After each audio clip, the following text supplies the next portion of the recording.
not at all. One of those two things is going to happen. Also, do let me know exactly how the music is going, how it is over both my voice and the voice of the person that I'm talking to. Because, in fact, I should probably just boink and boink. We'll probably do it like that. Yeah, we'll probably do it like that. That makes the most sense. There we go. Hello, hello everybody. How's life? This is going to be a very interesting one today. Very interesting one indeed. Because this is a project that has been in the making for a very, very long time. Pigwing, hello, good to see you. Thank you for coming to what is going to be a very important day for me.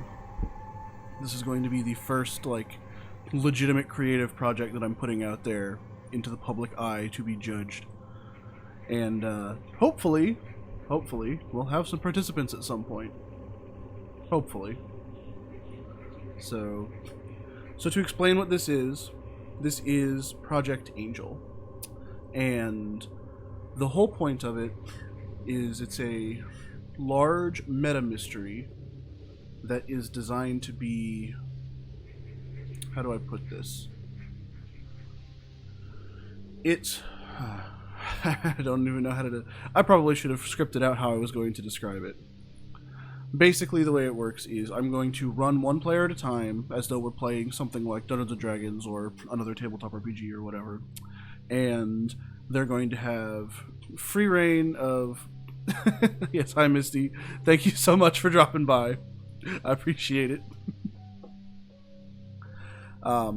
So basically, I'm going to be running one person at a time, like we're playing a tabletop RPG. They're going to basically be dropped in an environment and told go nuts. And the whole point is to try to slowly unravel the mystery of what's going on in this world and how you got there and what these people actually want and all that stuff. But it's also designed to be very, very... It's designed to be unfair, basically. Because the whole point is that when you die, you leave behind a note for future playthroughs, and then the next person to play can read that note, use that information, and go, don't do that. So, yes, exactly like that horror RPG I was playing. Heavily inspired by games like The Witch's House, Eve, Mad Father, things like that. But designed to be a little bit more free reign and a little bit more in-depth, and also designed to be a lot more collaborative, a lot more cooperative between just everybody who's going forward with it. This is going to be a mixed media sort of deal, because I have both what's going to be on screen, and I'll flip over to the gameplay screen once I have a participant here, or a victim, as I like to call them, to come and be the first person to die, basically. But I also have in front of me, not just one, but 2 physical decks of playing cards. The reason for that is because one of these decks is used for the actual map, and I'll explain that once we actually begin playing, but the other one is used for small little mini-games that are going to be played throughout. And I know what you're thinking, Hedron, you're sitting there in front of a computer and you're not physically, physically next to the person you're going to be playing with. Don't worry, that's fine. I'm going to be using I have it set up so that I can basically just tabletop simulate the whole thing. It's not tabletop simulator, but I have a way to do it, essentially. It's going to be a little hackneyed, it's going to be a little scuffed, but it should work for our purposes. And you're just going to have to trust that I'm not cheating. I'm basically the game master here, so I'm not trying to actually kill anybody. I just want to give people a fun experience, you know. Exactly, adds to the charm. But hopefully as time goes by... What's a Twitch stream without scuff? That is correct. Hopefully as time goes by, I'll have more of a setup going into this, be able to do it more betterer, and yeah. One thing that's important, and I want to stress this above all else, is that whoever's participating is not allowed to communicate with anybody while they're playing. They have to be as isolated as possible, and that's for several reasons. So the person who's playing isn't going to be able to see chat, isn't going to be able to talk to anybody, they're going to have to mute their phone, they're going to have to do all that stuff.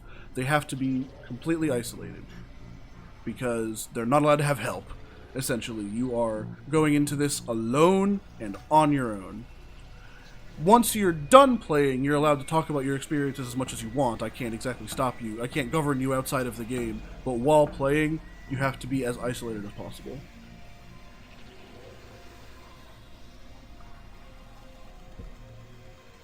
Adds to the feel, I think, but there's also, the gameplay aspect, because it's a meta mystery. You're supposed to be solving it outside the game, essentially. But also, to be clear, everybody here is welcome to participate if you so desire. This game is 100% open participation. You are required to have a microphone just so we can talk it out, but if you're willing to sit here and just listen to me talk at you for long periods of time, and also to potentially just run through what is essentially just a spooky maze of horrors, you're more than welcome to participate. Because as of right now, I'm essentially just waiting for participants. I know I have one person who's interested and is currently I think, showering and should be here relatively shortly. But yeah, that's basically what's going on right now. Anything else to explain? Anything else to explain? I think that's about it. I think that's all the like high concept stuff. That's all the gameplay stuff that I need to explain. Oh, I should throw this up real quick since there actually seems to be people here. Let's just get this out of the way right now. I like to think that this game is relatively tame enough that anybody can still have fun, but that's a good point, Drill. I should emphasize this game is ridiculously unfair. The whole point is that you are going to stumble across things that will kill you instantaneously, without warning, and for very flimsy reasons, but that is intentional. When that happens, you're supposed to leave a note behind saying, hey, don't touch this thing, so that future people don't die the same way you did. That's the goal, anyways. Exactly what note you leave behind is entirely up to you, but the whole point is for players slowly, as they accumulate playthroughs and see footage and gather experiences, to slowly learn what in this world is safe and not safe. Unfortunately, Drill, any prior runs that I've done, notes from there have been purged, mostly because the game has changed so much since then that old notes just don't mean anything, but also because any notes that would be left behind in like these trial runs, these notes that we left behind in trial runs wouldn't be a part of the primary game anyways. In fact, after this run, I'm going to be rerunning this for a bunch of anybody who's interested, and you can leave behind notes for people for today. So any notes that get made or get left,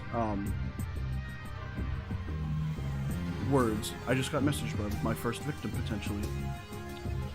Any notes that get left in this session, you can use in this session, and hopefully we'll accumulate a bunch of them depending on who all wants to be a part of this. But after today, all those notes will probably be purged as well for the full version.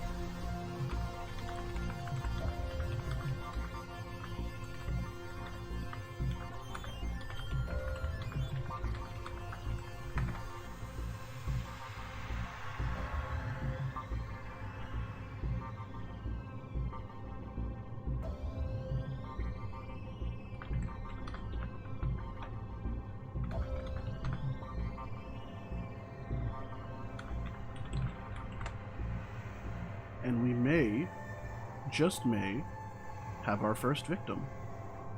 Potentially. Hello, hello, welcome, welcome.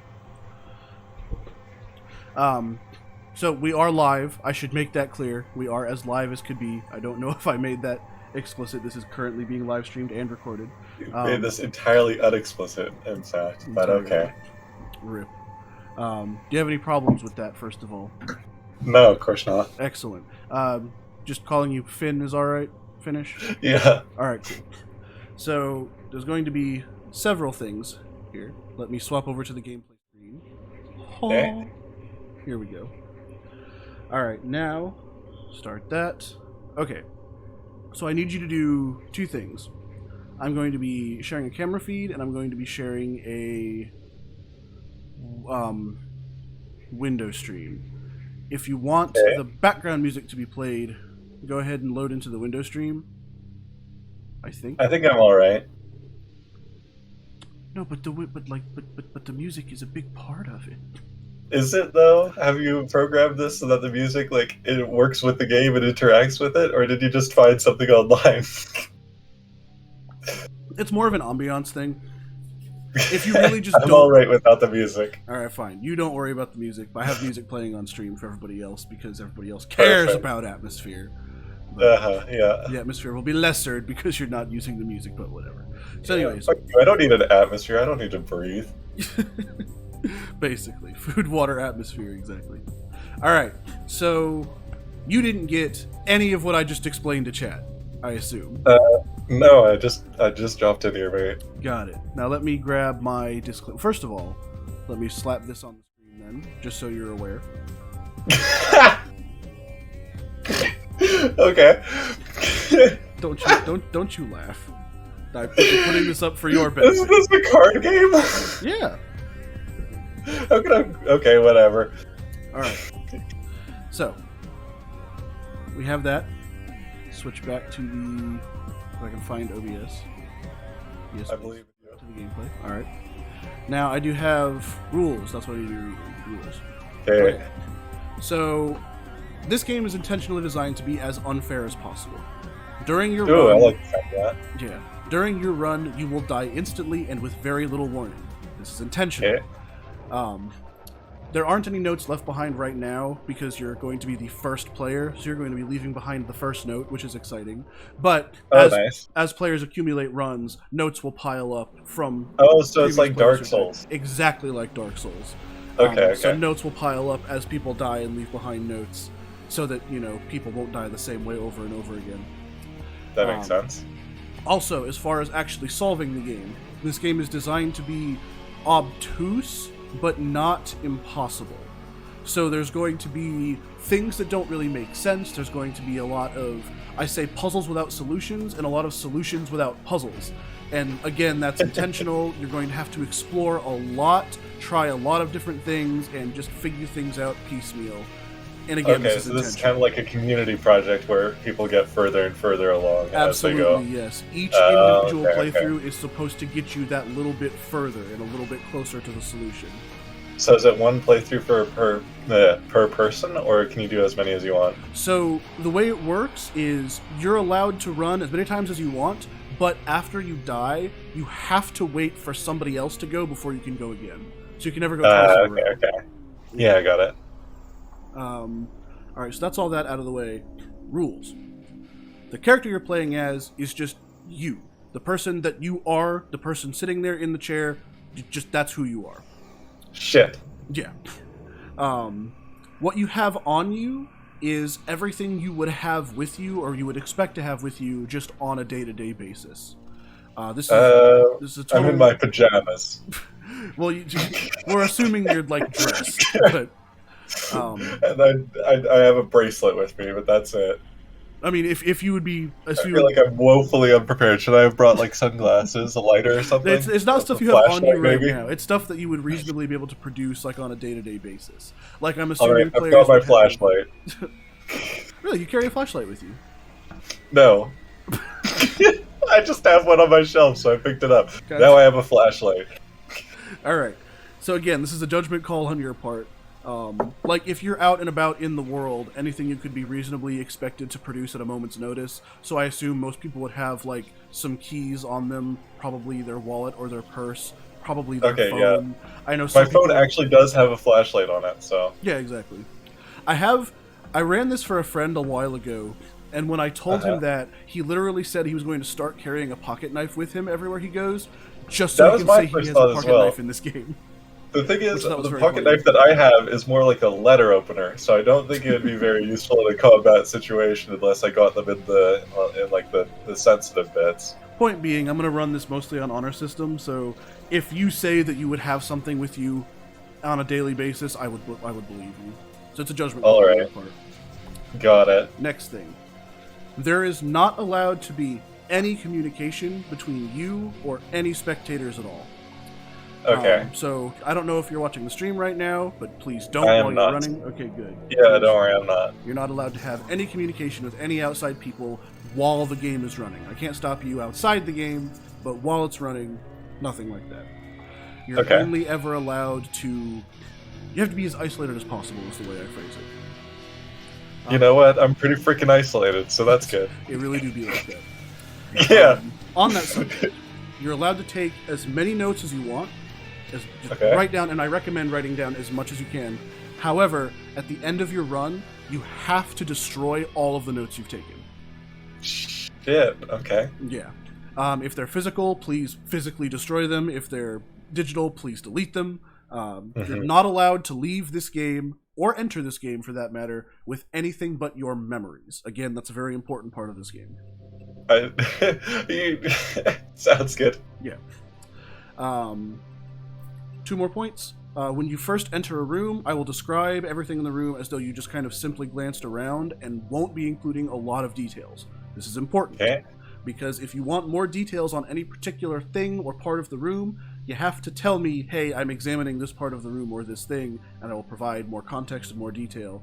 But, like, I will let you know, hey, there's a bookshelf with some books on it. I'm not going to tell you what's on the shelf unless you go tell me that you're going to examine the shelf, you know?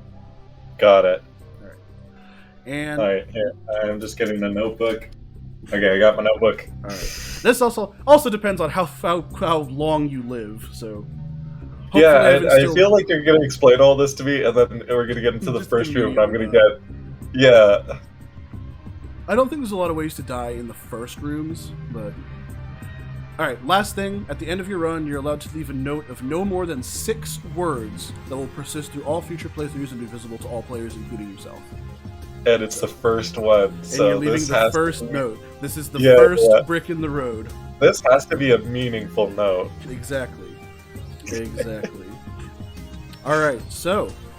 do you understand everything? Everything makes sense? Yes, I think I'm ready to play. Excellent. Project Angel. If you would like to begin, choose an ace, and we'll get started. Alright, we're going to go with the Ace of Spades. Ace of Spades. Popular starting choice. Let me go. Really? God damn it, I was trying to be unique. Everybody chooses the Ace of Spades. Are you shitting me? God damn it. Now, the Ace of Spades is a good room to have access to anyways. So, let me go ahead and get this deck shuffled real quick. Oh, you weren't here for this, but I have literally two decks of cards in front of me, like physical decks of cards. One of which is going to be for the map that's going to be built out as time goes by, and I'll explain that in just a minute. And the other is for the mini games that you may or may not stumble across. All right, got it. I'm acting as as Dungeon Master, so hopefully things. Okay, wait. I just need to step out for like literally 20 seconds. 1 second. All right, fair enough. Ah, yes. Here's that scuff we were just talking about. My player just straight up left. Well, hello, Niches and Angel. Good to see you. Good to see you. You did not miss anything except for... oh, wait, there's more people. And we have some lull. Let me slap this back on the screen real quick. This is important.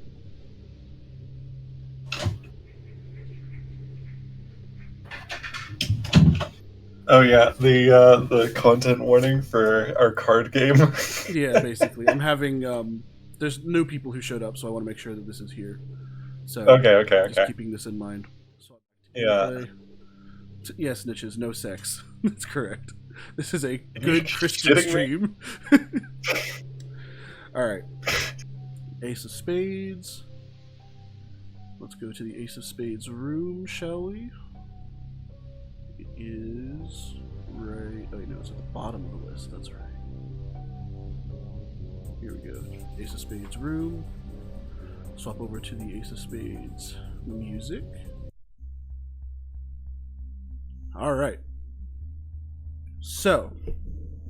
Wait. Just, you have music for every card? Each individual room has its own soundtrack, yes. Holy shit, okay. I feel like I should have... now I feel like I should have gotten the music. You still can. I can throw it... okay, how do I do that? I'm basically just streaming the actual music program as a separate thing, so just watch that stream and minimize it, and you'll have the music playing in the background. Okay, you can adjust the volume. Like streaming it on Discord. Yeah. I'm just trying to figure this out. Okay, I've got the music now. Alright, cool.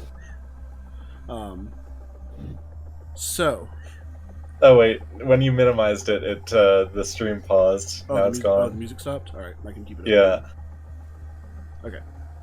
So, you wake up in a foul-smelling room. Yeah. That's the first thing. It's very dark and very musty, and you appear to be on some kind of, dark flagstone floor. Okay. As you're, groggily coming to and trying to figure out where the hell you are, you can only make out a few things. First of all, the room is absolutely huge. The floor is just black and gray flagstones, and the wall are just black and gray stone bricks, all leading up to a massive, huge, domed and vaulted roof. Black obsidian columns just seem randomly interspersed throughout the room with no rhyme or reason, and in the center of the dome is a massive skylight with moonlight pouring through, and that's pretty much the only thing lighting the scene. Okay. You're looking around, and the center of the room is dominated by a massive dais about 4 steps up with a glowing pentagram drawn on it. Holy shit. Yeah. Along one wall is a huge bookshelf, very sparse, with another bookshelf next to it that looks like 1 row of books, and that's it. And along the opposite wall is a desk and a large potted plant. There is 4 doors in the cardinal directions around you. What do you do? Okay. I'm going to go over to the bookshelf and take out my phone, turn on the flashlight, and look at just like the names of the covers of the books. All right. See if there's anything interesting. You go over to the bookshelf, pull out your phone, and your phone is dead. God damn it! Yeah. Okay. I guess I'll take a few of the I'll take a few of the books and like drag them over into the moonlight to try and see what they say on them. All right. There's enough light that you can just barely make out the titles of the books. And okay. Let me make sure. Okay. There's not like a dyslexic modifier added in here though, where I can read them wrong though, right? Oh no, but they're all written in Latin. Oh, good. Perfect. Yeah, they're all written in Latin. And the only one you see is one with an English title called Caring for Mimics. Caring for Mimics? I know what a mimic is. Exactly. Shit. Okay, I'm going to look around the room and see what else... Oh yeah, there's the desk. I'm going to go over to the desk. Alright, you go over to the desk. It's like of a dark purple wood. Kind of a like... Purple wood? Yeah. That's cursed. A little bit. So it's a very dark purple wood. And... on this desk are a few sheets of paper, a basket full of multicolored chalk, and a very fancy, looking dagger with a kind of design on the blade. It's a black blade and a red, intricately carved handle covered in designs of spades, hearts, clubs, and diamond. Okay. There are 2 coins laying on the desk. They're like little red, they look like coins, and they have stars on them. Yeah. And there's a desk plant sitting here as well that looks very strange. I'm going to first pick up the desk plant and smash it onto the floor. Gotcha. Alright, so the plant looks like it's in a regular pot with just normal soil. But the plant itself is has this massive purple-blue stalk shooting out of it. It's covered in black spines. And near the top it branches off into purple leaves, all in weird shapes. You could swear that they're in cardsuit shapes. There's a heart-shaped one, a diamond-shaped one. It doesn't quite look like it, but you could totally argue that it does look like that. God damn, this is like The Witness, but for cards. A little bit, yeah. So you just pick up the plant and smash it? Yes. Alright, so you grab the pot. It's just barely light enough for you to lift. You struggle to lift it, get it off the window, and then just smash it on the floor. It makes this loud-ass crash as the terracotta of the pot just shatters. And now there's this blue, purple, and black barbed plant lying on the ground in a pile of soil and broken terracotta. Okay, that went better than I thought it was. I thought it was going to scream at me and curse me or something. So here's my next question. This potted plant that I've now smashed on the ground, are other players going to see this smashed pot on the ground every time that they choose this room? You'll have to find out. Holy shit. Okay, I'm pretty excited for that. Okay, okay, wait, so there's the table, there's a dagger on the table, there's a few pieces of paper, and some chalk. Yeah, there's a few pieces of paper, a basket of chalk, 2 coins, and the knife. I'm going to take one of those pieces of chalk and slip it into a pocket. Alright, you have acquired some chalk. Hell yeah, now I can write things down. Yeah. And I'll take the dagger. Actually, I'm just going to first poke the dagger. Alright, well, you poke the dagger, and nothing happens. Okay, good. Not a cursed dagger. My second inclination is to lick it, but I feel like that's probably a terrible idea. So I think that's just you. I think that's just a good thing. No. It is absolutely, certainly not. It's just that I feel like this thing's cursed, right? Everything in here is cursed. The wood is purple. The plant didn't scream at me, but I'm pretty sure that's still going to screw me over at some point. I want to test if it's safe, but licking it is definitely not the way to go. I'll concede to you that. Yeah. I guess I'll just take the knife and keep it in my hand for now. Alright. You pick up the knife, and once you have it, you hear something... God damn it, I knew it! No, you hear something, you can't tell what direction it's from, but it sounds like just a noise, like a thump, coming from outside the room. That is terrible. What have I done? But... Yeah, I know, but that's still very bad. I feel like I've just awoken something. Like some sort of sleeping giant. Okay. I'm just gonna look across the piece of paper, see if there's anything written on them. It's all written in Latin. Yeah. There is a symbol. Uh-huh. Let me pull up the symbol. Oh god, I just realized I have the symbol here, but I don't have it saved to my computer. That's going to be difficult to show. Can I copy? I believe in you. Paste. Nope. I cannot. Let's see.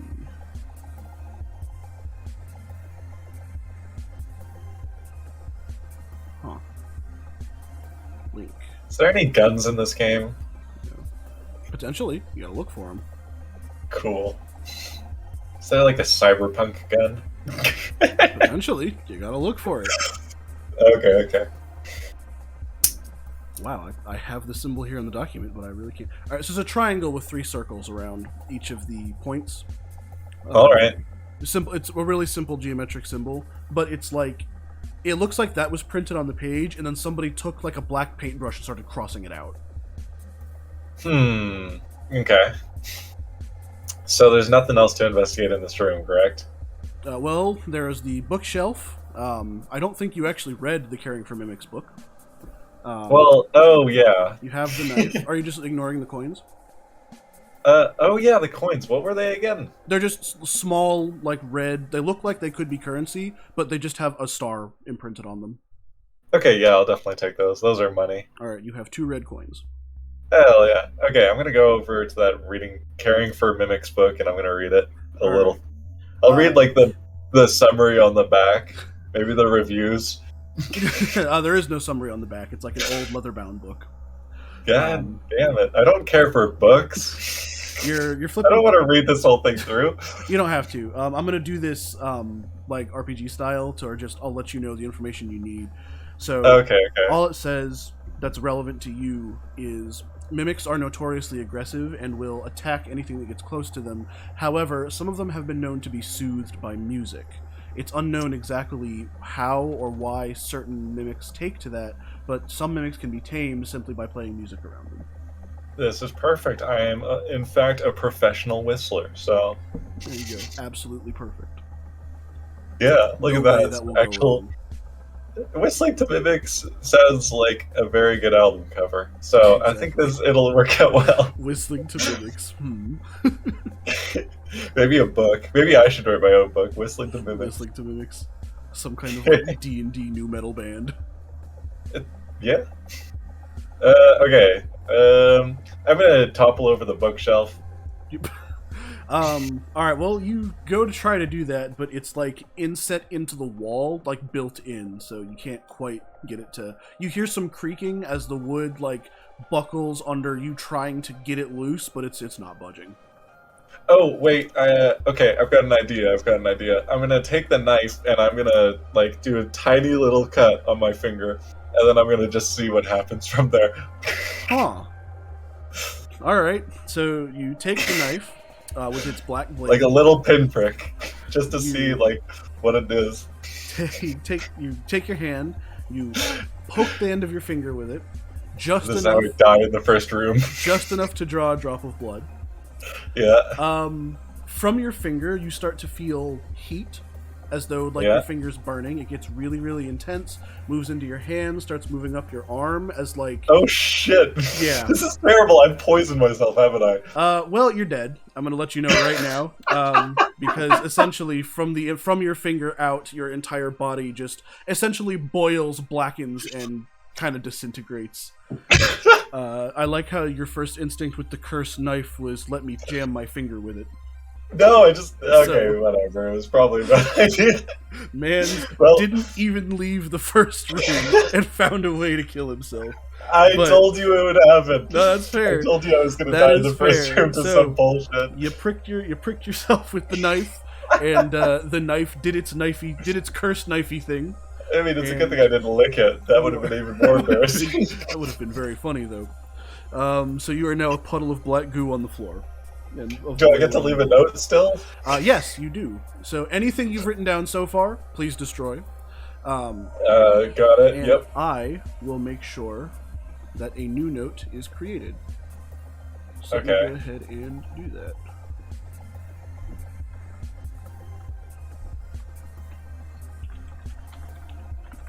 Actually, wait. Nope, not that. It would make more sense if I did it this way.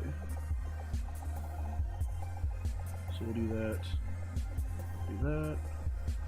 And now, alright, you have a 6-word note. Make it. And this note is just for this room? No, this note is for all future playthroughs. Everybody can just always see it. Okay. Don't lick the knife. Don't lick the knife. Wait. Don't lick the knife. I've got 2 more words left. You got 2 more. Lick my balls.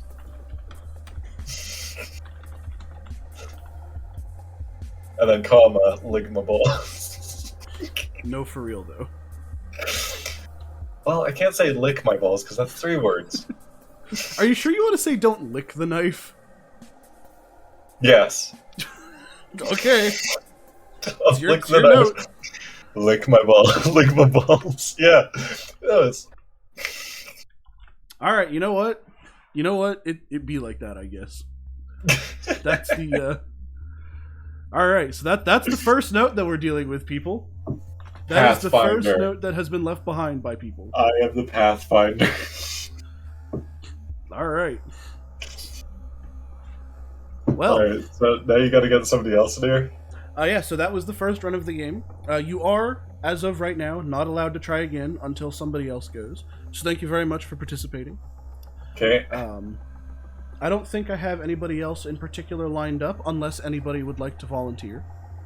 So that's the stream, everyone. yeah, exactly. Yeah, if anybody wants to hop in, just go ahead and join my Discord server, Reborn in Spring. There's links to it everywhere. And there's a voice channel that you can just hop in if Finn would be so kind as to hop out. Oh, man. Okay, I'm out of here then. Fair enough. Thank you very much, Finnish, for participating. He was absolutely wonderful. But if anybody would like to hop in and be the next victim, please do. Please do. Anybody's welcome. Pretty much anybody who's willing to just run through this and give it a shot is more than welcome, honestly. So, I do like that the first run of this game was literally just, let me destroy a plant and stab myself with a knife. That was it. That was the first run.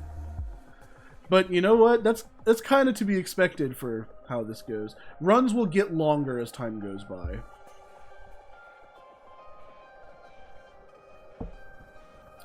Ernest, good to see you. It is not finished, actually. This is just a demo, unfortunately. So right now we're looking at a very, very unfinished version. Consider this a pre-beta demo. However, the good news is so much has changed, and it's so much bigger now. So there's like actual puzzles. But hello. Reteach, good to see you, good to see you. Welcome to the House of Horrors. So, I will go ahead and give you the same option. So, you've been here since the beginning, so I don't have to re-explain all of the disclaimers and whatnot to you, right? Correct. Fair enough. Either way, I'm going to switch to this just for a minute. Just because I'm going to do this in between every playthrough, I'm going to make that a habit. Just to make sure that everyone's aware and every playthrough is a new episode. Exactly. Every playthrough is a new episode. So now we'll swap back. And if you've gotten all the stuff... Oh, big thing. Do not have chat open. Not allowed to communicate with anybody. I do not have chat open right now. Okay, good. Excellent. So if you'd like to begin, pick an ace, and let's go. Ace of Hearts. Ace of Hearts, the one that I don't have pulled out of the deck right now. Give me a second. Alright, cool. Ace of Hearts. Let me go ahead and shuffle the map real quick. Ace of Hearts, I think, is the best room to start in personally, but, you know, that's GM bias, and I shouldn't be saying that. I can shuffle good. I can't bridge. My family makes fun of me for not being able to bridge. I've All right. never been able to either. So Ace of Hearts. So we'll do boink, boink, boink. Move this to the middle here. And swap to the Ace of Hearts music, which is... There we go. Much more tame. All right. So again, you just play as you, and you awake in a much brighter room.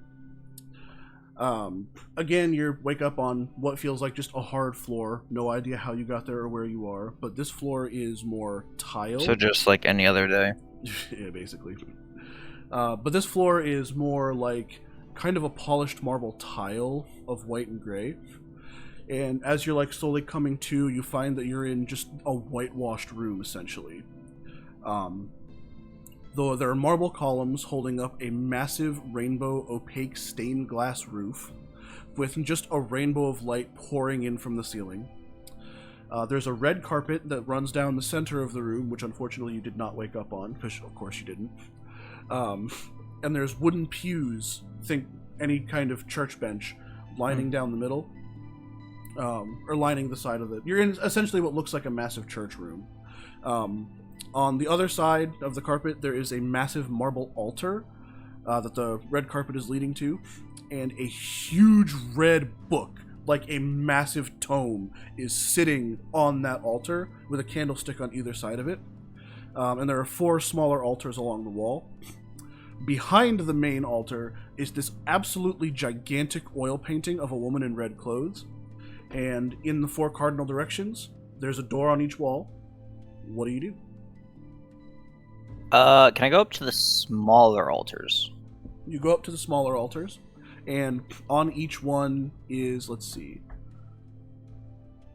Okay, on each of the smaller altars are these like little, they look like glass ornaments, in the shape of, there's 2 black ones, a spade and a club, and then 2 red ones, a diamond and a heart, and they're on like little stands. That's it. The smaller altars don't really have anything else to them. It's just those. Right. And then I guess the big altar. All right. The big altar is... All right. So it's a... Laying across the altar is a cloth, a big red diamond-shaped cloth. And on either side of it are these 2 golden candlesticks, each with a single white candle that is lit. And the absolutely massive red leather-bound book is just kind of resting there, imposingly wanting to be opened. There are no writings, no markings, no nothing. It's just a flat red cover.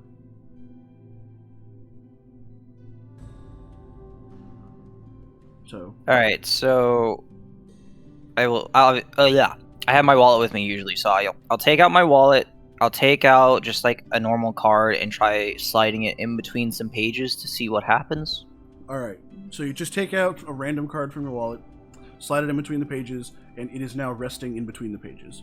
The book crinkles a bit as you do this, and the weight of the book makes it like a little difficult to kind of get it in there. But once it's in there, it's just a normal book. It looks like. Okay, so I just go ahead and open the book then. All right. You slam that bitch open. I assume to just a random page? First page.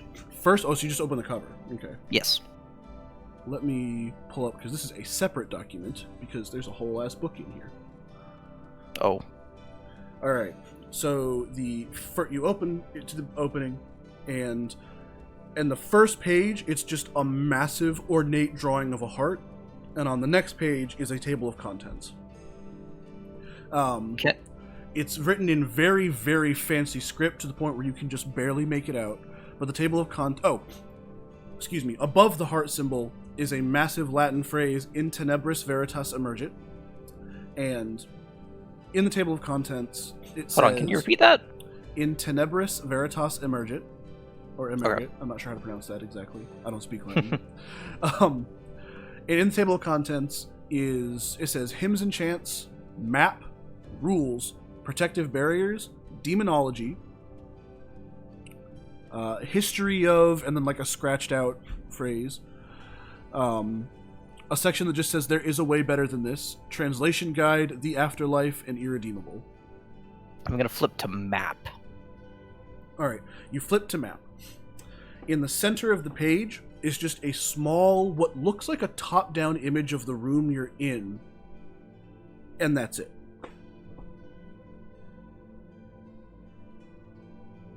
How heavy is this book?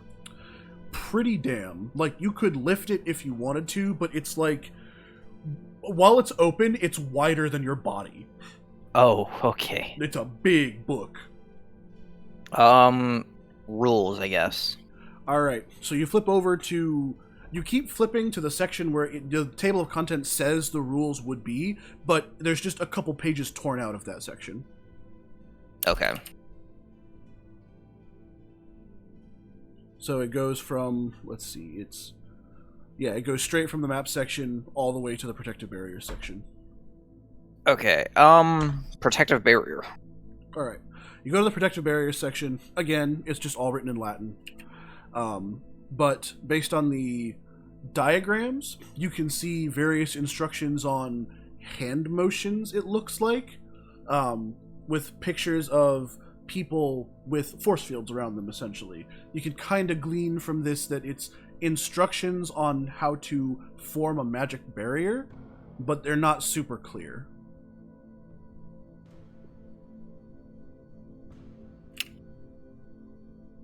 Alright, I can pick up the book, right? Like, I close the book, pick it up, I can carry it with me. You close it, you pick it up, it's like... It takes a lot of heft. Like, if you're carrying this book, you're not carrying anything else, and it's like, you kind of have to hold, like, wrap around to hold it. But yeah, you pick up the book, and you've got the book with you now. Alright, I am going to take it into the next room. I guess would be... Let's just go west. Let's go west. I thought you said west. Alright. Oh, that's fun. Interesting. Oh no. Alright, so, Man, what a next room to just find. That's crazy. Alright, so you said west, right? Yes. There we go. Alright then. Ace of clubs. Alright. So let me swap over to the Ace of Clubs room. Okay, so you walk over to the door. It's got a big A and a club symbol on it. Or no, it doesn't, excuse me. It's a normal door. The doorknob, or like the assembly where the doorknob and the keyhole and all that is, has an A and a club on it. Mm-hmm. Oh, that's not the room I thought it was. Oh, that's even more interesting. Excellent. So you open this door and are immediately bathed in red. By the way, you have to put the book down to open the door. Right, yeah. It's just that cumbersome. But you open the door and are immediately bathed in red light. Through this door, in this room, it looks to be just a large open circle with cushions and curtains and drapes and pillows all over the place. And everything is lit with this extremely monochromatic red light. Like, there is no color in this room other than various shades of red. You look down at yourself, the things you're carrying, your clothes, it's just shades of red. That's the only light in this room. The floor feels very soft, almost like it's made of some kind of cushiony material. The walls appear to be lined with some kind of fabric, and throughout this entire room, you hear in the distance this, like, very faint heartbeat kind of sound, this very faint thump, thump, thump, thump, thump, thump sound, as well as you can just barely make out the sound of rushing water in the walls.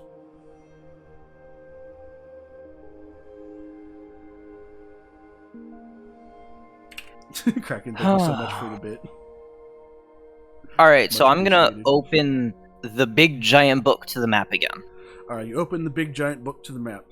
The harshness of the red light makes it really, really difficult to make out what the hell is even on the page. But you can just barely make out that the map now contains a picture of the room you were previously in and a top-down view of this room. All right, the book's useless. Put it in the other. I'm gonna put it back on the big giant altar, open to the map. Gotcha. So you head back into the altar room. Actually, no.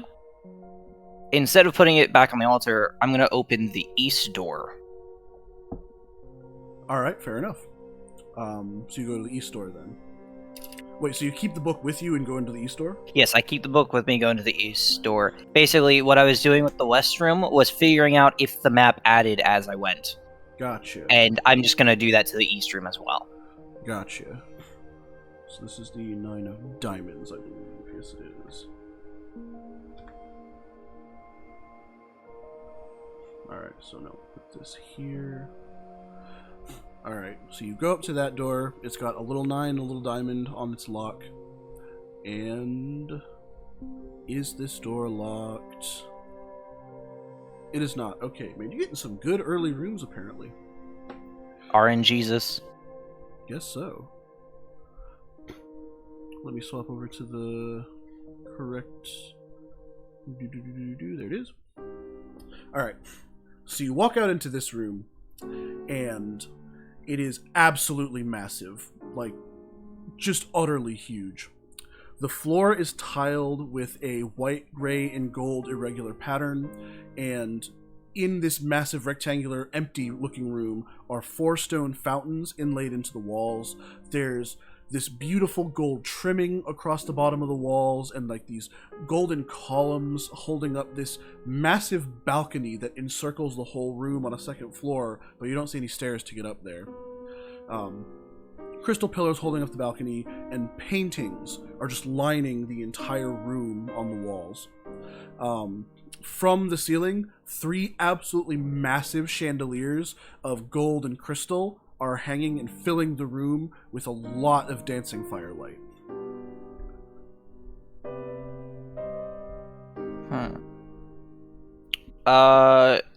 The paintings. How many are there? Tons of them, just lining Tons. the walls. So can't count them. I mean, you could probably sit there and count them, but I'm not about to. There's a lot of them. Yeah. They all appear to contain the same people, just in various poses and various groupings. Okay, so I'm gonna assume that's the family.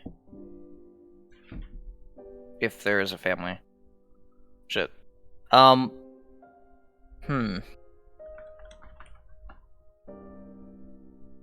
so before I open the book back to the map, I'm gonna go back into the Ace of Hearts. Back into the altar room? Alright. Just real quick, keep the door open, just stepping foot inside the altar room. Gotcha.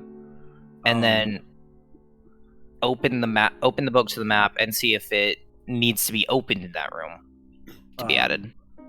Alright, so I'm not 100% sure what you're going for here, but... Okay, so essentially, The point is, you step in, you open the book to the map room, and whatever you did, it now shows the 3 rooms side by side.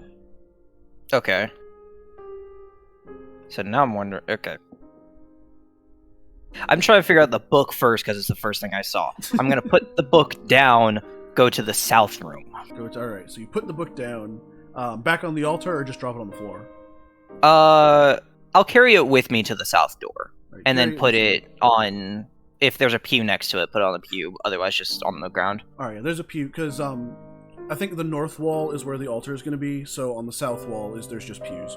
So that's fair. Right. So you drop the book in a pew, go down to the south wall, and 3 of hearts.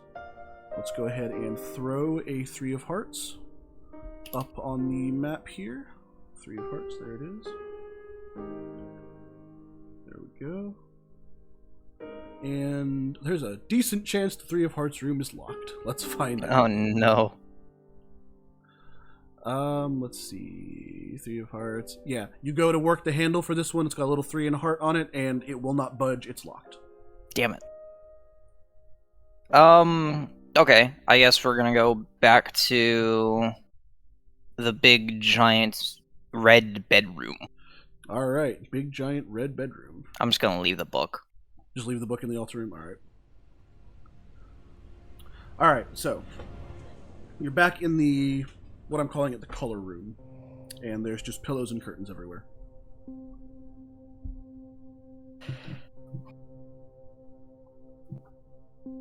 So pillows and curtains everywhere. Are the curtains hanging down in like a specific pattern, or is it just random? They appear to just be thrown wherever. They're all kind of Okay. like hanging from. You can't really tell exactly what they're hanging from, but they appear to just be draped from like the top of the walls where it meets the ceiling down. There's some that are just hanging from the ceiling. How they're attached is not super clear. Because, the blinding redness of the room. Yeah. You said I heard rushing water. Can I like try to pinpoint where that is, or is it just omnipresent? It's just omnipresent. You get close to a wall no matter where you go, and there's just water rushing behind it.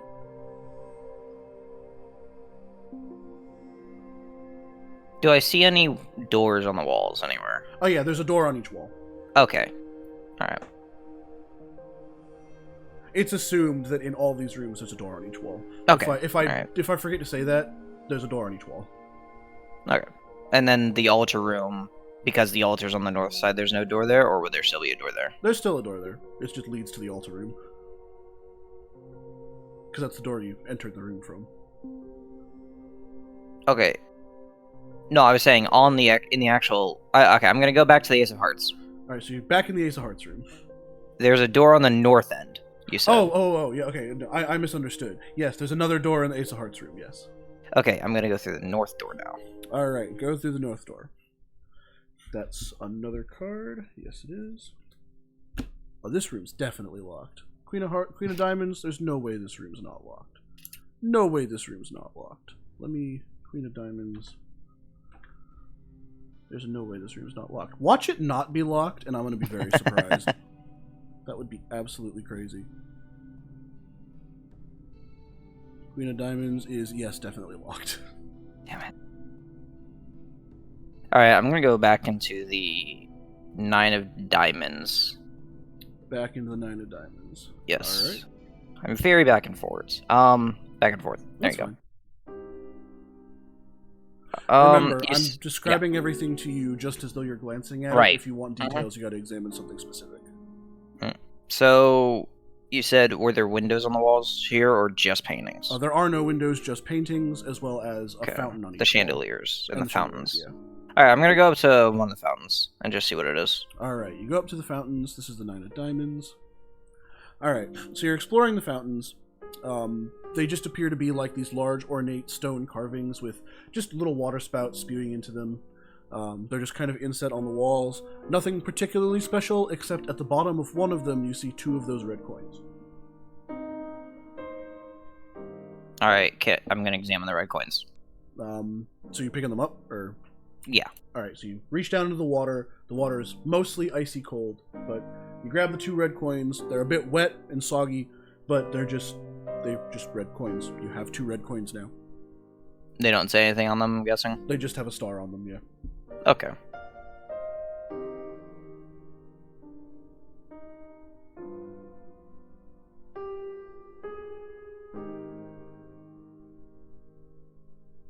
I don't know if this was obvious enough, but this is a ballroom. Yeah. Do the chandeliers have, like... Are they all hung very sturdily, or are they, like, kind of dangling by a thread? They're definitely dangling, but the chains that they're hanging on look ornate but very strong. Okay.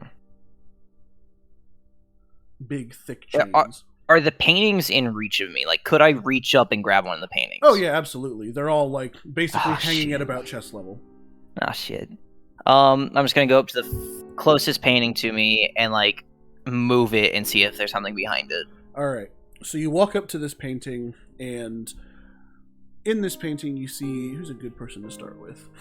You see a scowling elderly man in a black suit carrying a red cane, who just looks like just the most cliche crotchety old man you could possibly imagine. But he's wearing all black, and he's got this red cane with like an ornate like skull with horns on it at the end. He just kind of seems to be scowling down at you, but you're just, say, fuck the old man, moving the painting? Yeah. Alright, so you jostle it a little bit. The painting's hung pretty sturdily on the wall, but eventually you get it off, you set it down, and there's just faded wall behind the painting.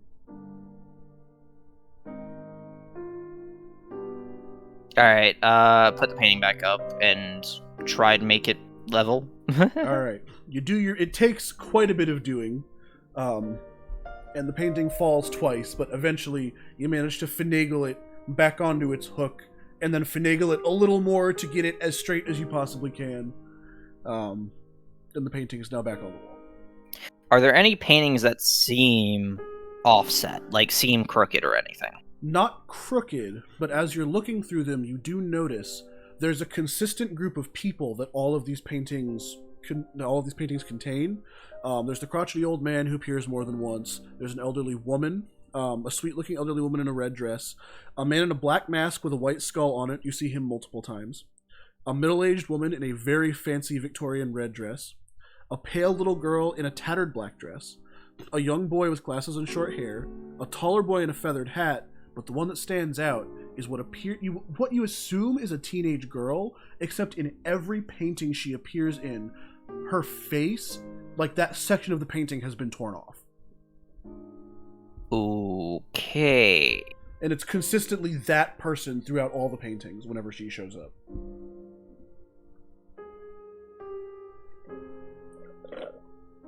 I'm going to take one of the pictures of her off and examine the actual, like, painting itself. And, like, figure out how it was ripped off.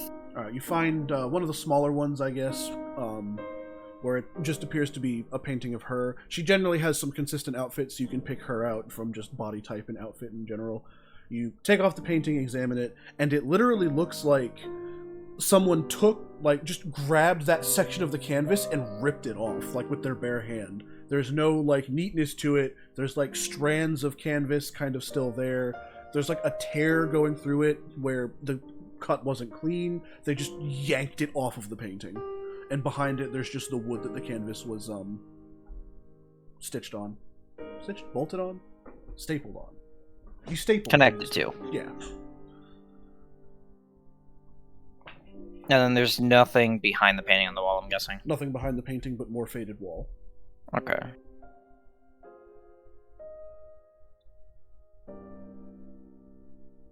And then, is there anything else in this room that just seems out of place? Obviously, there's the balcony that you can't get to, but...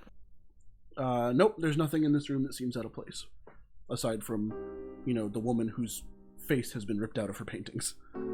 Alright, north door in this room. Alright, north door in this room. You're in the Nine of Diamonds room, I believe, yeah. Yes. Nine of Clubs. Let me throw the Nine of Clubs up on screen. There we go. Boink. Boink. There we are.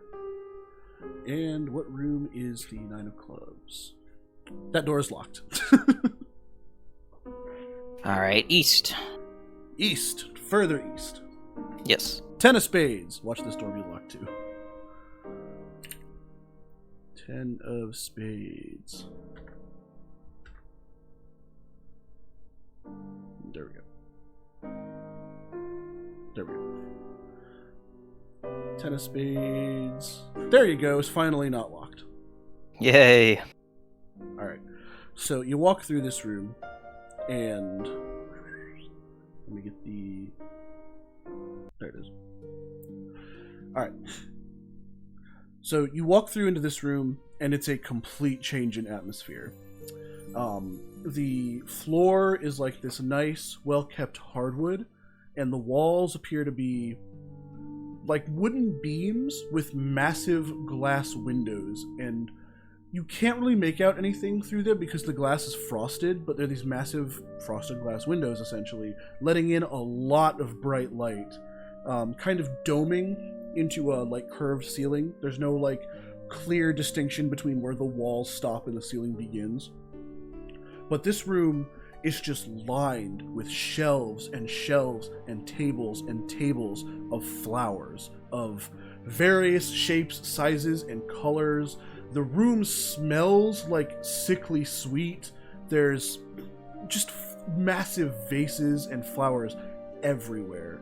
The room is kind of large and circular, and in the middle there's like almost a gazebo looking thing with some benches and like a tiny little fountain in the middle, with a path leading out in each direction to, again, a door. And yeah, just little benches, flowers everywhere, and a little fountain. I am going to yeet past every single flower straight to the gazebo. Alright, so you beeline past the flowers, and eventually make it to the little gazebo in the middle.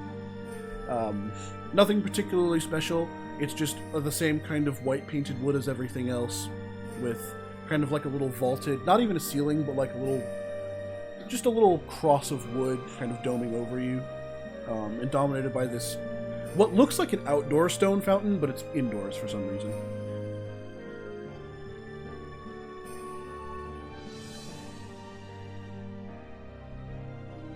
Can I recognize any of the flowers, or are they just bleh?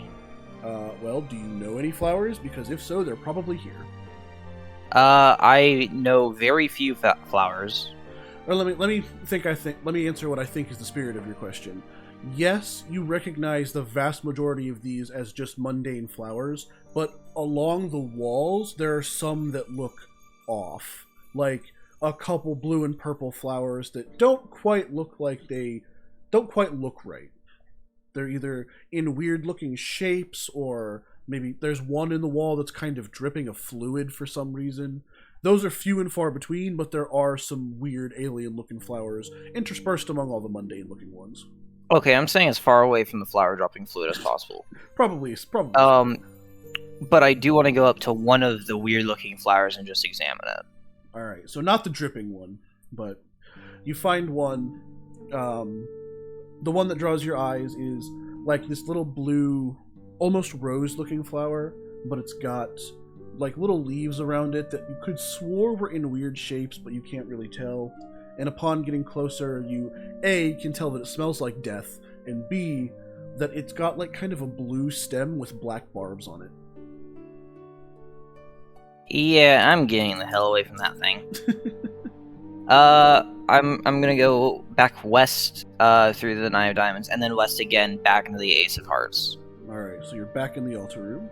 And then I'm gonna look at the map on the book just one more time and see how much is updated. Yeah, all of the rooms that you've now been in. Okay, I'm just gonna put that back on the pedestal or back on the altar and open it to the map. Gotcha, yeah. And just leave it there. Fair enough. Yeah, the map page is updating as you explore. Okay. I just wanted to test that out. That's fair. I guess go back into the flower room and then try north. Alright, try north. Queen of Clubs. There's no way that room's not locked. No way that room's not locked. Most of the face cards are locked. Not all of them, but most of them. We said north of the flower room? Yes. Alright. Queen of Clubs is not locked, surprisingly. Ooh. Alright. So, is that one? Yes, that one. So you emerge outdoors, surprisingly. You're still surrounded on all four sides by wall, so like this is kind of a little courtyard that's still inside like the home grounds, but there's no ceiling above you, it's just sky, and the sky is kind of a dark black with white clouds kind of flying through them.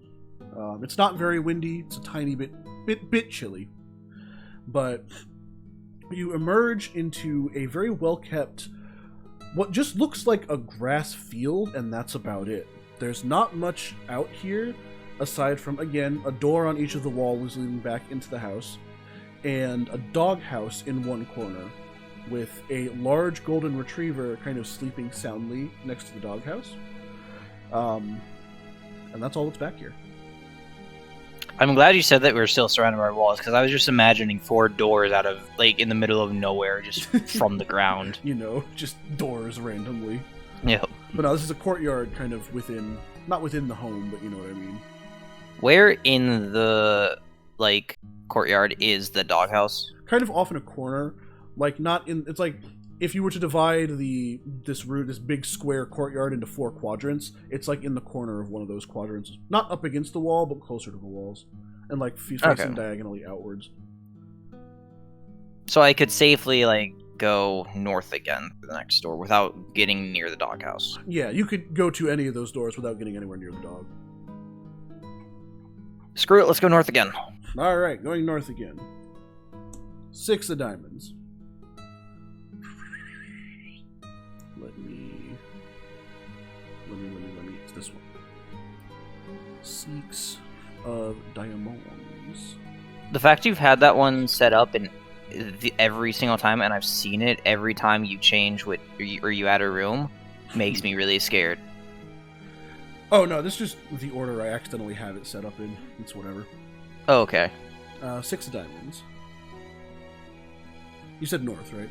Yes. Okay. 6 of diamonds. For a second, I thought it would be locked. Alright, good. So this is the first room where things are actually going to happen, I think. I don't have this detail written down, so let's make sure I remember. No, this is the wrong room. Never mind. I thought this was a different room. Okay. You emerge into a smaller room. Let me make sure I have the right music going. There we go. Okay. So you emerge into a relatively smaller room that's just filled to the brim with stuff. It looks like kind of modern-ish. It's got hardwood. It's got kind of a stucco wall pattern. It does have kind of a medieval-ish looking stone ceiling, but the entire room is just tables with sewing machines on them, basically. There's like massive racks of fabric up against a wall. In the center of the room, there's this massive, one of those, my mother has one, I don't know what they're called, but like those massive adjustable torsos that you can like use to sew around. Mannequin. And a mannequin, basically, yeah. As well as there's just garments hanging on the wall and hanging from the ceiling. Some dresses, some half-finished like bits and pieces of cloth here. There's a table with just sewing needles and bundles of thread and spools and all that. Yeah, you're in a massive sewing room. Can I recognize any of the fabrics as like the ones in the pillow room? Actually, no, you can't. Everything just seems very... That stuff was very satiny, very silky. Everything here feels like flannel and cotton. Or looks like flannel and cotton. You said there were some finished garments? A couple, yeah. Mostly just some dresses. Mostly in very, very small sizes. Very clearly designed for a young child. Are there any like markings or patterns consistent between them, or that like could very well be from like a consistent pattern of stuff? They're mostly just plain colors. There's a bit of a theme of like reds and blacks, but other than that, no particular patterns or markings.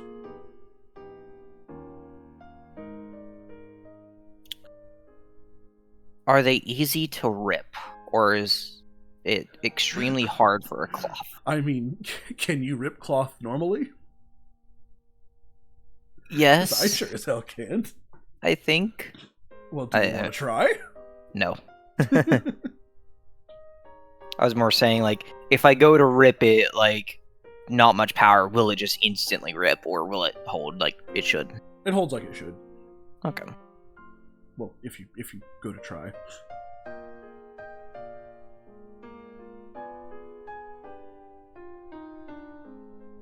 Can I examine that, like, sewing mannequin? Alright, yeah, so you walk up to the mannequin. It doesn't have a head, doesn't have arms, doesn't have legs, it's just a torso. But it's on, like, a metal stand, and there appears to be, like, a needle sticking out of it, but it looks like it was just kind of put there for convenience and ignored. It's not in any particular location.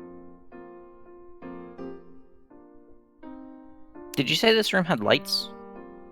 Yeah, it's got fluorescent lighting kind of inset into the ceiling. Oh, okay. With wires running to holes in the ceiling, well, holes in the top of the walls. Exposed wires. I don't like that. Yeah, you're gonna see that a lot through this house. Gotcha.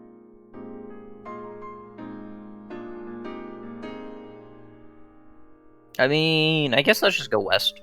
Alright, going west. 6 of clubs. Why do I get the feeling this room is locked? I have this, like, sinking feeling that the 6 of clubs room is locked. Don't know why. Oh, never mind. So you touch this door handle and it's cold. We'll let you decide what to do with that going forward. Am I able to turn the knob? Oh yeah, no, it's fine. It's just real cold. Slowly open it and see. Alright, so you slowly open it, and it creaks like you wouldn't believe. This room, compared to the room you were just in, is dark. And just barely opening it, you're blasted with cold air. Close it, close it, close it. Didn't even look inside. You were just like, nope. Alright. North. Alright, fuck that room, I guess. Let's go north. Another 6. Is that all the 6s? Almost. That's 6 of spades. Alright. Well, let's see. I got 2 aces next to each other. I got 2 9s next to each other. I got 2 queens separated by a 9, and now 3 6s. Maybe I'm just wait. shuffling. Oh no. Oh no. Oh yeah, this is the third 6, isn't it? Oh no. Oh, this is the third 6 in a row, even. Yeah. That's wild.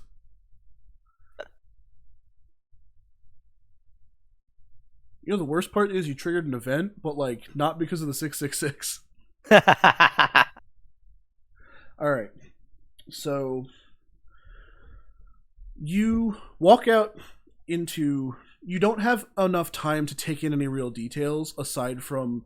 This is another outdoor-looking area, except it's completely foggy, and you're on dirt instead of grass. That's about all the detail you have to take in before you notice a man standing just to the point where you can see him in the fog. He's wearing all black, and he's carrying a scythe. Before you have a chance to really react, he turns to you, and you see that he's wearing a full face mask with a white skull painted on it. This is the guy that you've seen in those paintings. He turns to you and says, "I've been waiting for you," and then starts slowly approaching you. Now let me explain how this works. You've entered a QTE sequence. You have 2 attempts to deal with this situation. If you don't, you die. Go.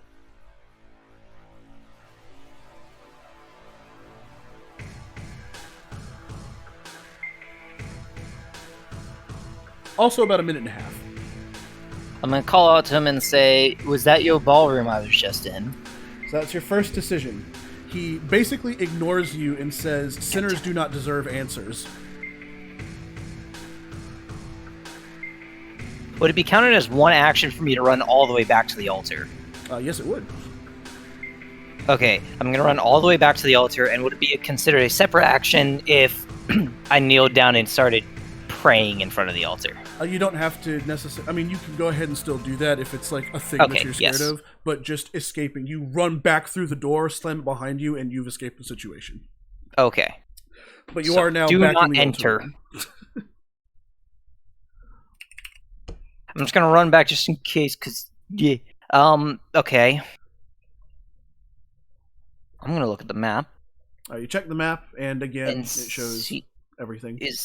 It doesn't say anything special about the 6 of spades? It does not. Okay. In fact, are there any rooms that it would say something about? Actually... Oh, that's actually a thing. The Queen of Diamonds room has a symbol, has a mark on it, but you can't really tell what that mark means. It's just kind of like highlighted a little bit.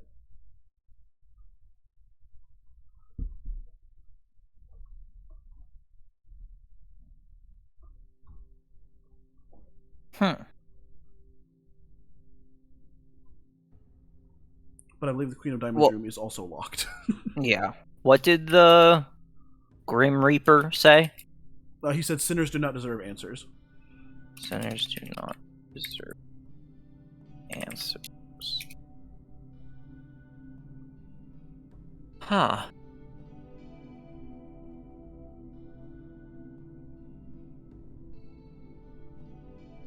Alright, so if I go back into that room, would that be counted as another... Like, could I actually go back to that room and get a reset on the QTE, or no? Do you want to try? I'm going to take a picture... I'm going to take one of his paintings. Yes. Okay. Into that room. So you go back to the ballroom, I assume. Just take one of the Yes. paintings of him. Waltz your way back to the Six of Diamonds room, and you're standing in front of the door to the Six of Spades room. Can I hear through it, like, any footsteps or anything? You cannot hear anything through the door now. Okay, actually, I'm gonna go east of the Six of Diamonds. East of the Six of Diamonds. Okay. Oh, this room's Don't be another definitely six. locked. No, it's the King of Diamonds. So let me. You know the worst part is, this also kind of seems like one of those face cards that somehow aren't locked. King of Diamonds. King of Diamonds is... Yeah, wow, that room is somehow not locked. That's crazy. Alright, so you step through the King of Diamonds, and... There it is. So you emerge into a room that's finally breaking the, like, circular and square format of all the other rooms, because you emerge onto what looks like a massive balcony. There's the door you just entered from, and a door to your left and to your right, but on the wall you entered from is another door. So, yeah. This essentially... What do I see over the balcony? You go over the balcony, and this whole room... Oh, before you do that, on the balcony is, like, what appears to be like an outdoor table and chair set. So, like, just a bit of a garden-esque, like, wireframe table with some wicker chairs. Just like a little tea set, basically. Or a little tea table. And there is a tea set sitting on there, but they appears to be... Well, there's a tea set sitting on the table. You go to overlook the... Actually see what the balcony's over. And let me pull up that room. There it is. Alright, currently... Alright. Also, it's cold out here. It's overlooked... So you have this massive... Let me back up. You go to look over the railing, this very fancy-looking railing, noticing that it's cold enough to see your breath, and what you're overlooking is a massive courtyard, again, surrounded on all sides by house, which, by the way, the house appears to just go off infinitely in all directions. So, keep that in mind. But it's snowing. Just over this room, it looks like, but it's snowing. There's a thin layer of snow covering the ground, and there's a frozen fountain down there. There's, like, some just various outdoor stuff in the room you're overlooking. Does it look anything like the Queen of Clubs room? Queen of Clubs room...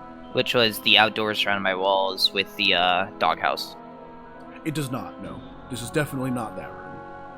Okay. This is a different one.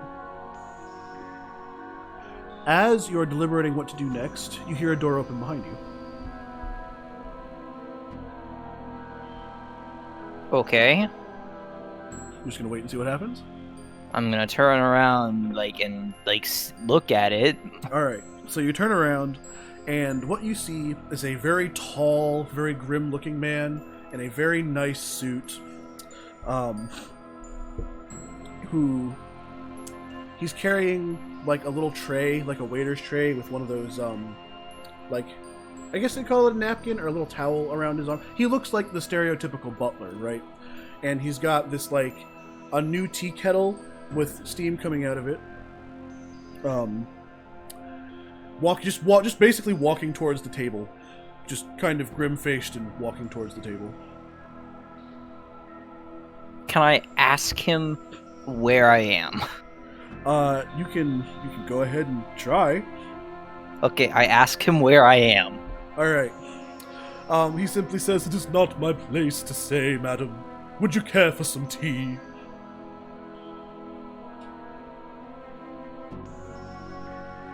I'm good for tea, and then I show him the painting and ask if he knows who that is. Oh, you do have the painting, don't you? He without looking at you, he takes the old tea kettle, starts pouring tea into little cups, just absolutely ignoring you. Without even looking up while he's doing his thing, he just says, "That is the lord of the house, madam, Lord Spencer."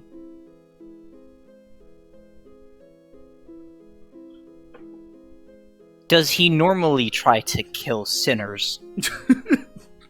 Spencer is one of those eccentric types, madam. It's not my place to say.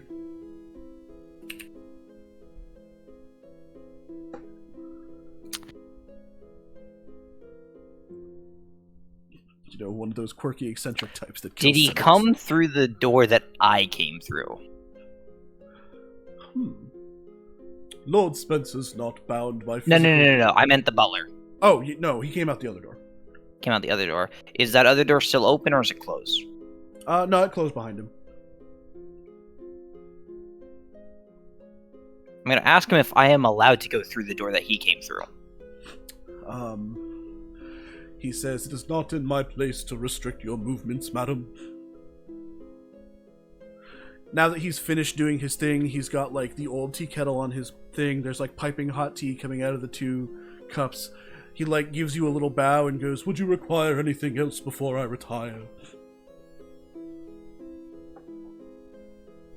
Can you tell me as much as you know and can tell me about this place?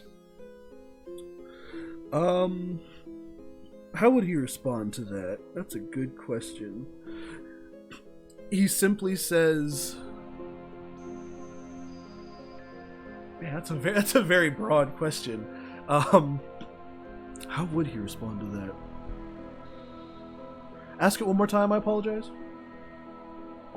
Can you tell me all that you can tell me about this place? Can you tell me all that you can tell me? Like that is in his place to be able to tell me, essentially. So like I asked like where am I? And he said that's not his place to answer. I was asking if there's anything like that he is in a place to tell me about this area.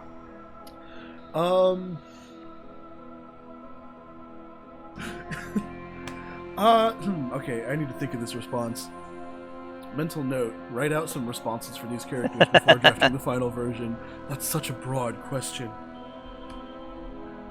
He doesn't give you a satisfactory answer, I can tell you that right now. He says some cryptic bullshit about solving puzzles, basically.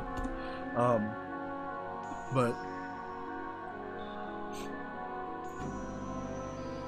yeah, I think that's all I got for right now. He says something that doesn't make a lot of sense, and just basically says, keep trying. Is what the message he's trying to convey is.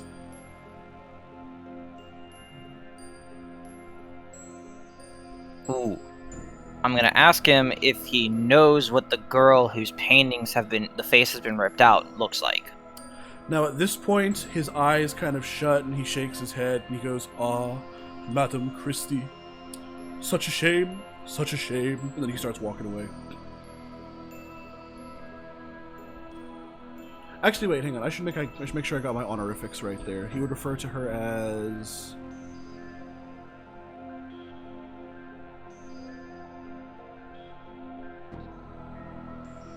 hang on, I have it written. He would refer to her as the young Miss Christie. There we go.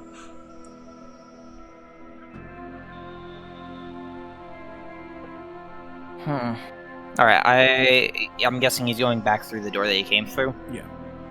Okay, I'm gonna follow him through that door. Alright. By the time you've made that decision, he's already walked back through that door and closed it behind him. You immediately go to open that door again. So if I have this laid out correctly, the door you went through is to the east. Because it's weird, but this is the east door. Pretend it makes sense. Yeah. So, 8 of hearts. Watch this door be locked. That would be wild. 8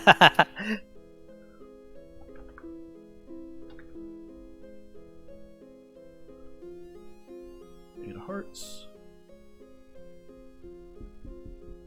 Scroll down to the 8 of hearts room. I'm hoping this is locked actually right now. You know the worst part? It is locked. God damn So the door closes, Butler. you immediately go to open it and you can't. It's locked. Butler, no. Alright, north. Alright, go into the north. Go into the north door. Boom. 7 of spades. Watch this be locked too.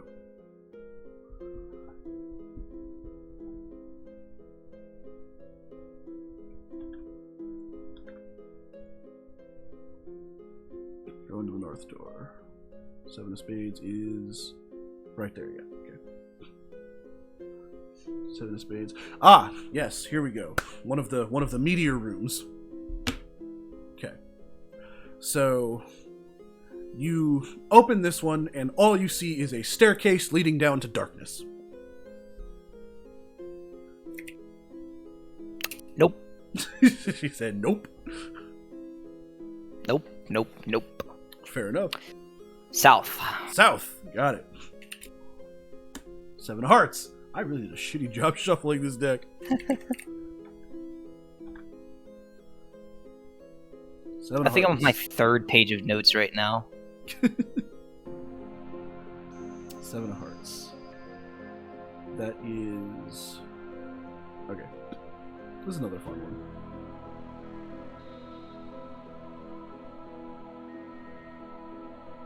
If I can find the music for it. Come on now. There it is. Alright. So you walk into this room, and this room is very large and very empty. Aside from... Okay, so the floor is like this nice red velvety carpet. The walls are a very smooth kind of golden yellow color, and the ceiling is just like wood paneling, it looks like.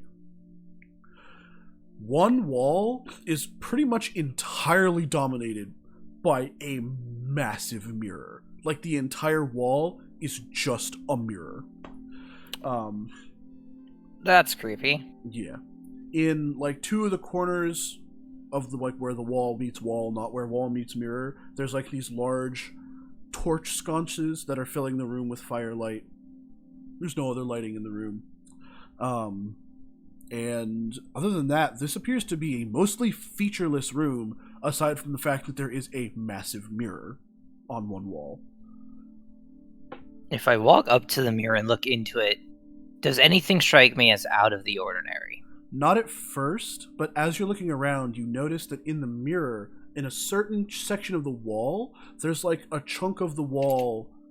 There's like an inset in the wall, almost like just a little square inset in the wall, and you can see something there. You can't quite make out what it is, but if you go to check that like section in like where you are, there's no inset there. I'm going to first off do the first rule, or break the first rule of mirrors, and touch the mirror. All right, you touch the mirror, it's solid. You've gotten Okay. your dirty fingerprints on the mirror. Good job. If I put my fingernail up to the mirror, is there a separation between my reflection and the finger, or is it there? There's a little... Okay, I'm asking if it's a one-way mirror or not. it's a one-way mirror. No, it's a two-way. It's...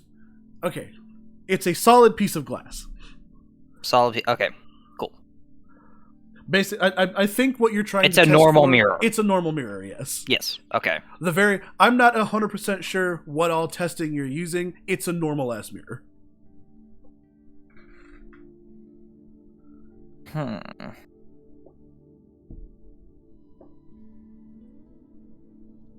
So I still have the painting with me. You do have... I keep forgetting you have that painting with you, just carrying it around with you. Can I put the painting in front of the mirror and see if it looks different? Obviously mirrored, but... It does not look different, no. It just looks the same. What about if I take the torch and place it, like, just in front of the painting? Not to where it would catch on fire, but, like, enough to where it, like, lights it up The more, painting so... is now brighter. Okay. I'm assuming I can take both the painting and the torch with me. Obviously, I can put one down to open a door and whatever, right? So it's not like torches, it's instead this like massive, like almost column. I guess a brazier is more... Okay, yeah. It's less a torch and more one of those big, things with big fire in it. It's lighting up the whole room. Gotcha. This is not a small room by any means. Right. Okay. It just happens I to be am assuming I can pick it up though and take it with me. I mean, it's Right. a big ass piece of furniture. If you want to like wrap your arms around it and heave, Oh, you can probably- okay. yeah.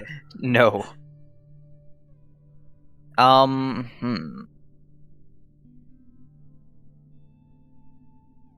Actually, I am going to do that, but I'm going to leave the painting in this room for right now.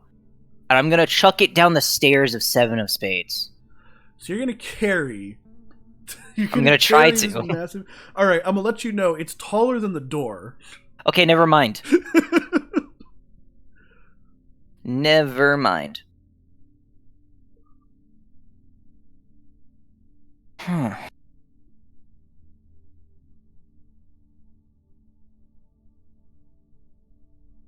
Damn, because my whole plan of trying to go north of the King of Diamonds was to actually, like, open the 6 of spades from another door and see, like, if he was staring still at that one door or not. So you mean try to get into the 6 of spades room, like, for example, from A the different seven? way, yeah. Okay. That's what I was gonna try to do with that, but... Yeah, that's a thing that you could try. Well, that's a staircase to darkness, and I don't exactly want to do that.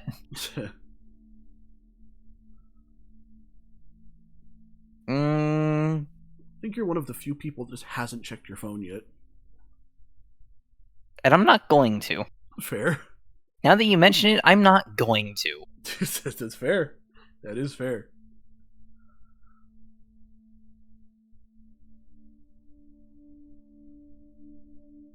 Did I try south of the 10 of spades?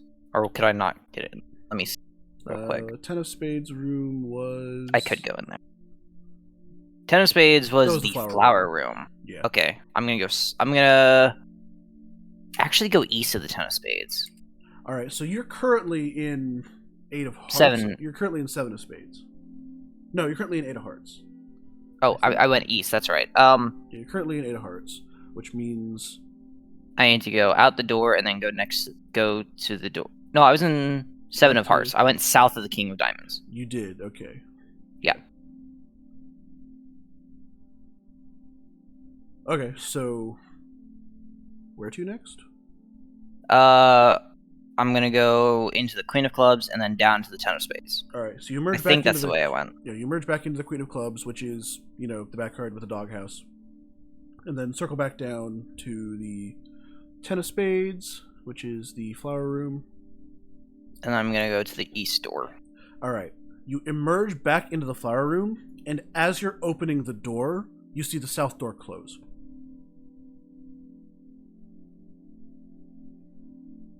Okay, I'm gonna call out, is anyone there? Alright, so you call out, is anyone there? No answer. Your voice echoes a little bit off of the glass walls. Can I hear footsteps at all? No, but you can just barely make out giggling. I'm going back through the Queen of Clubs. Alright, back in the Queen of Clubs room.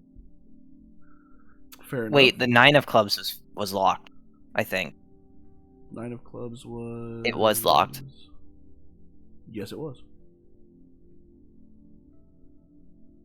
There's giggling? Oh.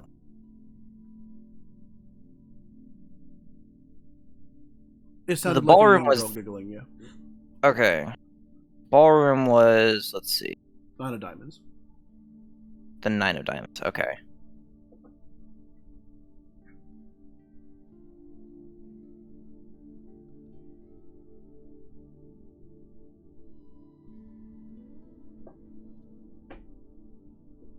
Alright, I'm just gonna go up to the 6 of Spades and hold the painting through the door. I'm not gonna go through the door, but I'm gonna hold the painting there.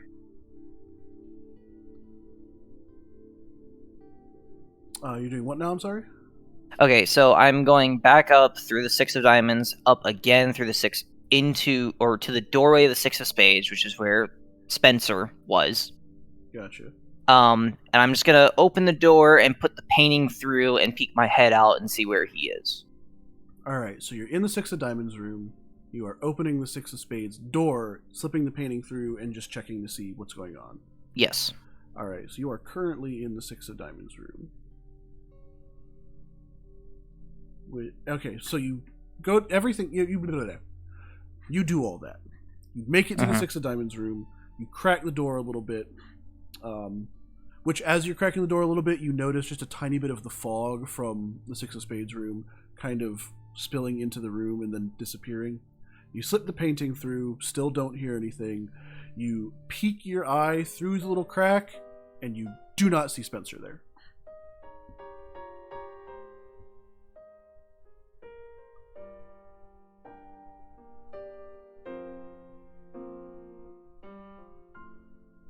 I am gonna call out. Actually, wait. Did the butler say a specific, like, honorary for Spencer? Lord Yes, Spencer? Yes, he said it was the lord of the house. Okay, I'm gonna lightly call out Lord Spencer. Yeah, that'll earn you points. There is a few minutes go by and there's no response. Ah, shit.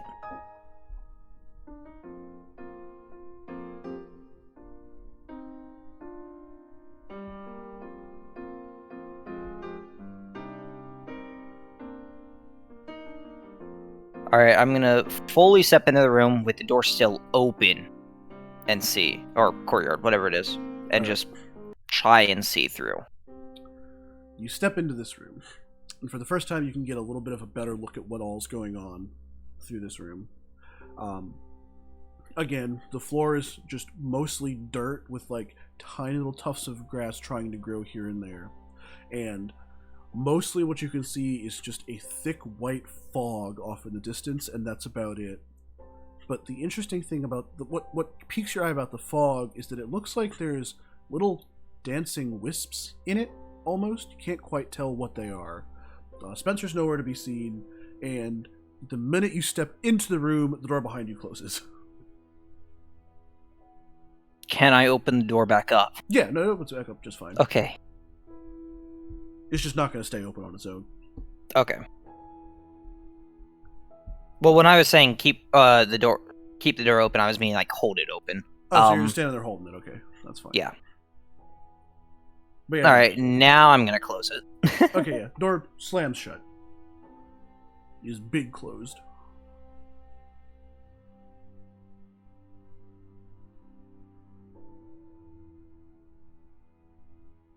Okay, now I'm gonna check my phone. All right, you pull out your phone. It is dead. Okay, here's much. Getting your phone charged is part of this game. It's Right. not something that people have run into yet.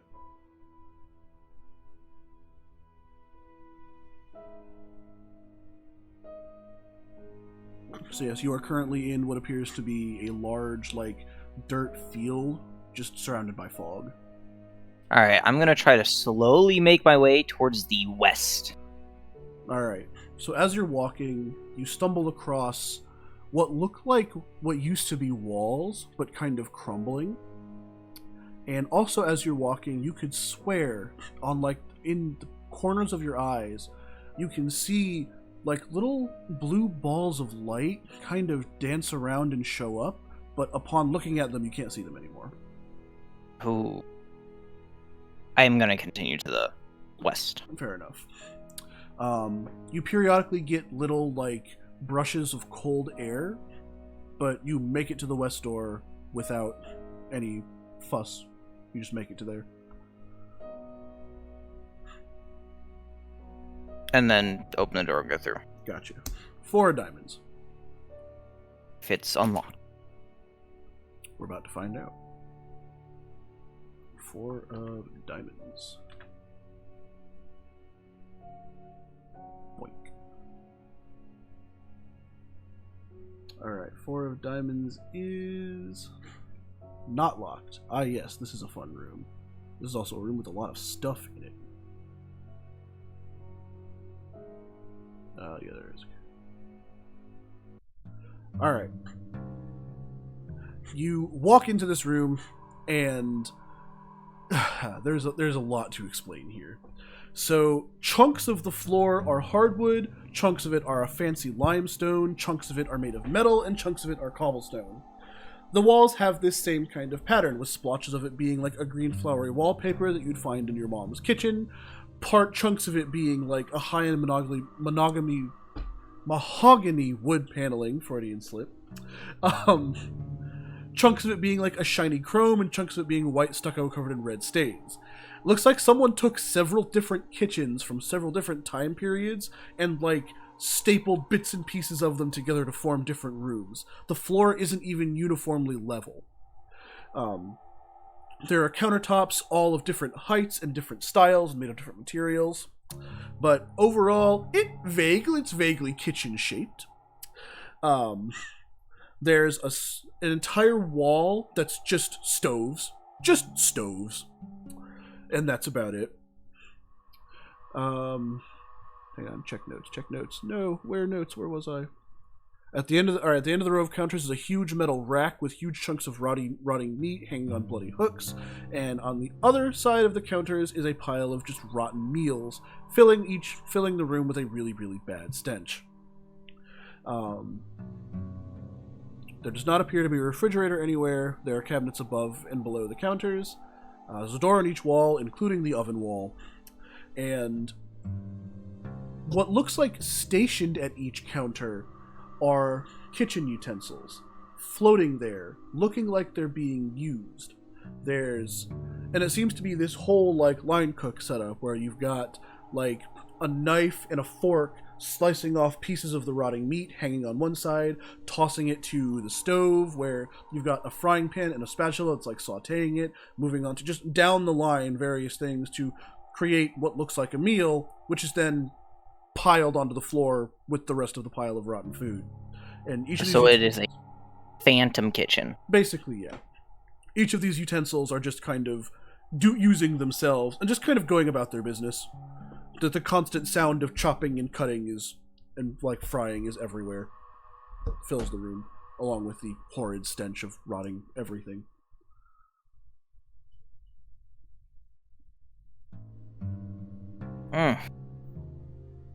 Welcome to the kitchen.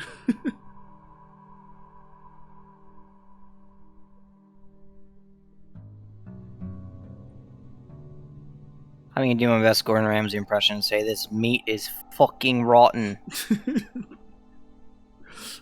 You shout this meat is fucking rotten, and you get no response from the utensils. They just kind of keep doing their thing. Okay. There is a door to the north, right? Yeah. Okay, I was just saying because the map is kind of cut off right now. Cut off right there. Let me zoom out. Here we go. There you go. There we go.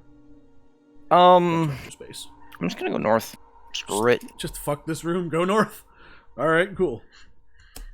I'm trying to see what's there. The interesting things I'm gonna look at first. The not interesting things I'm not gonna look at first. Fair enough. You know. 2 of Hearts. Just getting a feel for like what all is in this like horror house maze before like really. And now that I'm cut off from the cushion room. Cut off from the cushion room? How? Because of the dance or the giggling little girl in the Queen of Clubs or Ten of Spades. That is a huge no. I mean, all right, 2 of Hearts, 2 of Hearts, 2 of Hearts. Man, watch the 2 of Hearts be locked. I bet it is. No, it's not. Okay. Oh, what an appropriate room to be next to the kitchen. All right. So this room has no music. So you walk out into this room, and surprise, surprise, it's very obviously a massive ass dining room. Huge, like, royalty level dining room. But it's a massive rectangular room with a dark brown hardwood floor, wood paneled walls, and the ceiling is like a dark gray stone. There's 2 massive golden chandeliers that look slightly less fancy than the ballroom, hanging down and filling the room with dancing candlelight above a massive wooden table, like one of those long dining tables. Okay,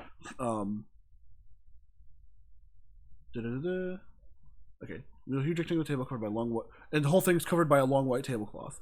Lining both sides of the tables are elegant wooden dining chairs, and at the heads of the table are each ornately carved gold-encrusted wooden thrones. Each chair has either a club or a diamond carved into it.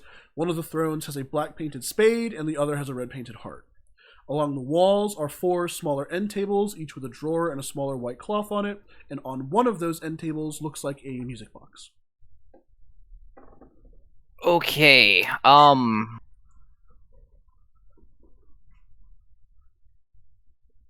you said what were the 2 throne color or suits? Spade and a heart.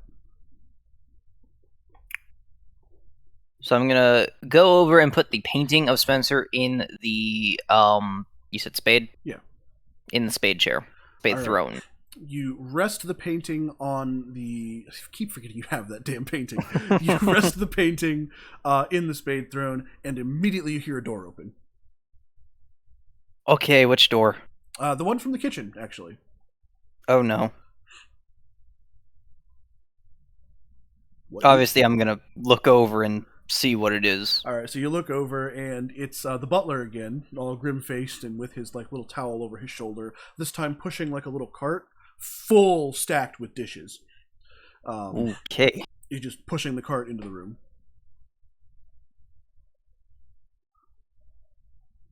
Hello again, Butler.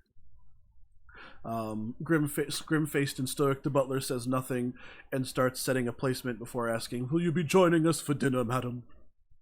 How long until dinner? He says, "The cooks are working hard. I will let you know as soon as the hour strikes. It shan't be long now." Who all will be joining for this dinner? Well, that's a good question. How would he respond to this?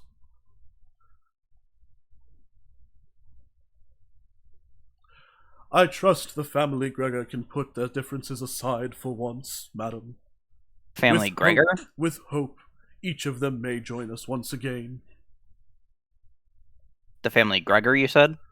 "That is correct, madam."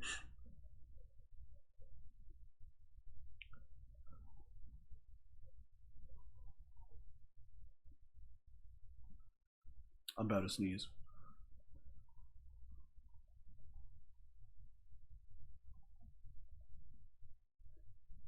Is this where Lord Spencer would sit?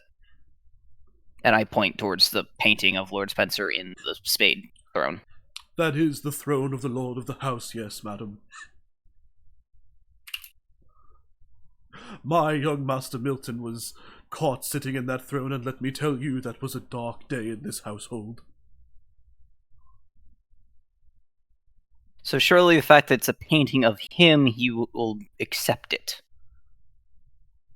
The butler kind of like looks at you, kind of gives a sidelong glancing at the painting, and simply says, "Paintings do not make good dinner guests, madam." I was more meaning if he were to show up. "That would be at the discretion of the lord of the house, madam. I am not to say." Okay. At that, I am going to take the painting off the seat All right. and ask the butler who the lady is of the house. Lady Helga. And just kind of trails off, doesn't say anything else.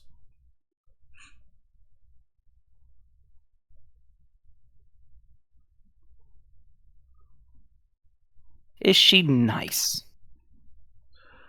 There's visible hesitation before he says, "I'm not one to comment on the mannerisms of the lord or lady of the house, madam. I am merely to serve." So all these chairs here, how many would actually be taken up if the entire family were to sit down at dinner?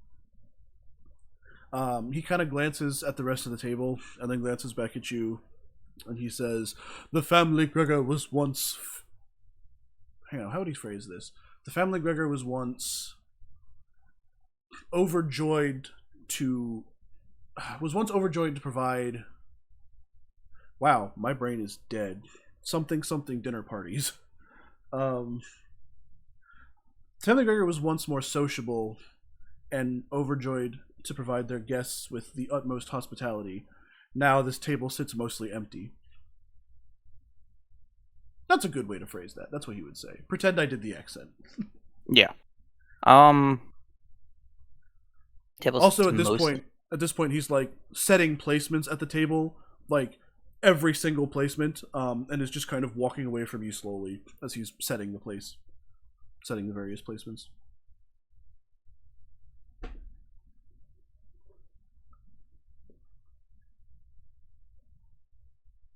Is the family Gregor a religious family? He pauses in what he's doing before answering, "I'm not one to comment on theological matters, madam." Okay, that's a weird response to me. It is.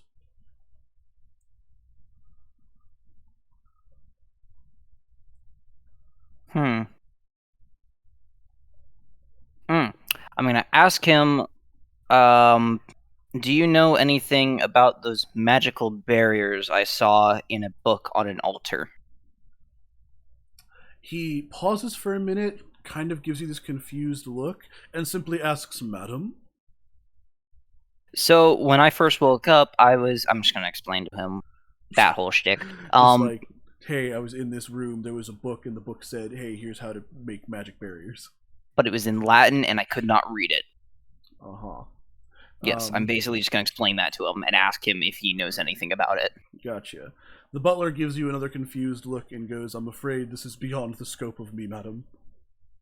Alright, so it's very clear and obvious that the butler is not allowed in the altar room. Alright. At least that's what I take from it. Yeah. Either way, he has no idea what you're talking about. Yeah. What of the giant room filled with curtains and pillows? And the full red light? Now, at that, he doesn't slam the plate down, but he, like, very firmly places it. Like, that caught him off guard. And he, like, doesn't look up at you and very firmly states, in a much harsher tone, that is beyond the scope of me, madam.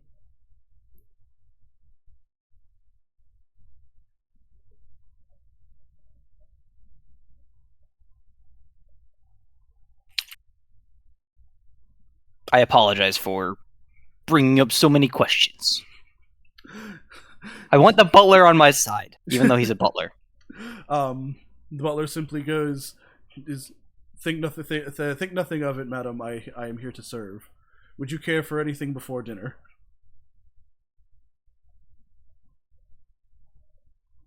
Can I have a spare kitchen knife?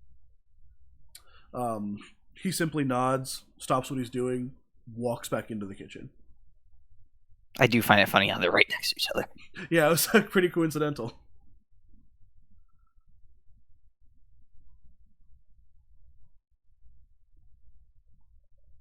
So, the butler has left the building.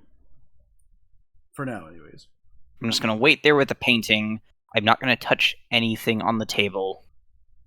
You said there were drawers, right? On the end tables, there's like 4 end tables aligning the wall, and yeah, there's drawers on each of them. All right. So I'm guessing those open, Yeah. or I can go up to them and see if they open. Yeah, they opened. Are you examining each of them? Yes. Oh, yeah. So you just go through one by one, just snooping around in the drawers. Most of them are empty. Inside one of the drawers is 3 more of those red coins, in case you want to take those. Yes, I will take those. And Forgot I had those. the rest of them are all empty.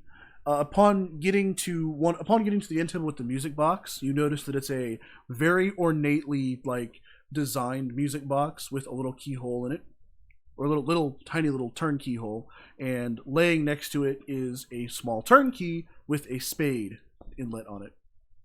I am not going to touch that. It's probably smart, or is it? Ooh. Yeah, I'm just gonna leave it be. Leave it be. As you're walking away from the music box, the butler walks back into the room carrying what appears to be a large steak knife, slightly above average size steak knife, and simply is walking towards you with it. I am going to be cautious but optimistic. So just letting him approach you. I will be pulling out one of the red coins and asking him what it is for as he's walking towards me. All right, fair enough. Without stopping, he just kind of goes, "The currency of this manor, sir, or madam." I'm so used to him saying sir. He calls everybody sir. Yeah. But the currency of this manor, madam, and he says nothing else. The currency of this... Huh? Also, at this point, he has now approached you, gives a short little bow, and hands you the steak knife handle first. I will slightly bow back and... Yes. Before he walks away, he goes, "Will you be needing anything else, madam?" I would like a map of the entire manor, but I am sure that cannot do that. Oh yeah, he goes, I'm afraid information like that is beyond the scope of me, madam. Do you know where every door in this manor goes? He does not answer that question. He simply gives you a look that you can't quite read. Are there rooms in the manor that you cannot access? Well, that's a good question. He says, perhaps once, madam, but I've since found my way around to the less than savory portions of the house.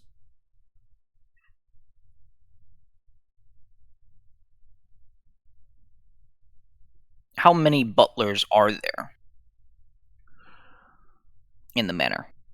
Is it just you, or are there others? Alright, he hasn't answered this question. How would he phrase it? He would say, this manor's staff consists of me and my 2 assistant maids, madam.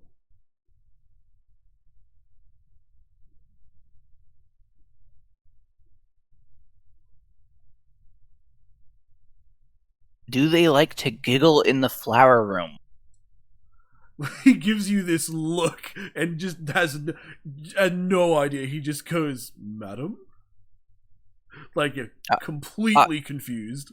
I was in the garden with the gazebo, and the south door shut, and there was giggling in the room. And so I promptly got the hell out of Dodge. There's a brief moment of more confusion. Then his eyes widen as if having some realization, and then lets out this long, deep sigh. And then he goes, rest assured, madam, the situation will be taken care of promptly. I must go find the young Mistress Emily. What do you say, mistress? Or would you just say miss? I think he would just say So miss. that's Emily. Okay. He would just say miss, yeah, the young Miss Emily. And then, like, promptly walks the fuck out of the room.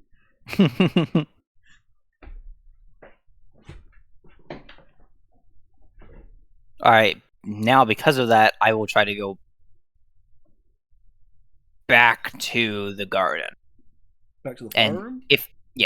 And if I follow him, that's great. If I don't follow him, then I will still just go to the flower room. I prefer to follow him, but if he goes through a door I can't go through, obviously. Let's see. He eventually... By the time that, like, you've made the decision to go follow him, you go through the same door he does, but he's already gone. Okay. But maybe you can make your way back to the flower room then? Wait, did I put the painting down, or do I still have it? I don't know. Do you still have it? I think I still have it. I think you still have it too. What is Okay. with you with this damn painting? I'm keeping it in case Spencer comes at me and I'm like, "This is you." This is you. Yes, I'm sure that will work. Yes, I'm sure he doesn't hate his own resemblance. You know, I'm sure he will not get even more angry by seeing himself. You know, given that he wears a mask all the time. That's what the mask is. Yeah, exactly. All right, so going back to the flower room. So just Yes. kind of shooting down and around and back down to the flower room. Okay. I am cautious through the 6 of spades. Right, yeah, that makes sense. What you get through the 6 of spades room, again, no problem. Just with very, very spooky shit that happens. So you make it back to the flower room. Let me double check what all's going on here. Doodle-doodle-doodle-doo. Doodle-doodle-doodle-doo. Alright, so you make it back to the flower room. You are once again surrounded on all sides by stuff, by everything that's there.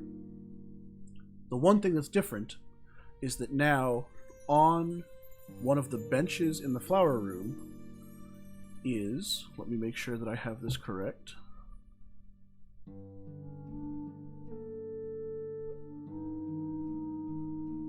Alright, yeah, is a small plush donkey. Just kind of laying on one of the benches. Okay. I'm gonna make a mental note that donkey's there and not touch it. Fair enough. I will call out, Miss Emily, are you in here? You do not get a response. Okay, I'm gonna go straight back to the altar room, or actually straight into, the altar room. right, back to the Ace of Hearts. And I'm going to look at the book and the map and see. It is completely updated. Completely updated. Are there any symbols like there were on the Queen of Diamonds? Let me check.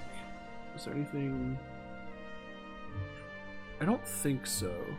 I think it's just the Queen of Diamonds so far that would have a symbol on it.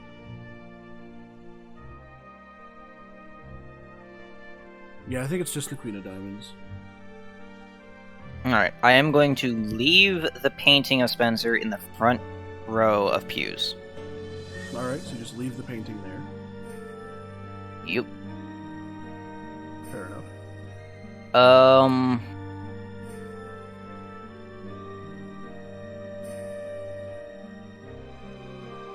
And I'm going to walk into the pillow room. The Ace of Clubs. Alright. And do I notice the water change, like how it sounded? No, the whole room is pretty much exactly the same, although the shades of red have gotten a little lighter, you think? Okay, well that could be passage of time.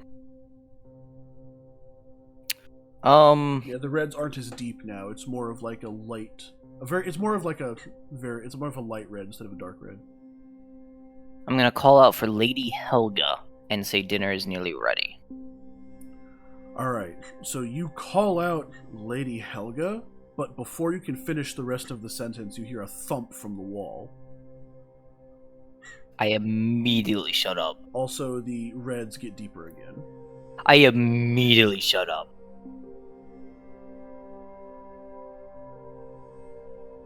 Fair enough. You do not hear any additional thumping, and the reds stay deeper. And the water's the same. Water's the same. Alright, I'm pretty sure I know what this room is. It's one of two things. I am going to go north. I promise you don't know what's in this room. Oh, I'm right. Alright, you said you're going north of the Ace of Clubs? Yes. Alright, Eight of Spades.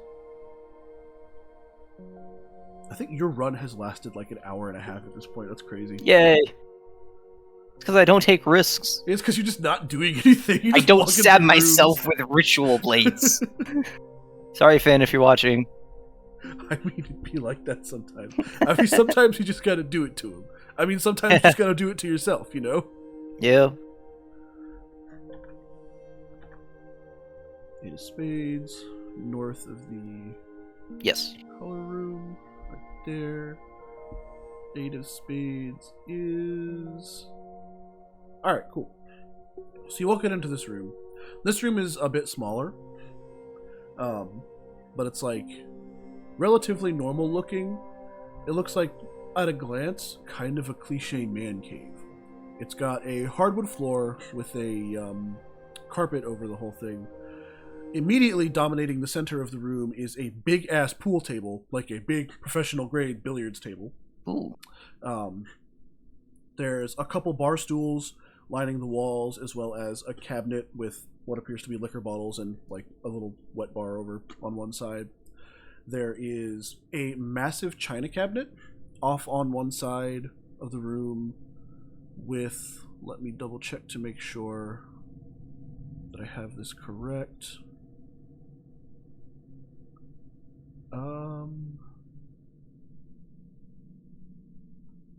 Yeah, there is, okay. Wait. What? Yeah, okay. So there's a china cabinet, which just has various bits and bobs in it. There's like a couple like trophies and plaques that don't appear to have any writing on them. They're just vaguely there.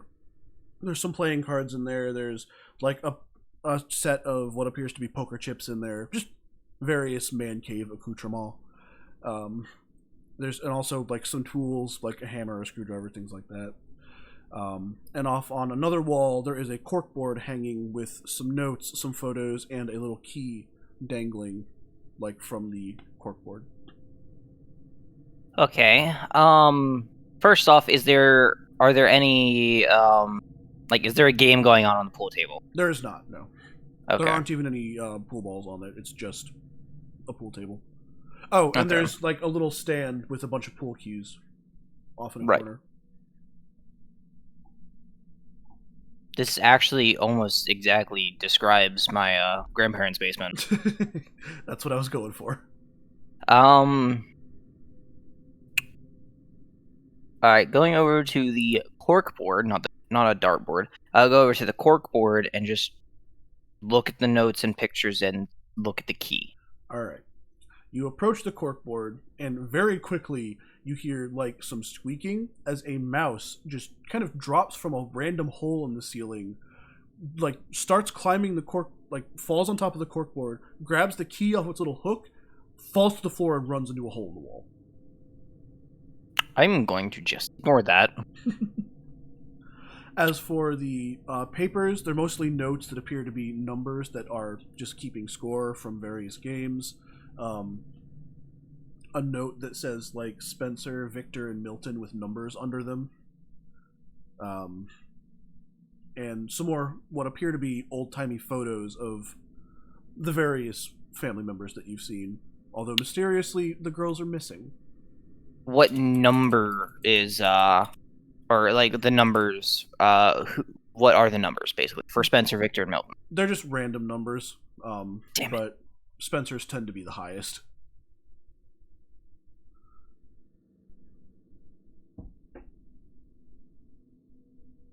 Okay, all right.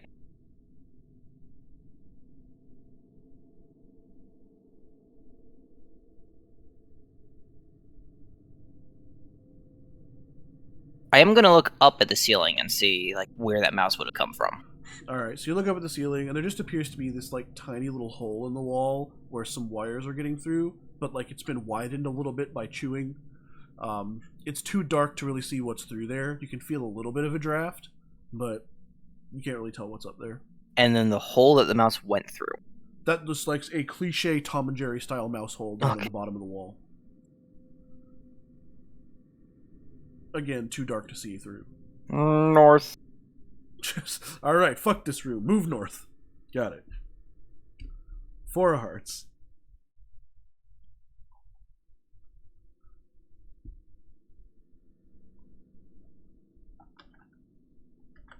Just taking it all in. I'm still trying to figure out, like, you know, if I get to areas I can't get to, then I will inspect these rooms more. I guess that's fair.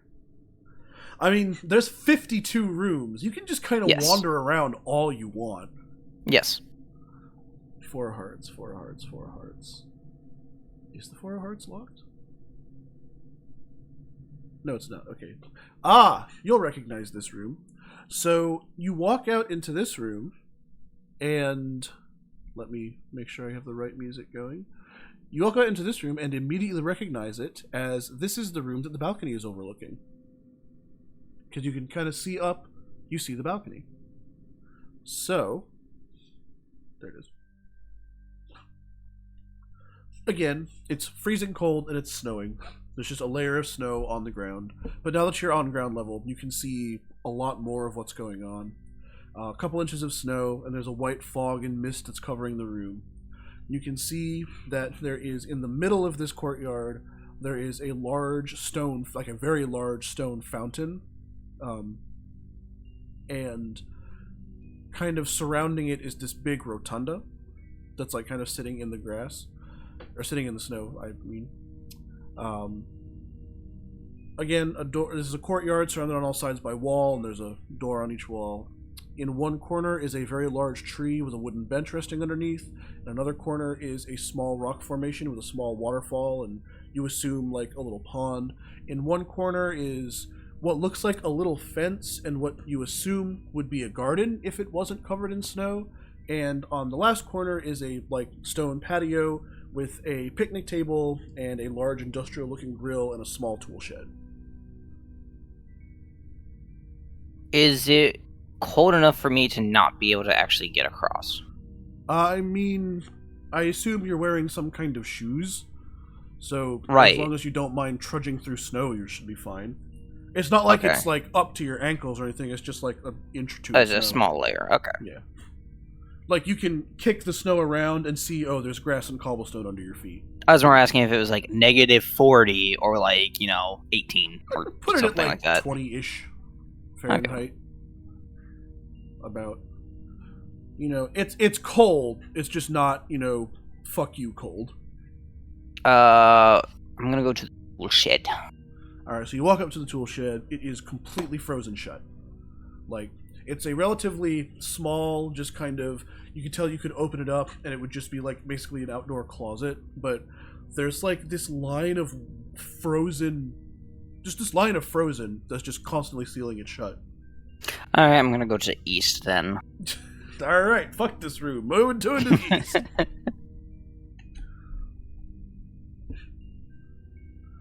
Alright, this is the Two of Diamonds room. Two of Diamonds room. Oh wait, I should probably put that on the map, shouldn't I? Yeah. Two of Diamonds. You said you're going east, right? Yes. Okay. Two of Diamonds is... Alright. Excuse me. Alright. So, you walk out into the Two of Diamonds room, and once again... let me pull this back up. Okay. Walk up into the Two of Diamonds room, and once again, you have a few moments to get the fact that you're in what appears to be a massive glass room full of plants before realizing that Spencer's standing in this room once again, waiting for you. You have a minute and a half and two options. And two decisions. Because he's walking towards you again. Hello, Lord Spencer. The butler has told me that dinner is near.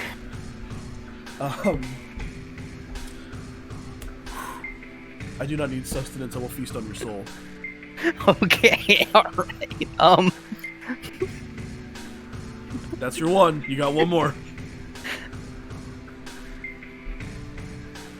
Walk through the door. Fuck it. Walk back through the door. Fucking escape. Got it. Walk back through the door. You are back in the frozen area. Slam the door behind you. And, not doing it right when I don't have the painting. Fuck. Well, do you that's not probably have that's probably a blessing. I put it down in the altar room. You did? Oh, you're right. Okay. Oh God.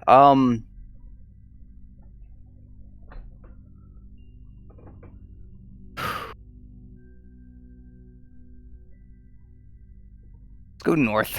Let's go north. Let's go north. Let's go north, she said. This is the final six, by the way, the Six of Hearts. Yay! Alright, here we go. Hopefully that's a good omen, and not a Spencer omen. Not a Spencer, maybe this is hopefully not another Spencer room. Can't handle two of those back to back.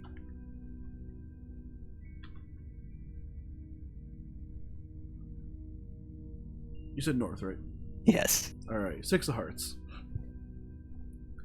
Six of Hearts is the lounge. So you emerge into what looks like a fancy-ass living room.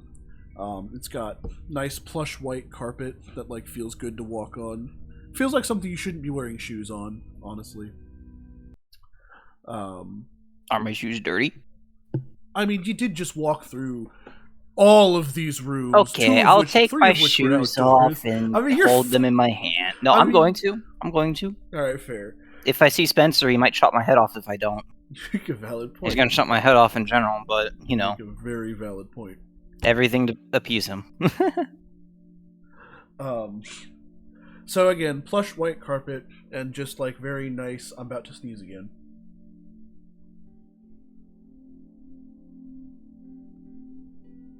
Wait for it. Didn't sneeze. Excellent. That's another emote I need, is a sneezing emote. Have I not been streaming the music the whole time? Oh my god. Anytime you tap off, it's been off for me. Yes. Oh, rip. That's unfortunate. Yeah. Wow, that's sad. Okay.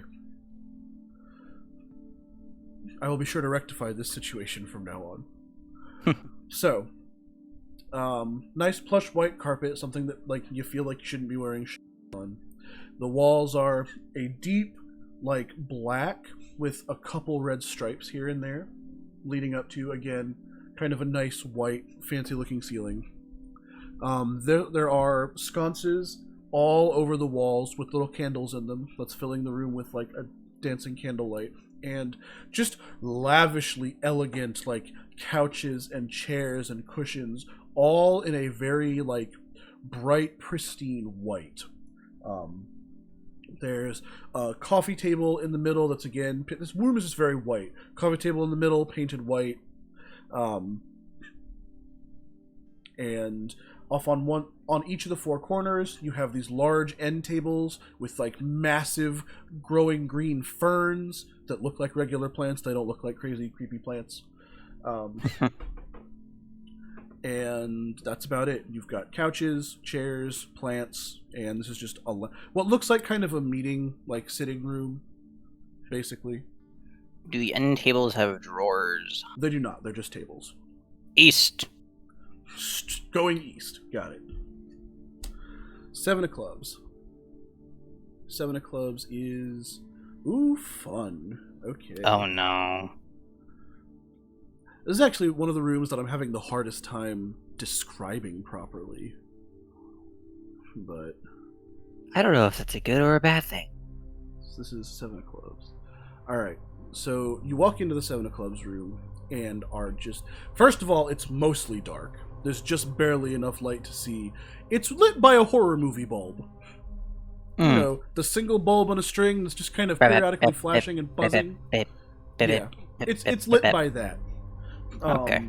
The room is just wires all over the place with massive metal, like, boxes everywhere that are very obviously just huge electrical circuit breakers everywhere.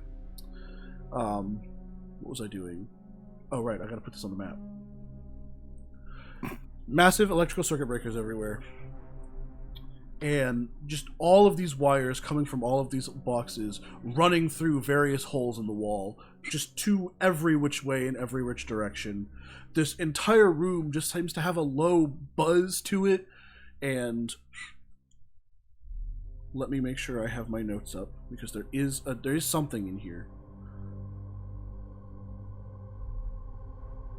Okay, and there's, like, on one corner of the wall, there's a massive grate that looks like it, that, like, kind of leads into, like, HVAC tubing, like the big silver metal tubing.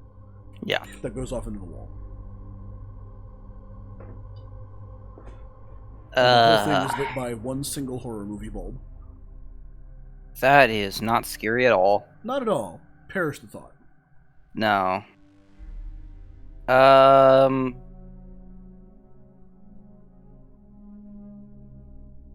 I am going to go north. Just straight up going north. Yes. Alright. 3 of clubs, or excuse me, 3 of spades. Is 3 of spades locked? It might actually be... No, it's not. I've had severe luck with unlocked rooms.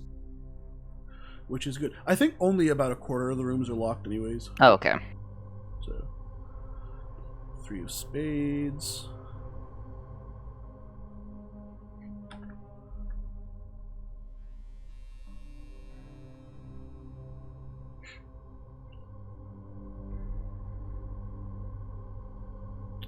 If I can...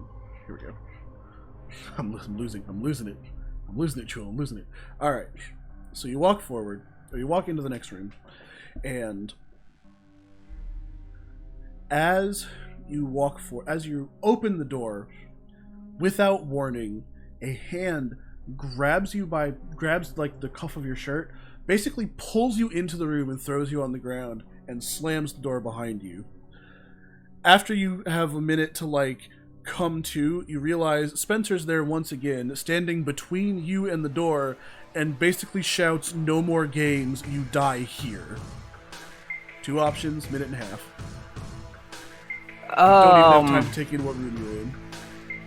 I challenge you to a game of billiards. He hesitates for a second, and then just starts walking towards you faster.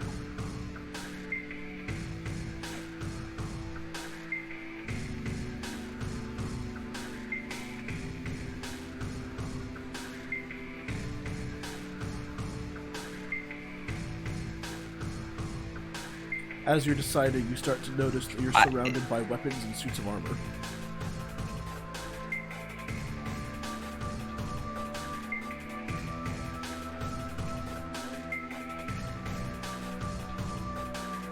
Got about 40 seconds left. I run to grab a spear.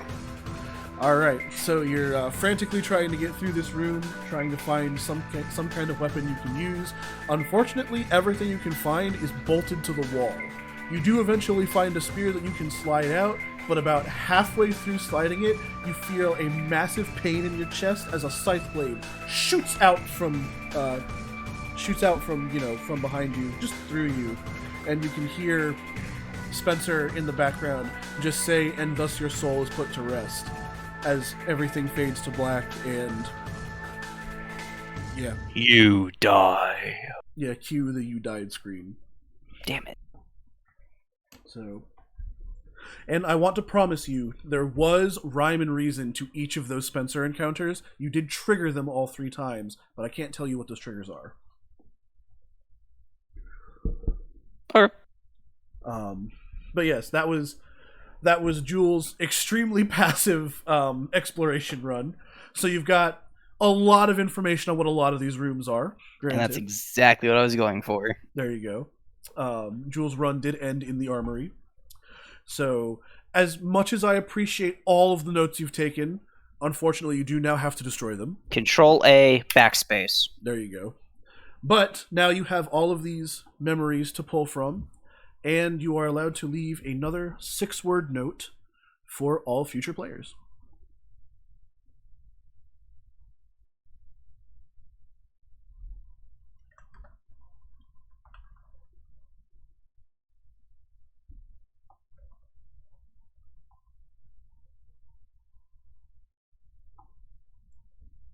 And do take Lord Spencer, Lady Helga, Miss Christie. Fair enough. Fair enough. Satisfied with that? Yes. All right. And that was the second run of Project Angel's demo. Thank you very much for participating. I hope you had fun. And so, as is the rules, you are no longer allowed to play until somebody goes after you. Yes. However, if Finish is still here and wants to try to redeem himself, he's more than welcome to now, because a run has now gone without him. Or, if anybody else would like to volunteer, I'm currently doing kind of a first-come, first-serve thing. Don't worry, Annie, you didn't miss many of the secrets. If anybody would like to hop in and and do their best to try to run through it, please feel free. Also, Jewel, if you would be so kind as to hop off the call so that somebody else can take your place. Oh, would you like to shout yourself out while you're here, just in case? Yes, my Twitch is the Reteach, and my Twitter is my Twitch is Reteach. My Twitter is the Reteach. Yeah, so make sure you go follow her. She's fantastic. Good friend of mine. But yes, thank you for participating, and if you'd like to play again, you gotta wait for one more run. Okay, goodbye. Alright. And now if somebody else would like to hop in, immediately, without skipping a beat. Without skipping a beat. Baby! Without, just immediately. The redemption arc begins, my friend. Yeah, this time we're gonna have an even longer run than Joel did. Excellent. Excellent. You'll love to see it. You'll love to see it. Now then. Alright, I got the music going. I got the stream open. We're gonna go for the Ace of Spades again, baby. Ace of Spades again. Mans is out here ready No. it. I need to see if what I did last time has affected this run. Because if that's the case, then I sort of want to burn this place to the ground. Fair enough. Just all the relevant hints, I'll just piss all over every bug. It'll be great. I know you mentioned you have the stream up. Do me a favor and go ahead and close that down while you're running. You can't have chat up right now.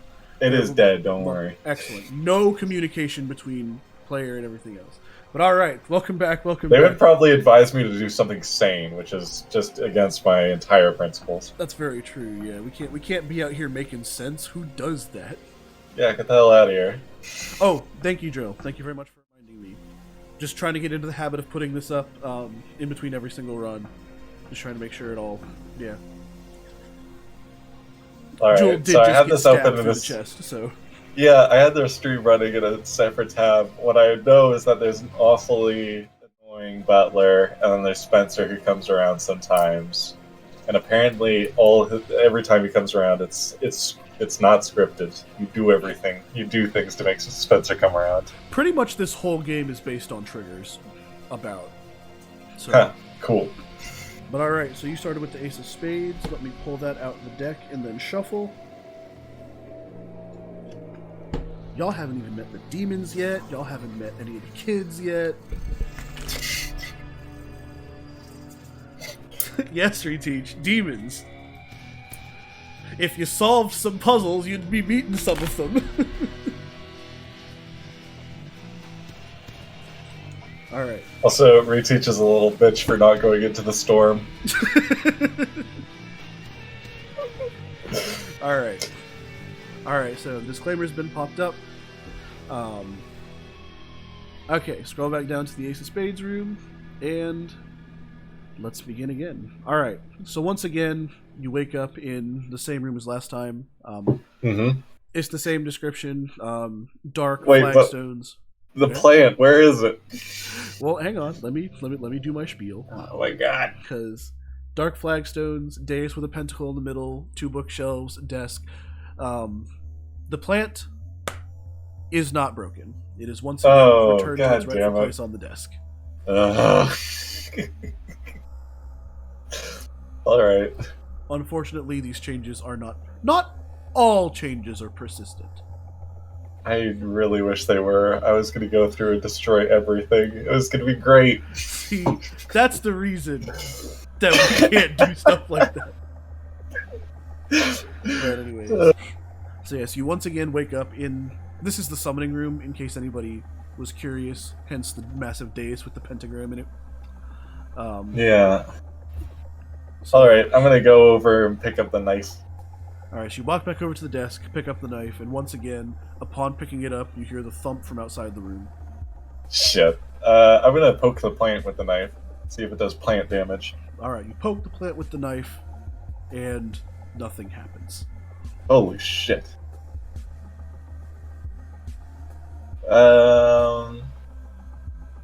Alright.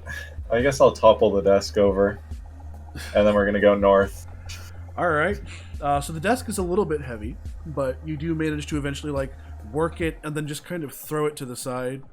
The papers go everywhere. The 2 red coins on the desk just kind of topple. Oh, yeah, I gotta pick up those coins as well. Yeah, papers everywhere. The plant, once again, smashes, although not as spectacularly as it did last time. Was there anything else in here? Is nope, that bookshelf? So, you grab the 2 coins. Alright, then we're gonna go north. Alright, so you have the 2 coins, you have the knife, and you're going north. Sounds good. Mm-hmm. Next room is the 10 of diamonds. Let me pull that up right quick. 10 of diamonds. Boom. Yeah, okay. So let me swap over to the 10 of diamonds room. Alright, perfect. So, you walk into the 10 of diamonds room, and at first, it doesn't really seem all that strange. It looks like a bedroom, basically. Just a bedroom. There we go. Against one wall... Okay, so it's a nice, kind of... Not as ornate white carpet as the lounge, but just like, kind of a... Just regular white carpet, throughout most of the room.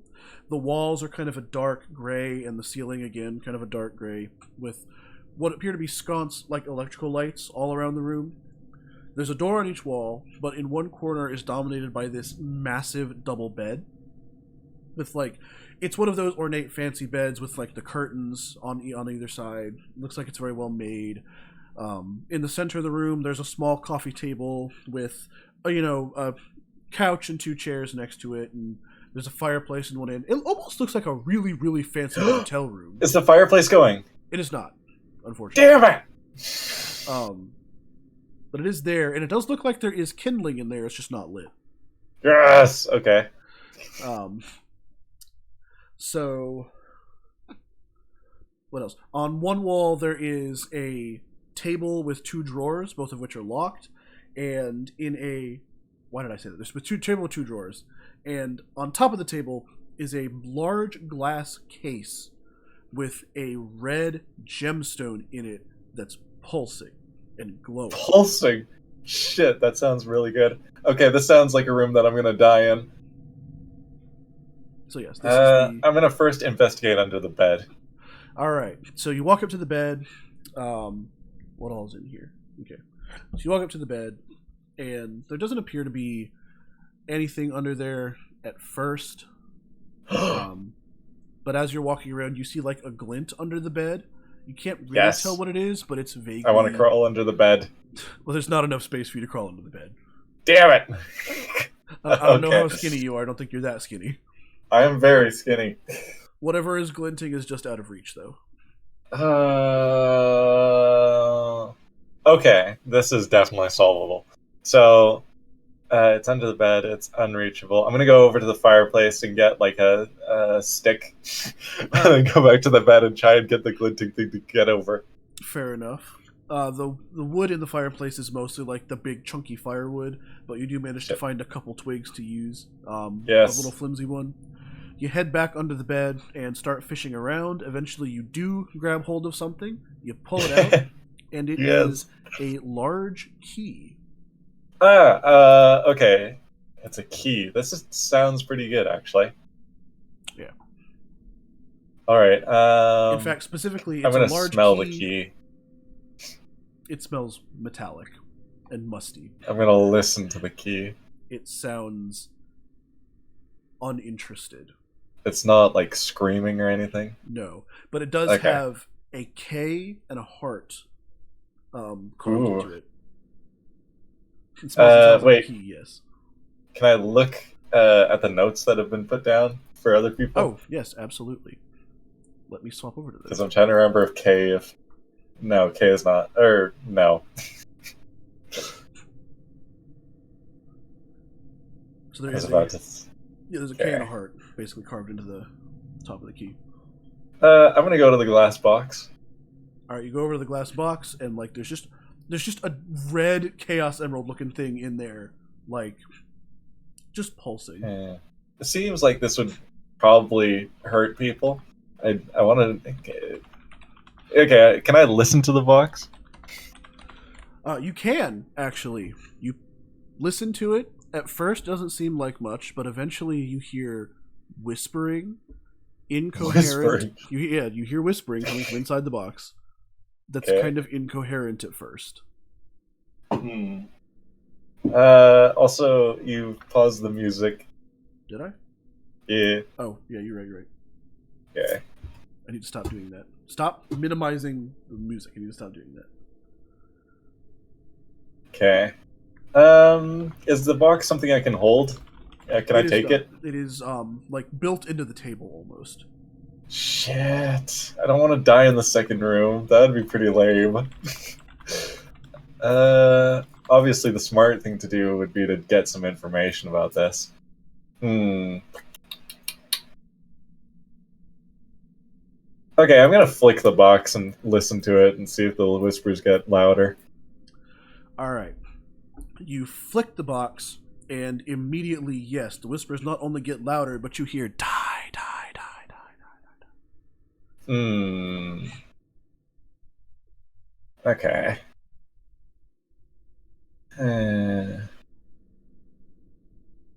Okay. I really want to smash open this box, but it's gonna kill me, and I know it.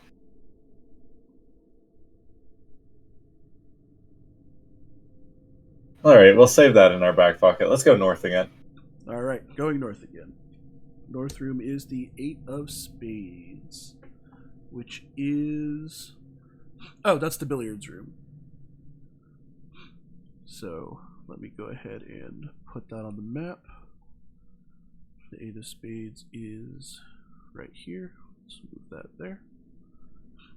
And Do you need me to re-describe to you the billiard room, the man cave room? Yes. All right. So there's a pool table dominating the center of the room, a like massive professional grade pool table.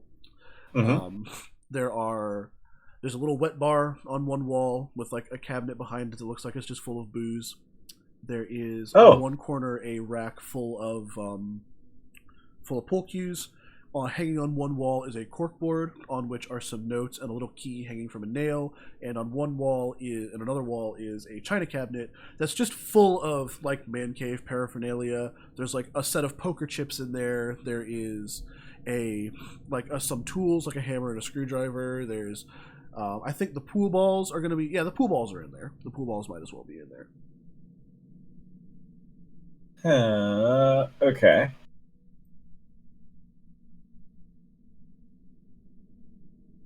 We're gonna go and grab the key first. All right. So you go approach the corkboard, and immediately a little mouse drops down from a hole in the ceiling, Uh-huh. hops onto the corkboard, grabs the key, falls to the floor, and runs into a hole in the wall. Oh, okay. We got the. Hmm. All right. We'll get one of the billiard sticks. One of the billiard sticks. All right, you grab. What is it called? It's a pool cue. A pool cue. I'm just gonna shove that into the hole a little bit, like see if I can hurt the rat somehow. All right, fair enough. So you shove the pool cue into the mouse hole, and you hear some distressed squeaking. But other than Yes! that, nothing really happens. But you Oh, continue to hear distressed squeaking. after I've taken the pool cue out. Yeah. And also, additional rats have now entered the room through the hole in the ceiling. They're not doing much, but there's now several rats in the room. This seems like something that could get very worse very quickly. The rats are kind of looking at you. Just a little They're bit. just regarding me. A little bit. They're kind of watching you just a little bit.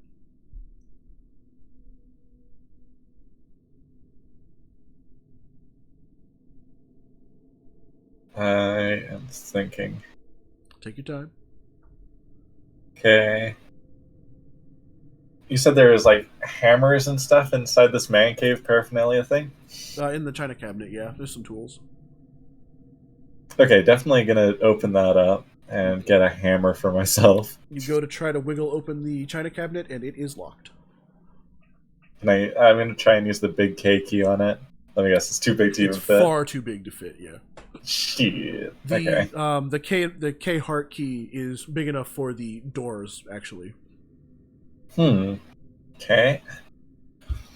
I can tell you have a room key, so. Yeah. Alright, so the rat has the key to get the hammer.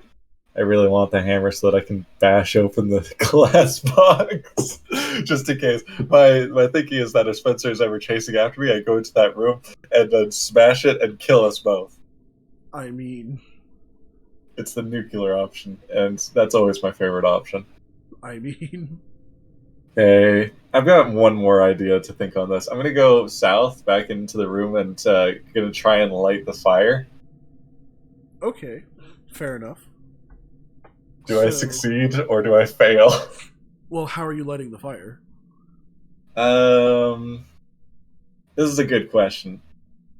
I'm gonna guess that trying to rub the sticks together probably won't work. It definitely will not. I have a metal knife. If I had like something else that I could use as a fire starter off of that, that would probably work.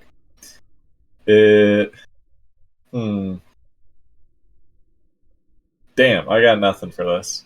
Got nothing. Yeah, no, I did not know how to start fires. That's not part of my practical knowledge. Fair enough. Okay, we're gonna go back north, I guess. So there's the. Okay. Sorry, you're gonna have to tell me what the. Oh yeah. The additional rats are now kind of running around on top of the pool table. But once you enter the room, they're back to just kind of staring at you. I'm gonna poke one of the rats with the billiard stick. You do still have a pool cue, don't you? Okay. So you go to try to poke some of the rats with the pool cue, but they're like not having any of it, and they're just kind of running away from the pool cue. Good. Okay. I thought that was probably going to kill me, but no, we're good. What else is in this room that I haven't tried to mess with yet? There's the rack of pool cues. There's the wet bar with the booze behind it. Oh yes, bar. Let's go to the bar. All right. So, the wet bar is fairly. There's not much to it. It's just kind of like a wooden stand, really, like a small table. And then behind it is just a cabinet that's just full of various unlabeled bottles that look vaguely alcoholic. Is the cabinet locked? How do you try to open it? I'm gonna try to open it. Not only is it unlocked, but the mechanism that keeps it shut appears to have been smashed. Ha! Great. Okay. Wait, smashed by who though? Who's the drunkard in this house? You can't tell, but based on context clues, based on like what it looks like with the lock, it almost looks like it was ripped open. Holy shit, that's weird. Alright, I'm gonna see if any of the bottles have any liquid left in them. They all do. They're all full, but they're all unlabeled. The bottles cool. are all opaque, but you can tell by swishing them around, yeah, they're all full. Alright. I feel like this is also a good way to kill myself really quickly. I'll just take one of the bottles, open it up, and sniff it. Alright. So you take one of the bottles, open it up, and you don't even have to sniff it. It lets out something that smells like death. Like, very unpleasant just to be in the same room as. Perfect. Okay, we'll close that up, and then we'll keep the bottle with me so that I can throw it at Spencer. Fair enough. Fair enough. You see, this is what you gotta be doing the whole time. So, I think I have like a knife in my pocket, a billiard stick in one hand, and a bottle in the other. There you go. Looking like a real drunkard. I'm a smart person, actually. I'm gonna go over to the hole with the rat net. I'm gonna put the billiard stick down, take the knife out, and then open up the bottle and try and put it away from my face so that I don't have to smell it. Maybe put my nose into my elbow or into my armpit or something to smell something better. And then I'm gonna just drop a little bit of liquid into the hole. And then wait there with the knife ready to try and stab the rat, I suppose. All right. I feel that plan. So you take the bottle, you pour out a little bit of the death-smelling liquid, kind of like at the entrance to the hole, as in there as you can get it. Yes. And you are sitting there waiting with the knife. I assume just muttering, "Come on, you little bastard! Come on, I got you this time. I'll fucking get you this time. Yes. About a minute and a half passes and just nothing happens. Right. So rats. Wait. Okay, I will try and go over to one of the other rats and try and pour out some of the liquid onto them and see if they have like an aversion to it or if they're just totally chill. All right. Well, they're still kind of dancing around on the pool table and just periodically looking at you. So I assume you're just pouring out like a little bit on the pool table. Yes. Okay, so you pour out a little bit on the pool table. Again, it's just like this puddle of death-smelling liquid, and the rats don't really seem to care. They're still just kind of paying attention to you. Huh. Okay.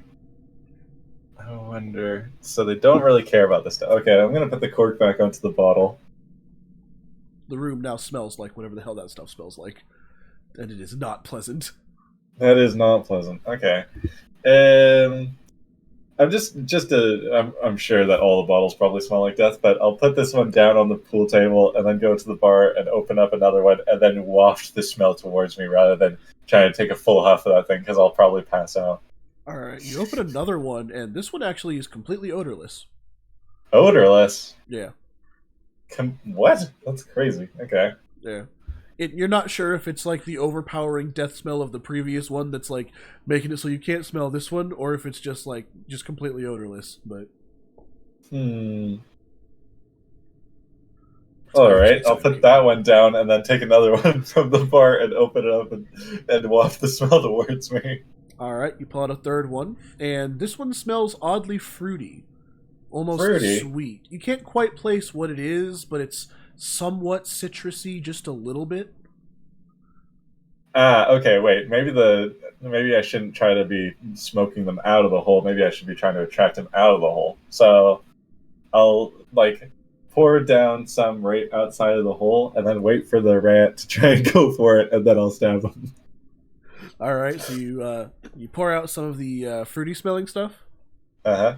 All right, so you go back to the Right mouse outside hole. the hole. You go back to the mouse hole, pour out a little bit just outside the hole, and once again stand there with the knife, muttering, "Fucking get you this time! You can fucking come out of that hole and I'll fucking get you." Again, a little bit of time passes. This time, a cockroach just kind of randomly shows up and starts like standing over the puddle that you made, but the rat stands resolute in his hole. This man is hard to get out of this hole. I really want to have the hammer though. Okay. I think we've exhausted the ideas of getting the rat out of that damn hole. I'll come back to that later, I guess. Fair. Okay, so I'm going to take the foul-smelling bottle, make sure that there's a cork on it, and take it with me. I'll put the knife back into my pocket, take the pool cue, and we're going to go north again. Fair enough. Just going a straight shot upwards, I see. I'm trying to find the storm so I can go into it and prove how bigger my balls are. 6 of spades. Here we are. Now the 6 of spades is... perfect. Okay. So you walk into the 6 of spades room, and it is a dirt floor, just a very... You appear to be outdoors, first of all, and it's chilly. But it is just a dirt floor with little bits and tufts of grass trying to grow here and there, but does not really look like it's succeeding very much. And just a big, thick, white fog surrounding the whole area. You can barely see anything, although in the fog you can just barely make out what appear to be like dancing little wisps here and there. Alright, I am gonna chase after one of the wisps with the billiard stick. Try to whack it. So you're just kind of waving the pool cue through the fog. While running, yes. While running, yes. Alright, so you are running through this room like a madman, just waving the pool cue around. And like, the phenomenon you observe is that the pool cue is just kind of swishing around through the fog, but as you do that, the fog also seems to kind of retreat from the pool cue, as though it doesn't want anything to do with the pool cue. Also, as you're running, you almost trip over some of these, but you eventually see things that almost look like walls, or what used to be walls, but now like smashed. There's like bricks laying here and there. There's just what appear to be like things that used to be structures that now are just sitting there rotting and decaying. Okay, Hedron, I need to alert you that I am in fact a genius. I'm gonna plant my ass onto the ground, and with the pool, I'm gonna get out my knife in the pool cue, set down the bottle on the ground somewhere, and I'm gonna sharpen the end of the pool cue. Okay. Until it's up to a very fine point, and then I'll take that and I'll put it into the awful nasty drink to, give some sort of poison effect to it. Alright, add additional poison damage, I see. Excellent. Then we're gonna go south, and then go to that damn rat hole, and then I'm just gonna start violently stabbing the pool cue into the hole. Alright, fair enough. So you have a sit in this room. You are sharpening the pool cue. Yeah. And as you're sharpening the pool cue, which is no problem, the pool cue offers little resistance to the knife, which you've now sharpened to a fine wooden stake. Vampires beware. Yes. And as you're wrapping this up, you start to notice that you're seeing what look like little dancing lights out of the corner of your eye periodically, but every time you go to look at them, they're gone. Okay, so somebody's in here, but it might not be a body. You open the foul-smelling liquid, which just absolutely smells like death. Although for some reason it's subdued out here in the world, maybe because you're outside, who knows. But you does the fog retreat from the smell? It does not. Okay. But you dunk the sharp end of the pool cue in there, pull it out, and now it's covered in a surprisingly viscous, foul-smelling liquid. Is it black? Yeah, it's about black. It's pretty black with like a tiny. Hell yeah. It's too dark to really tell. It just looks black right now. This is definitely poison. So yeah, you now have what is essentially a poisoned wooden spear. I'm also going to take some of the filings and shove those in a pocket because they might be useful Just for cut fire. wood shavings. All right, fair enough. Yeah. So you I don't know when those will come in useful. You now have wood shavings in your pocket and a splinter. Basically. That's fine. Okay. Yeah, we're gonna go south and stick that thing into the hole. All We're right. gonna get ourselves a rat. As you're leaving this room, you hear way off in the distance what almost sounds like a woman crying. Mm-hmm. Did you still leave the room? Yes. I need to get into. I need to kill that rat. All right, fuck that. I'll come back to. room. I'll just come back to the woman later, I guess. Maybe. Fair enough. All right, so you're back in the billiard room, and the two rats once again running around, and then they stop and stare at you. Yes. Go over to mouse hole. Stab. Just stab in there. I mean that worked last time, so yeah. It worked. What didn't work last time? Yes, I hit the rat. All right, so you take the poison spear and just fucking jam it in the hole. This time Yes. you hear a much louder squeal, but this time it stops. After a few seconds, you pull out the spear and you see that you have skewered the rat. It is kind of Yes. sitting there limp, and there's a key kind of dangling around it. Fuck yes. Oh my god, I'm a genius, I told you. Okay, we're gonna get that key, we're gonna open up the Chinatown thing. All right, fair enough. By the way, the two rats on the pool table, gone. They're just not there anymore. Perfect. I thought those rats were gonna attack me. This is literally the best option that could have came around from this. Basically. All right, so you grab the little key, fits right in the china cabinet, opens up like normal, and you now have access to the stuff inside. Cool. There is So, a hammer, a screwdriver, a bunch of a bunch of poker chips, the pool balls, some darts, though you don't see a dartboard anywhere, and paper and pencils. okay, let me think about the usefulness of all this. I'm gonna say that. Do we have like infinite pocket space? No, you do not. I'm gonna say that this is a typical day, and I've got my cargo pants. Fair enough. Don't judge me. No, you got it. I wear cargos all the time too. Okay. We're gonna shove a screwdriver into the cargo pant pocket. Feel like the hammer is gonna be really useful, but I don't think that's gonna fit in any of my pockets. I mean, it's like a regular, like, just hand ball peen hammer. It's not huge. Yeah, but it's not gonna like. I don't know. Can I fit it into a cargo pocket? I'm gonna say it would be uncomfortable and like the handle would be sticking out, but you could put it in there, yeah. Hey, perfect. Okay, and then we're gonna take some of the poker chips and put those into my back pocket. Because if we see Spencer and we don't have any other recourse, I'm gonna be like, "Let's play Texas Hold'em." Let's play. I challenge you for my soul. Yeah, you think I'm damned? Well, I'm damned good at cards. That's a good line. That's a good line. All right, fair enough. So you've got some poker chips. We got poker chips, a hammer. We got some coins. I encourage you to write room. some of this stuff down because I'm absolutely not going to remember what you have on you. All right, I will make a list. Okay, so 2 coins, poker. You do have 2 coins, don't you? Chips, poison knife. We got the poison billiard stick. The poison pool cue. It's gonna be called a billiard stick from now on. That's fine. You know what? That's fair. I'm gonna start calling them that too. A poison billiard stick, a hammer, Just literal hammer. and a screwdriver. Well, we can make it a poison hammer if you want me to. You should label it as Mjolnir. But it fits in a pocket. I don't think a pocket's worthy. Okay, and a screwdriver. Say 2 coins, poker chips, poison knife, poison billiard stick. Oh yeah, the wood shavings. Oh, you do have the wood shavings. That's right, and a splinter. Shut up. Okay, wood shavings. And that's it. All right, we'll go back up north into the crying forest. All right, back up north into fair enough. There aren't any trees, just destroyed buildings.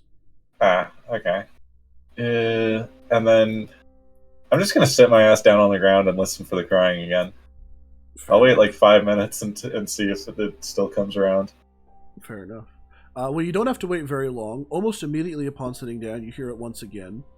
And it sounds like desperate wailing crying too. Not just like, oh, I'm sad, but like, oh, I'm dying kind of screams. Off in the distance. One thing... Oh, go ahead. Okay, sorry. No, you finish that off. One thing that you do notice is that those little blue lights that you saw before, you no longer see. Huh.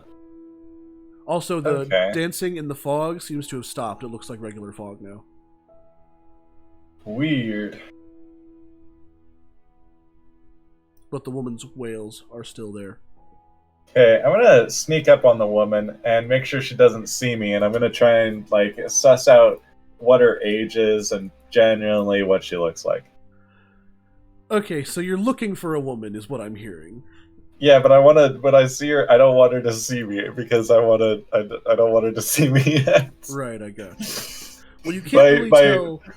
My genuine thinking here is that if she's very old, maybe I can go and get that fruit wine from the other from the other room and then offer it to her, and then she'll tell me more things.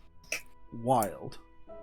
But I don't want to offer wine to a child, so we're gonna find out who she is first. Well, it definitely doesn't sound like a child. It sounds like a grown woman. Oh, okay. Well, then, yeah, if it's a grown woman, yeah, hell, let's go get the wine.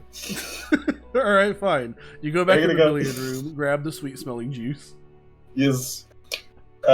Let's just make sure that she drinks it before me, because I don't know if it's poison. All right, then. Oh yeah, we'll grab 2 glasses as well, and I guess I'll leave the poison bottle behind in the billiard room because I don't think I have hands for all this. But yeah. Anyway, you're back in that room, and you can't really tell what direction any of these sounds are coming from, like at all. Okay, but I have the bottle of fruity wine and stuff. You do have that stuff with you, yeah. Okay. So you can't tell what direction. Okay, I got an idea then. We're gonna triangulate where she is. Or do we have no sense of direction where she is? Like if we just sit down and listen. No matter where you are, it sounds like it's coming from all around you. From all around me. So this is like the spirit of the forest who's crying. Oh wait, maybe she's like the spirit of the town that got destroyed. We're gonna look around at the buildings and try and suss out like how they got destroyed. Was it like fire? Were they destroyed by artillery shells? It's what happened? It's less buildings and more just like bits and pieces of wall that don't really seem to have any rhyme or reason to them. Like drywall or stones? Stones, like outdoor stones. Walls. Yeah. Like you can't really suss out any kind of rhyme or reason to where these things were. There's no lineup to them. There's no obvious like this used to be a building. There's just random bits and pieces of stone and like masonry periodically. Sometimes you'll see a column that's still intact, but just kind of drop there randomly with absolutely no rhyme or reason to it. However, upon venturing further into the fog, you eventually come across one intact building. And it's a massive, moss-covered, what looks like a mausoleum, with the door cracked ever so slightly. One question, what's a mausoleum? An above-ground grave. Okay. Oh, yeah. Alright, let's read the mausoleum and see if it's in Latin. It's definitely in Latin. Actually, it's not. There's only 2 words. Let's see. Oh, okay. I gotta write this down. I gotta make sure I get the right name, though.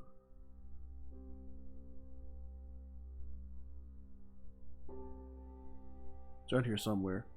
This is story significant, so I have to make sure I say this correctly. I feel like the wisps were also very story significant, and I just left to go kill a rat.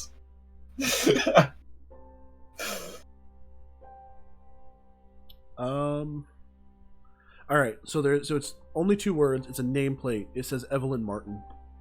Evelyn Martin. All right. Well, I bet she's the one who's crying. So I'm gonna pour some of that fruity wine onto her grave. See if that does Aw. anything. Well- we'll pour the entire bottle. Well, Who the point of cares? a mausoleum is like you have to enter it, and then the casket's inside it. Okay. I bet this is where we need a key then. Okay, let's see. Where's the Oh no, the door opening to the for this? mausoleum is like cracked already. Like it's slightly open. what? We can go in there. You can try. I feel very scared about this. All right. We'll shove everything into our pockets, I guess, and we'll have we'll two hands at the billiard stick that's poisoned, and then slowly walk down the steps into the mausoleum. All right. Ready to stab Spencer if he comes around. It's not large. There's only like one or two steps downward into like the big room, and sitting inside the massive stone room with relatively little fanfare. It's not like there's fancy carvings or anything. It's just kind of sitting there is a large casket that's currently closed. You can tell that on the front of it is. I have a hammer though. I feel like I shouldn't be opening people's graves in this game, but what if we like crack it open a little bit and then just put the alcohol in there? Wild. Well, you're now inside. You're now inside the mausoleum, Okay. and there's just a casket. What do you do? Okay, we're gonna take the other side of the hammer, the like screw be gone bit, or no, nail be gone bit, The nail be and bit. we're just gonna crack it open slightly. I'm gonna make sure my head's out of the way, so I'm gonna be like crouched down on the ground, my hand like far up in the air, and we're just in case like shining light comes out of this thing and like blinds me or something. We're gonna crack it open, literally an inch, just the tiniest bit. All right. You crack it open literally an inch, and all that comes out is a tiny cloud of dust. Yes. Okay. Also, it I thought that doesn't was smell definitely great. gonna kill It us. doesn't smell as bad as the liquid you had earlier. Woo! Okay, we're gonna pour some of that fruity wine in there, baby. All right. Through the little like hole in the casket, you pour a little bit of the fruity wine down. Hell yeah. Okay. Nothing happens. Let's use the hammer and close the casket again and make sure it's really like very shut. All right. So you make sure the casket is firmly shut and nail it back in place. As you're doing Actually- so, you hear the door of the mausoleum behind you close. Shit.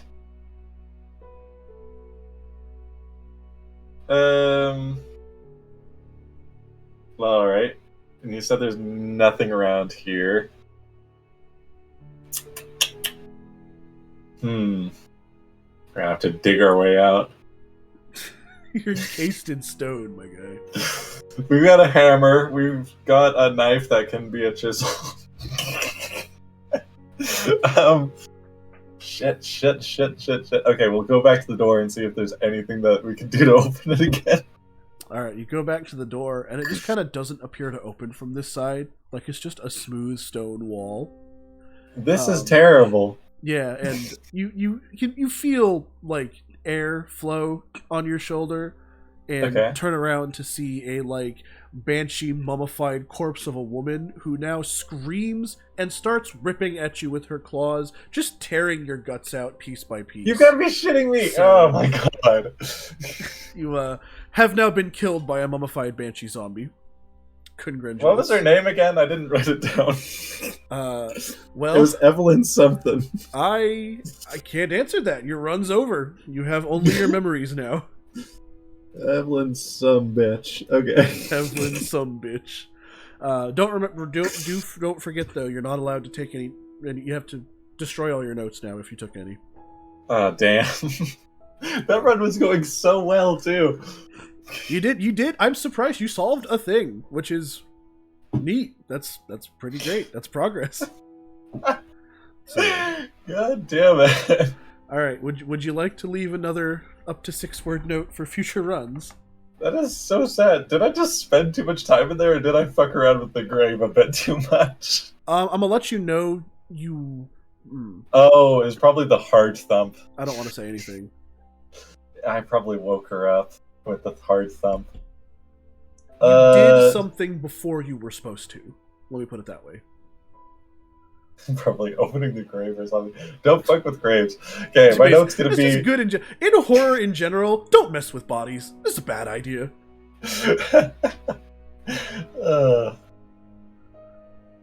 Okay. Yeah. God damn it.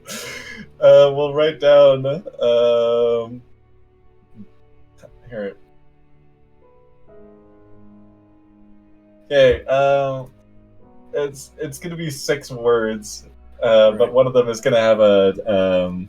This some bitch is gonna have a hyphen between it, so it'll be 1 word because it's Hyphenated a. words count as 2 words. No. But this is a last name for somebody that I don't know the name of. I'll give you that, but just in general, for future reference, God, hyphenated words count as 2 words. All right. Don't thump on that Evelyn some bitch. Okay, so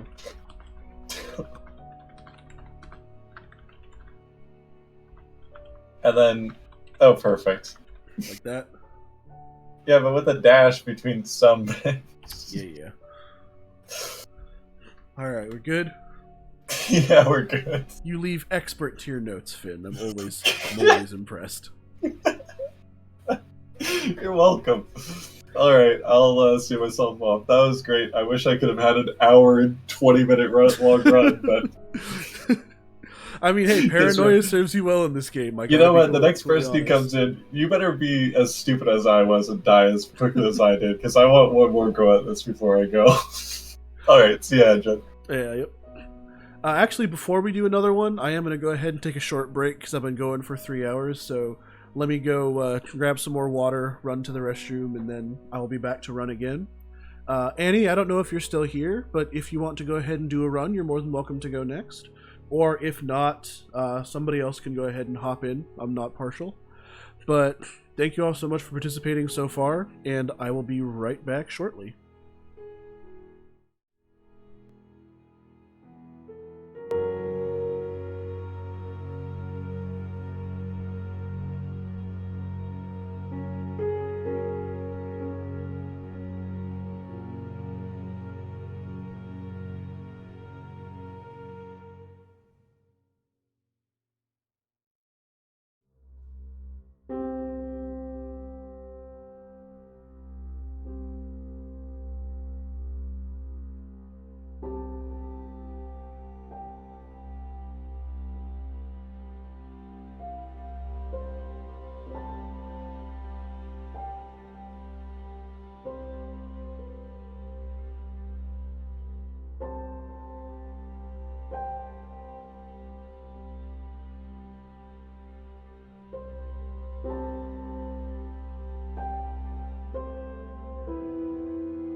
We're back. I see we already have an eager participant ready to get started, so as soon as she's ready, we can go ahead and get this show on the road again. I should probably pull out the aces, because we gonna have to pick an ace to start with.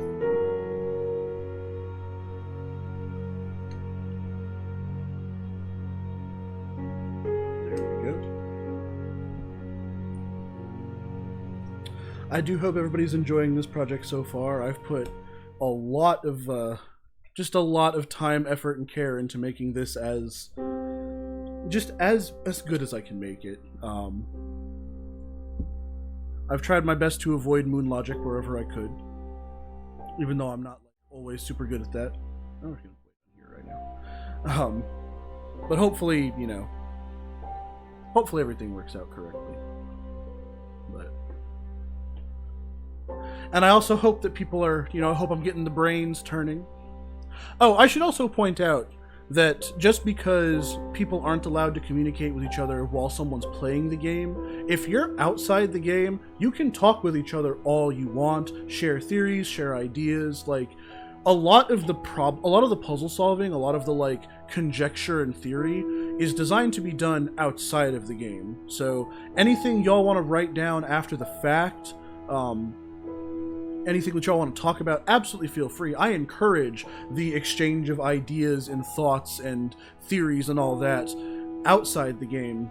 The only thing is, you can't bring any physical notes with you into the game, and you can't take any physical notes with you out of the game.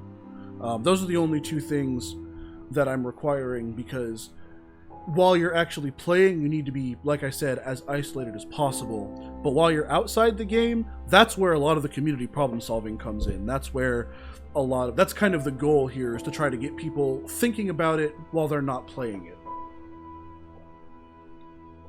I want people to come to the table with flawed memories, obviously. That's obviously a part of the gameplay I'm going for here. But also with plans. I want people to come here and say, I should turn the music back down.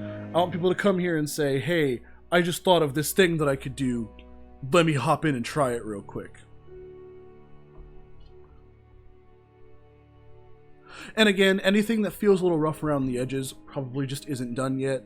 There are some rooms that don't have complete descriptions. There are some items that don't have full uses yet. There are some puzzles that don't have proper solutions quite yet. Exactly what's what, I'm going to keep as secret as possible. But just in general, the main core of the game is mostly pretty much done. There's a lot of things that can be solved and a lot of chains that you can follow bit by bit to unlock things already. And that's kind of what I'm showcasing here. This is the demo of the overarching project that's being worked on. See what you can solve while you're here. And very exciting. So I just realized I was muted. Oh yeah, I apologize. I thought you were. Oh no, I did that myself. That's okay. I just didn't want to be making noise before you got back or whatever. So I kind of missed however this game worked. Could you run that by me real quick? Absolutely. Just give me just a moment. I'm going to slap this on right here, just to make sure that I do this in between every run. And also the following contains heavy religious imagery and depictions of domestic abuse, mental illness, death, a lot of death of characters, the player, and animals, mild gore, and alcohol use. Viewer and participant discretion is advised. Very fun. All of the best things in life have these content warnings, though, I like to think. So, but yes, do keep that in mind going forward. There's going to be a lot of very disturbing things that you may or may not find in this maze of horror. And if you're okay with that, if you're ready to plunge forward, you begin by choosing an ace and go from there. Okay. Oh, actually, before you do that, let me go ahead and read you my pre-script here, because I think you weren't here for that. So, okay. You just got the disclaimer. That's the important thing. But also, this game is intentionally designed to be as unfair as possible. During your run, you will die instantly and with very little warning. This is intentional. The notes left behind by other players, keep those in mind. Try to make sure that you're I mean, the notes being left behind they're few and far between right now, but they're still worth noting, because they're your only way to communicate with past players. The ghost. Yeah. Also, the puzzles in this game are designed to be obtuse, but not impossible. I've tried to reduce moon logic as much as I can, but in general, puzzles are solved via experience and group coordinating outside of the game as opposed to knowing exactly what to do in the game. Okay. You'll find a lot of puzzles without solutions and a lot of solutions without puzzles. Again, this is intentional. You're designed to work together across multiple runs to find out what goes where and who does what. Well, I'm kind of just winging it right now, so I'm not too fussed about dying, I guess. That's fair, yeah. Like I said, in the beginning, especially once this project is fully released and finished, in the beginning, a lot of things are going to be people stumbling around trying to figure out what's safe and what's not, where are things, where do things go, things like that. But then once people have a more deep understanding of this mansion, the people who inhabit it, and the puzzles therein, they can start putting together, oh, this key goes to this door, this thing goes to this thing, you do this to get this item, things like that. So, it's going to be one massive zeitgeist. At least that's the goal, assuming I build it correctly. Okay. But, alright, rules. The character you play as is you. Yes, you, sitting in the chair right there. You just play as you. Okay. Everything you have on you is everything you would expect to have on a day-to-day basis just being out and about in the world. That's a judgment call on your part. I just trust you. If you say, hey, I normally have this thing, then I say you have the thing in the game. Most people would have their phone with them. Most people would have probably a wallet or a purse with them. Probably a set of keys, maybe. A quip that I told earlier, a friend of mine once told me after testing this game, I'm going to start carrying a pocket knife with me everywhere I go, just so I can say I have a pocket knife in this game. And I thought that was very funny. Yes, that's the first thing.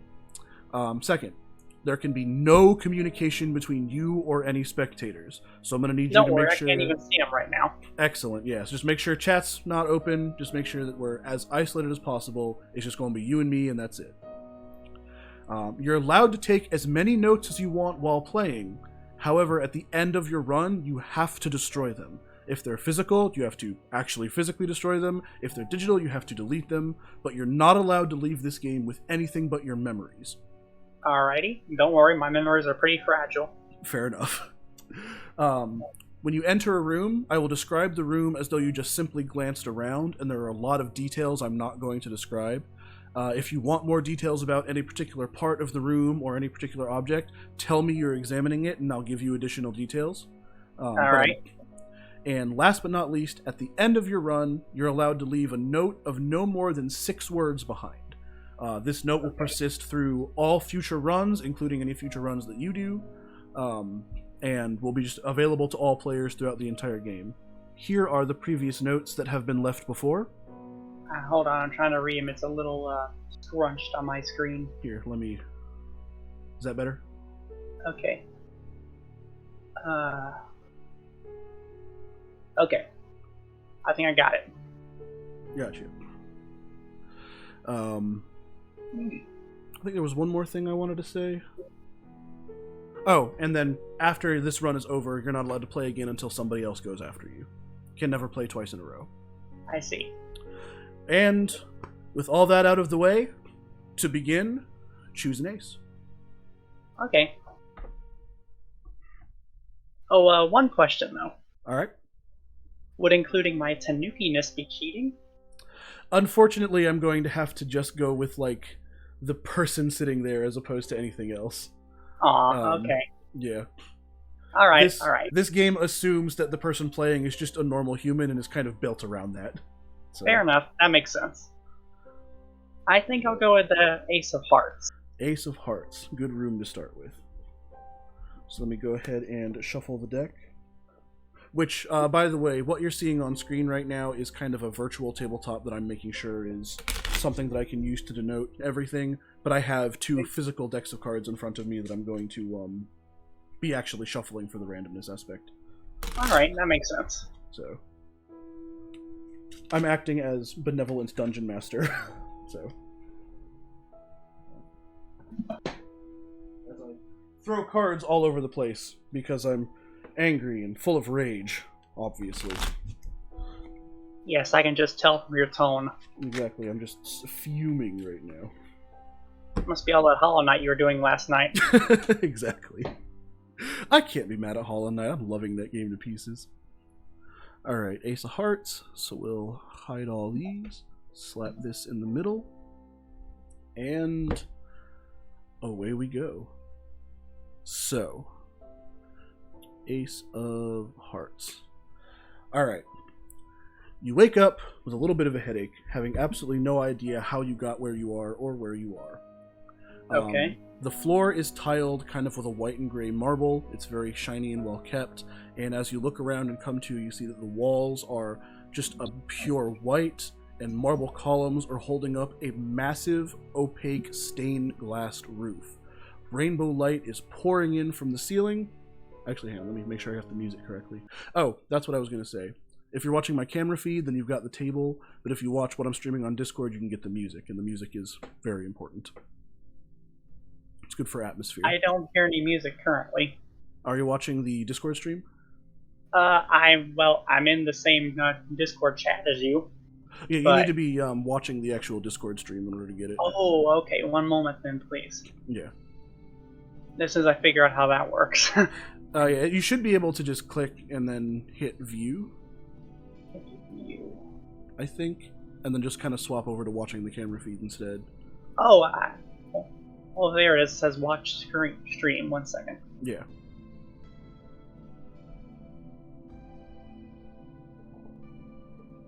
Oh, there's music. Okay. Okay, yeah, there you go. All right, it's not, like, super, super important, but I put a lot of care into this game's soundtrack. Alright. Where was I? Okay, so large stained glass ceiling with rainbow light pouring in from it. Large marble columns. On the north side of the room, there is a massive altar with a absolutely huge book on it and 2 golden candlesticks, each with a lit candle on it. And behind that, hanging on the wall, is a just ridiculously oversized oil painting of a woman in a fancy red dress.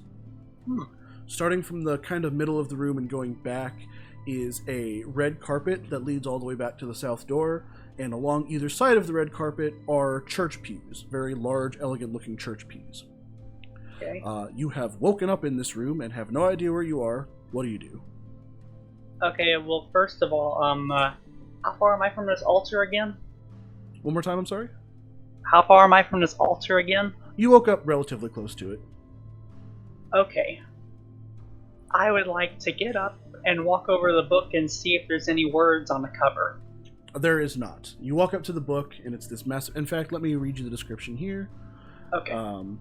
It's a marble altar, and on it is a red diamond-shaped cloth with like little gold tassels.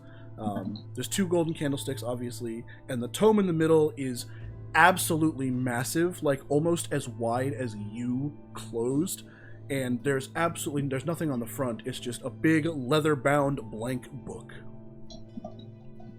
Okay. And the book inside is blank. Well, the cover is blank. Do you open it? Oh.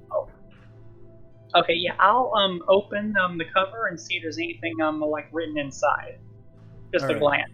So you open the front cover, and on the front page is a large, ornate drawing of a heart with the Latin phrase above it, in tenebris veritas emergit. And the page after that's the table of contents. Okay, I can't read Latin, but... The table of contents is written in English. Okay, well, I'll read the table of contents then. Yeah. I'll let you know if something's written in Latin, but if I just say something's written there, it's written in English.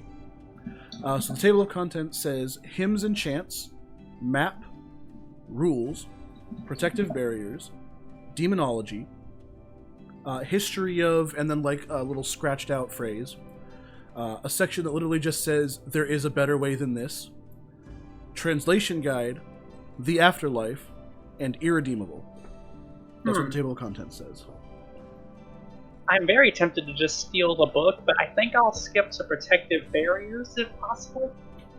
Alright, you jump over to the protective barriers section. Again, that whole section's written in Latin, but based on the pictures, like the illustrations, you can kind of tell that it's some kind of guide on how to create a magical force field around you, but the pictures aren't really all that clear. Like, you can kind of glean that's what it's supposed to be, but I see. just generally not super helpful on its own. What was one of the chapters called? It's like there has to be a better way, or we shouldn't have done this, or something. It's a section that says there is a better way than this. Can I skip to that? You attempt to. It's between the history of blotched out section and the translation guide section, but you're flipping through the history of section, and it just jumps immediately to translation guide. Like the section you're looking for just doesn't appear to be there. Oh, I see. Or like the page is missing, or did I just skip over it on its own? It looks like they just never were there, because the numbering all lines up, but the section is just kind of not there. Oh, I see.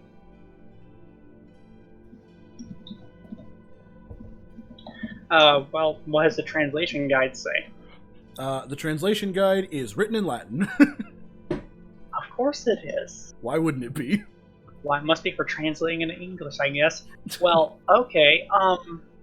What I think I'll do is I'll close the book, and then, if possible, I'll take it with me so I have a weapon to hit people with. Because it looks to be very heavy, I imagine. See, that's what I'm talking about. Using this book as a weapon, because you can just barely lift it. It's huge.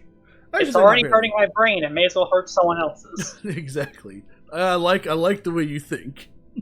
Okay, I think I'll walk along the red carpet there, along the pews, and see if there's anyone else around. Alright, so the room is basically devoid of life. You don't see anybody anywhere. You don't even feel any presences anywhere. But you do notice something gleaming in one of the pews. Something shiny sitting there. I am attracted by shiny, and I will take a look, while also branching the book in case it tries to attack me. Fair enough. So you approach the shiny object with the book as though a housewife approaching a spider with a newspaper. And what you see is, laying in one of the pews is a shiny pair of golden scissors just laying there. Huh. I see. That feels important. I'm just gonna tuck that into my jacket pocket. Alright, you have acquired the golden scissors. Okay, so... And as I'm looking around, I'm guessing past the pews is probably like an entrance door or something? Yeah, there's a door on each wall in the cardinal directions. Okay, cardinal directions. I think I'll try the east door, if possible. Alright, heading for the east door. I assume you still got the book with you just in case? Yes, I'm holding on to it.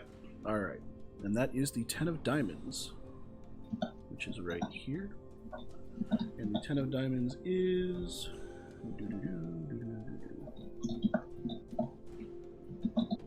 I just realized something. I got the 10 of diamonds and the 10 of hearts mixed up last game. Oops. Well, All right. I'm sure it didn't hurt things too much if you put the right stuff there. Yeah, it didn't. I made it work. But, alright, so 10 of diamonds. We're going to do the real 10 of diamonds room this time. And this is going to be a fun room, especially if you have the music playing. So, It is. you crack open this room, and what you're greeted by is either going to be adorable or terrifying, depending on who you are. Mm-hmm. Because lining the walls of this room are dolls. A lot of dolls. So you walk into this room, and it looks like a child's playroom. There's a lot of pinks and blues everywhere. There is a little round carpet in the middle with like elephants and pigs and other farm animals like kind of stitched into it. There's like a mobile hanging from the wall, or hanging from the ceiling, as well as like very warm fluorescent lights everywhere, and a massive ass teddy bear in one corner with more dolls in front of it. Toys strewn about the place. This is very much a playroom. And sitting in the middle of this room is a young girl playing with a little stuffed rabbit and a little stuffed farmer. Oh. She's facing away from you, and she's just kind of singing to herself and just kind of sitting there. She's got scraggly black hair and is wearing kind of a tattered black dress. and you feel something watching you. But not the girl, I assume. Not the girl, but there's Can I something tell else her, in this room. Can I tell where I'm being watched from? Like, are my nerves giving me a direction? You are not. Okay. Nothing like that, unfortunately. You feel like it's strong. Like there's something else in this room, but you have no idea what or where. Okay, so I'm gonna glance at the dolls. Are they looking at me? They are not. They are just kind of glassy-eyed, staring out into the room. Okay, so what I think I'll do is, I'm not gonna disturb the girl for one. I'm just gonna stand still for a moment and try to get my bearings, and maybe if she finishes singing, I'll say hello. Fair enough. In a non-threatening way, of course. Right. Holding the big-ass book. Well, I mean, maybe I'll set it down or something, I don't know, but right now I'm holding onto it for protection. I got you. Alright, so you're standing there just trying to take all of this in. One thing you do notice is that there's a big farm animal theme in this room. There's like a little farm play set with little animals all over the place. The little girl obviously has a farmer doll and a little rabbit, and there's other stuffed animals, like, I just whacked my mic. Literal animals, there's, a chicken, a cow, all that stuff. That seems to be the general theme. The wallpaper is very farm themed. The carpet, as I said, is very farm themed. But what was... Hang on, there was one other detail about this room. No, I think this is fine. Oh, that's what it was. There's a table with like another little glass case. Not a glass case. Jewelry box. That's what it was. I can't believe I forgot to write this down. Little table off inside with a little jewelry box that almost looks like a toy, like something you would give to a child, but also just looks a little more expensive than that. Okay, very rich child. Basically, yeah. And the child is just singing away. Like, she doesn't have a care in the world and is just not paying attention to you. But as you stand there, a whole lot of nothing happens. I'll clear my throat for a second as I pace on my feet like I'm getting tired of standing in one spot. Alright, that works. So this time she does hear you and takes notice, and she kind of looks up at you with this big, bright smile, stands up, gives like a little curtsy, and just goes, "Hi!" Hello, miss. Do you happen to know where I am? You're home, silly. Oh, I'm home. She giggles. I didn't know. Where else is there? Well, I don't know. It just doesn't look like my home exactly. But I guess this must be your home? Ooh, where do you live then? Oh, I think I live somewhere pretty far from here, but it's a lot smaller. Your place is really big and fancy and has all these cute dolls. I know, I get lost all the time. And she giggles again. No. But do you happen to know how I got here? Because I just woke up here just a little bit ago. She kind of gets confused for a second.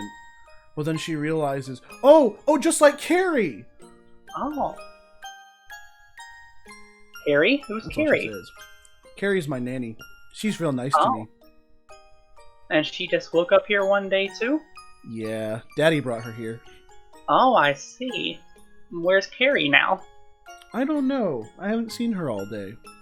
Huh. Well, I'm sure she's busy doing something, and I think I'll just keep looking around. You don't need to get up or anything. I'll just see myself out. Okay. And she goes back to what she's doing. I just give her a small little friendly pat on the head as I go. Not with the book, of course. So you go to do that, and as you're patting her on the head, your hand starts to sting just a little bit. Just enough to be noticeable. I very carefully pull my hand back and just casually glance to see if got pricked by something as I start to leave. No, it doesn't look like anything like that. It just, you look fine. As soon as you pull your hand away, the feeling goes away. Okay. But yeah, no, touching her just felt bad. Okay, no touch the small girl, got it.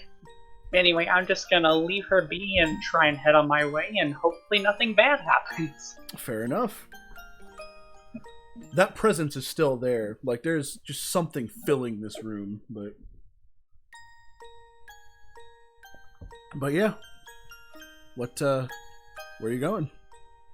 Are there any doors out of here, or is this just a single room? Oh yeah, forgive me. I forget to mention this all the time. In all of these rooms, there's a door in each cardinal direction. Oh, forum. Yeah. And did I come through the south entrance? Or... You came through the west I entrance. know I came from the east in the previous room, but is it like the south in this room, or what? So, the map, as right here, is going to be built out as you explore. So, Okay. right now, you came in from the west of this room. So, if you were to go back through the west of this room, you'd emerge to the east of the Okay, I see. I think I'll keep going to the east and see where that takes me. Sounds like a plan. Maybe I'll hit Japan eventually. Eventually. Queen of Clubs. Queen of Clubs, perfect. We've been here before. This is a relatively unassuming room, I think. So we'll go back to... There it is. Queen of Clubs. Alright, we turned the creepy, we turned the creepy doll music off now. Queen of Clubs is this one, I believe. Nope, not this one. It's this one. No, it's this one? There we go. Alright. So now you emerge to what looks to be outdoors, but it's surrounded on all sides by more house, so it's like a kind of an inner courtyard looking thing. But it doesn't appear to have many features to it. It's just kind of an open grass field, mostly. Again, there's a door in each cardinal direction leading back into the house, and I've never mentioned, the house itself looks to be 4 or 5 stories tall. Oh. And the only thing you can really see, aside from just grass, is off in one corner there is a doghouse, like a regular, normal-sized doghouse, and there's a golden retriever kind of sleeping in front of the house. Oh, you said there's 4 of them? No, there's just one. Okay, I got mixed up for a second. Yeah, 4 doors, 1 dog. Alright. 4 doors, 1 dog. Yep. That sounds like a meme. Anyway, are there any, trees in this courtyard?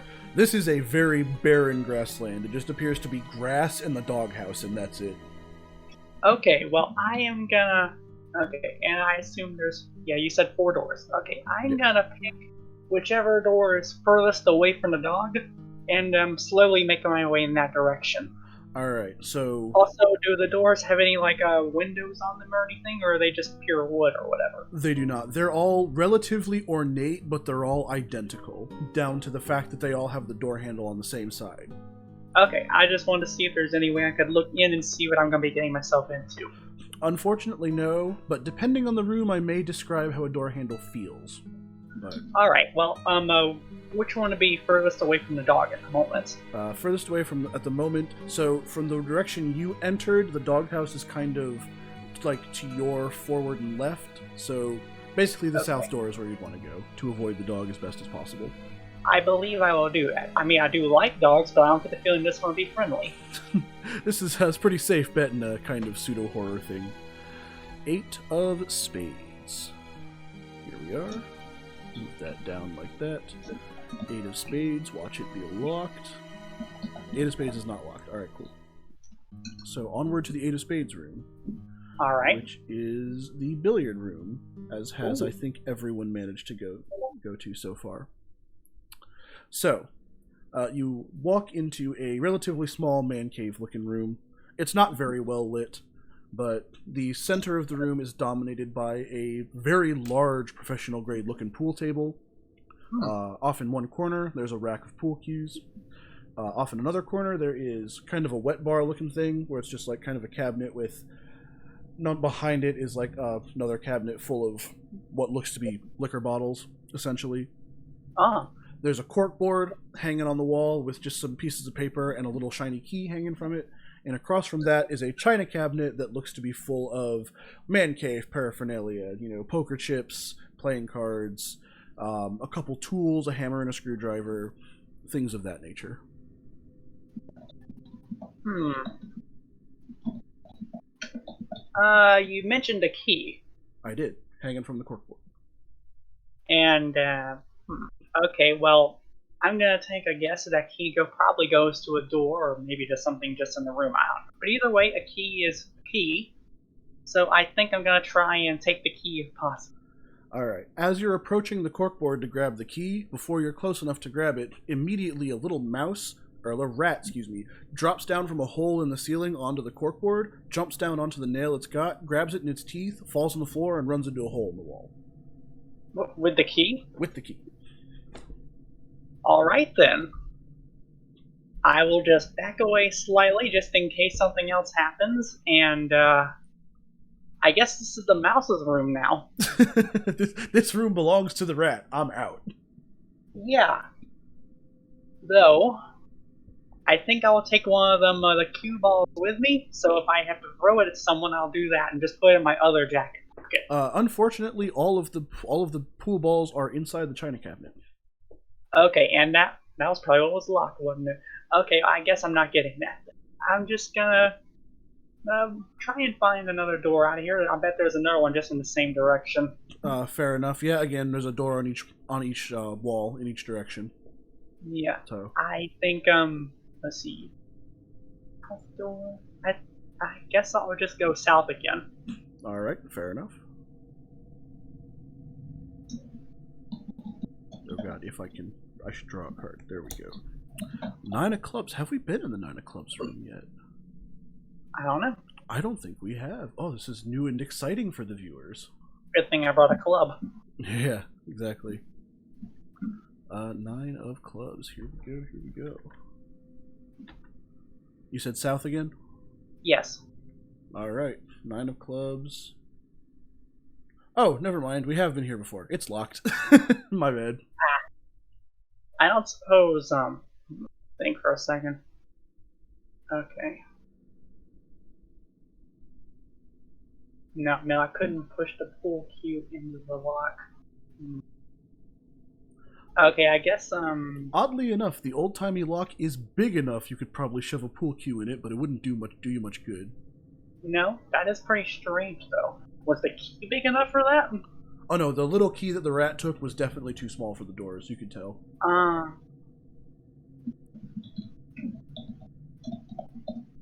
You know what? I'll try north instead, then. Well, you just came from the north, so if you emerge back... Right. back I'm in the sorry. north, Okay. No, you're good. You're back in the backyard if you do that, though. Oh, Okay, excuse me. You're in the backyard right now. No, Okay. hang on. Wait. You're in the eight of spades room right now. Yeah, Eight of yeah. spades is the billiard room. Okay. That's where you are. Dirt. Yeah. Okay, so what I'm thinking is, let's see. If I went west, I'd end up under the doll room on the map. But that'd be... I don't know. You know, I'll go west this time. I'm kind of going in a square at this point, but why not, I guess. We're getting that's somewhere. fair. A lot of the directions you go are somewhat arbitrary. Hmm. I'm sure eventually, like, some of my more meta-oriented friends will, like, find an optimal way to do this, but, you know. Right. 6 of hearts. Here we go. 6 of hearts is the lounge. So, I think it's this one. Yeah, it's this one. Okay. So, this is the room where you walk into it and you walk onto a very plush white carpet that really feels like you just shouldn't have shoes on. It just feels like that kind of carpet. Yeah. Very I got the fancy. feeling already. Yeah, very fancy white carpet. The walls are very nice, very trim. There's little columns here and there. Very nice, very pristine. The ceiling is very white stucco. And dominating the middle of the room is these 2 massive, very comfortable, very fancy and expensive looking white sofas, along with 2 white armchairs. There's this like painted white wooden coffee table in the middle. Just everything in this room is completely as white as you can get. I feel like there was something else in here too. Another color, perhaps? No, unfortunately, there is not another color. Yeah, no, just a very fancy living room. Oh, and there's a fireplace in here too. Again, with Is the fire white too? marble. Well, there's no fire going currently, but there is firewood in there. So there's some color. The dark browns and blacks of the firewood. Okay. standing out against the harsh whiteness of everything else in the room. And this is a lounge, but is anyone lounging? There is not. This room is empty. Okay, lucky me, I guess. This Possibly. whole area, and this whole mansion in general, gives an air of recently lived in, but no one's here. That's kind of the goal. Huh. Makes me worry about the girl. But let me think. From here, I believe I would like to go.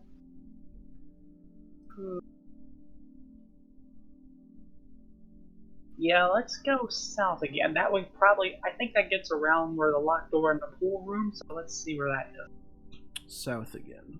Alright, so that would be 8 of hearts. I believe we've done 8 of hearts already. Oh, have we? Yes, we Oh, have. you mean like in a previous game? In a previous run, yeah. So I'm just the way I'm doing it. Rooms we haven't been to yet, I have to transfer from this screen, but rooms we have, I can just do here. Right. So 8 of hearts room is locked, unfortunately. Okay, so I can't go that way. Yeah. Alright. So far, the whole south wall is locked. Alright, so that pretty much covers everything except the west, so I'll go west. Alright. 4 of diamonds. Watch this be locked too. Oh no, 4 of diamonds is a fun room. Oh, fun room. Very fun. So I can switch to, there we go. Alright. 4 of diamonds we've definitely had before. There it is. Alright. Oh, that's giving me a little chill.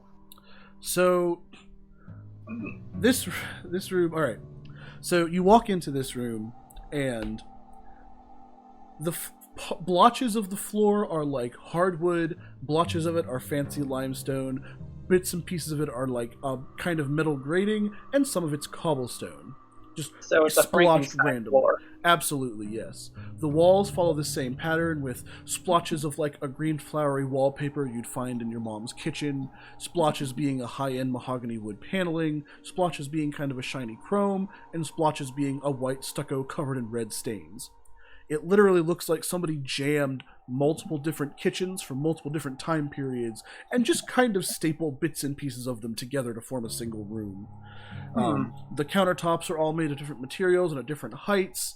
Although the whole thing is vaguely kitchen-shaped, there's a stove, there's no refrigerator for some reason, there's various random types of cabinets above the actual countertops, and the wall, and one wall is just stoves.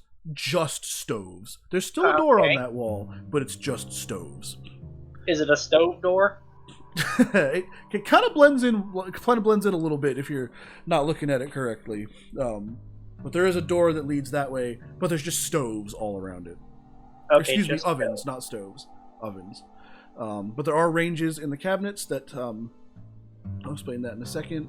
On one end of the cabinets is a massive meat hook, dangling from which is just a massive chunk of rotting meat hanging on the hooks. And on the other side of the counters is a huge pile of rotten meals and flies that fill the room with that absolutely disgusting stench. Ugh. Floating at the counters are a series of utensils, forks, knives, spatulas, etc., that will take various ingredients and just cook them and then throw the meal on the pile. They don't appear to have anybody wielding them. They're just floating utensils constantly cooking. Oh, and the meals are decidedly not appetizing, you said. I mean, there's a pile of rotting ones of them sitting on the table, but the ones they're actively preparing, they look edible. I see. Before they're thrown on the pile. I see. Okay, so we have someone's weird construction project where they just put different kinds of floors and walls together, and one bar is just stoves. And we have magic animated cutlery that's making meals for no apparent reason. Exactly. Okay, so I would like to get slightly closer and see what exactly they're preparing currently. Alright, so mostly what they're doing is there's a meat cleaver over by the meat that will slice off a slab. It will send it to a tenderizer, which will pound it, which will then throw it into a saucepan where a spatula and the saucepan will kind of marinate it and saute it. It'll then flip it to a set of tongs, and a bunch of floating spices which spice it. It'll flip it to another pan where a spatula will grill it, and that'll flip it onto the pile onto the floor. Periodically, the cabinets will open, and like other random bits and ingredients will spill out. There's not really any rhyme or reason to what happens when, but in general, it looks like real food, just put in weird combinations. And they don't play it or anything. They do not. They just throw it on the pile. Well, how about this? I'm just gonna wait and see if something looks vaguely appetizing, and I'll try and snatch it out of the air before it hits the ground. I mean, everything they make just kind of looks vaguely appetizing before it hits the ground. Let's go for like, I don't know, just some meat. Fair enough. Well, so I guess you're standing by the pile and just trying to catch one before it hits it? Yeah, basically. Fair enough. Or Nama falls in the pile and gets too late. It doesn't take long for that to happen. Eventually, just you manage to catch one. It is searingly hot, so you now have like essentially freshly cooked steak in your hands, but it looks relatively appetizing aside from, now you're hot potatoing it between your hands. I decide I'm not gonna eat it after all, and I'll just let it drop. But I say thank you to the cutlery anyway, and I decide go on my way. It doesn't hurt to say thank you anyway, I'm sure. Fair enough. You now have meat juices all over your hands, but in response, I decide to lick my hand a little. Fair enough. In response to the thank you, all of the utensils kind of stop what they're doing, bang each other together twice, and then go back to what they're doing. Okay, then I guess they appreciate it. Yeah. Okay, so I think I'll try and take the south door from here. South door from here. Watch it be locked. Just watch this whole south wall. It's not the stove door, is it? It is not. Okay, good. 2 of hearts. Okay. Because if it was a stove door, I am pretty sure you just roast me. How does this keep happening? How does what keep happening? The 2 of hearts room is right next to the 4 of diamonds, which is extremely coincidental because the 2 of hearts is the dining room. Oh. Well, that makes sense. I know, but like, the mansion's not supposed to make sense. Let's just say it's human intuition. Yeah, sure, let's go with that. Alright, so you emerge through the south door. There's no music in this room. And it is a massive-ass rectangular dark brown room, essentially. The walls are wood-paneled, the ceiling is a dark gray stone, and 2 massive golden chandeliers hang down above the table, each with at least 100 candles, all lit, all filling the room with flickering yellow light. Okay. Dominating the middle of the room is a absolutely massive royal-sized rectangular table covered in a long white tablecloth, and lining both sides of the table are very elegant wooden dining chairs, each of which has either a club or a diamond carved into it. And at the heads of the table are these 2 massive gold-encrusted wooden thrones, one of which has a black painted spade carved into it, the other of which has a red painted heart carved into it. Along the walls are 4 smaller end tables, each of which has a drawer and some white cloth on it, and one of them has what looks like a music box on it.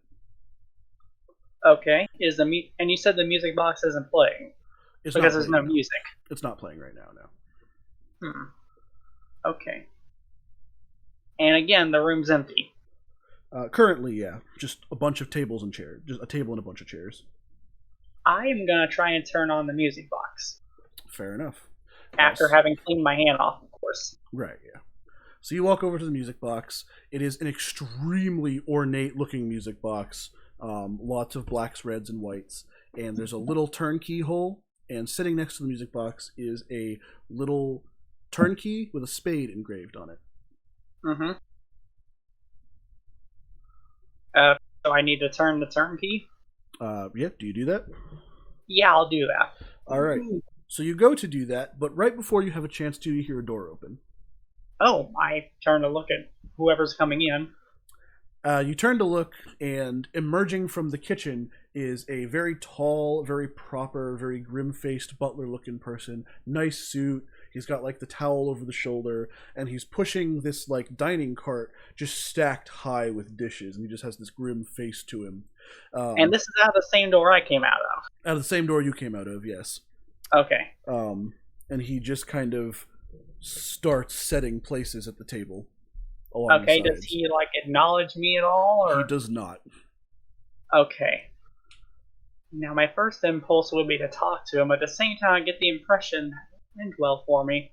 He just seems extremely duty bound, and I think I'll just stay out of his way for the moment. And you know what? I'll keep turning the music box and see if that turns on, and we'll see if he reacts badly to that. Fair enough.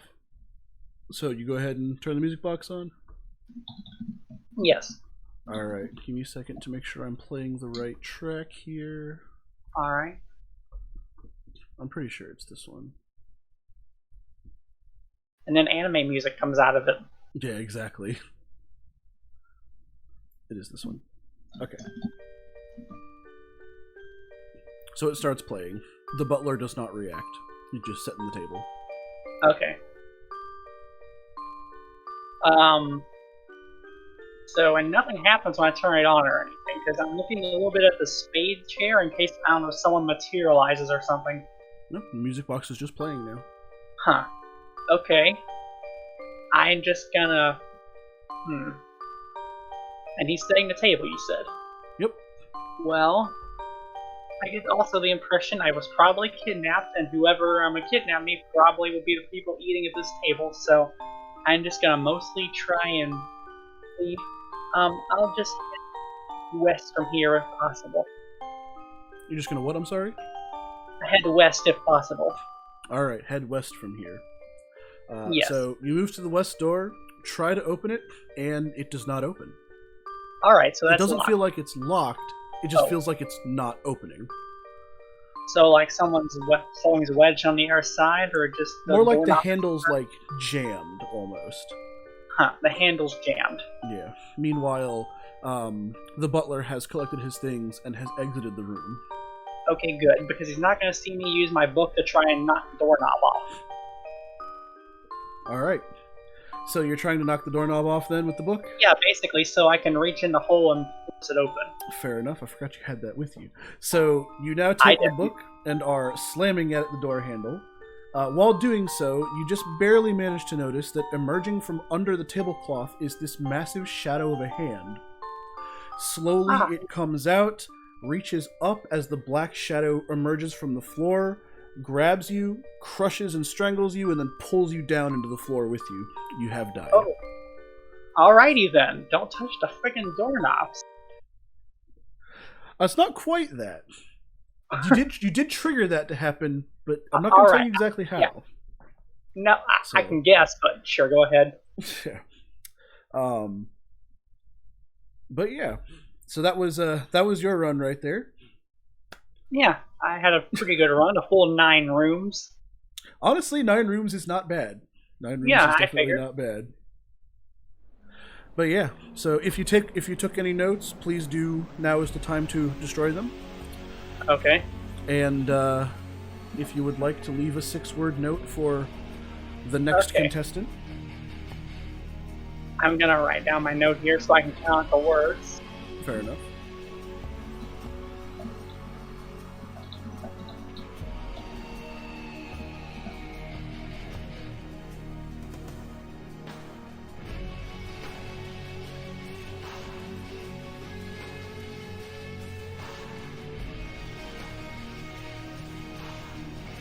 Okay, do I say the note I'm leaving, or do I just write it down where you can see it? I'm gonna write it down here. You can say it out loud. It's fine. Okay. It's actually gonna just be 5 words. I think I miscounted, but regardless. That's fine. Don't hurt the doorknobs, please.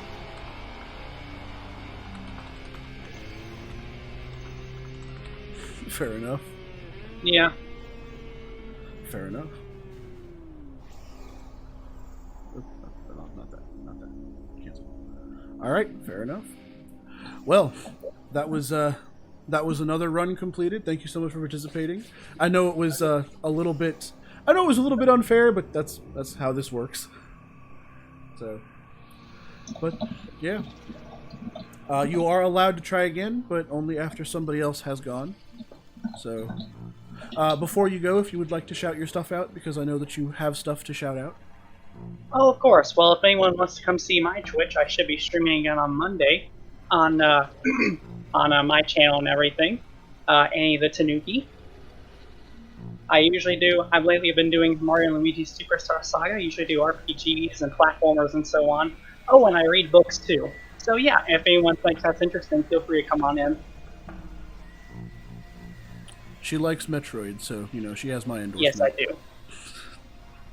That's the important detail. It is an important detail. But anyway, thank you for letting me play. It was fun. Absolutely. Thank you for participating. I certainly hope course. it was fun. You guys have a good time. I'm gonna hang up now. Yep. All right. So, would anybody else like to give the House of Horrors a try? Is this when Finn just immediately jumps back in and is like, round 3, baby? But, yeah. I knew it. Round 3, baby. Somehow I knew it. Can't stay away. I gotta pinch it before anyone else does. Fair enough. All right. So, Hey, this stream, we're gonna survive more than 3 rooms. exactly. Finn, you better live more than 25 minutes. That's correct. All right. Put up the disclaimer, of course. Always make sure. Yeah. Also, just good practice, just in case somebody's joining us for the first time. So, got to make sure it's here because we've had stabbings, we've had shadow deaths, we've had, you know, poisonings, things like Rampant that. alcoholism Rampant to corpses. alcoholism, you know, corpses coming to life and shit. So. God But, damn, if there's any mushrooms anywhere, I'm just gonna find them and then I'm gonna try and feed them to Spencer. That'll do it. Mental note: add mushrooms. And mushrooms. Basically. All right, so, I guess I don't need to go into too much. You know how this game works, so I do, in fact. would you like to go ahead and pick an ace to get us started?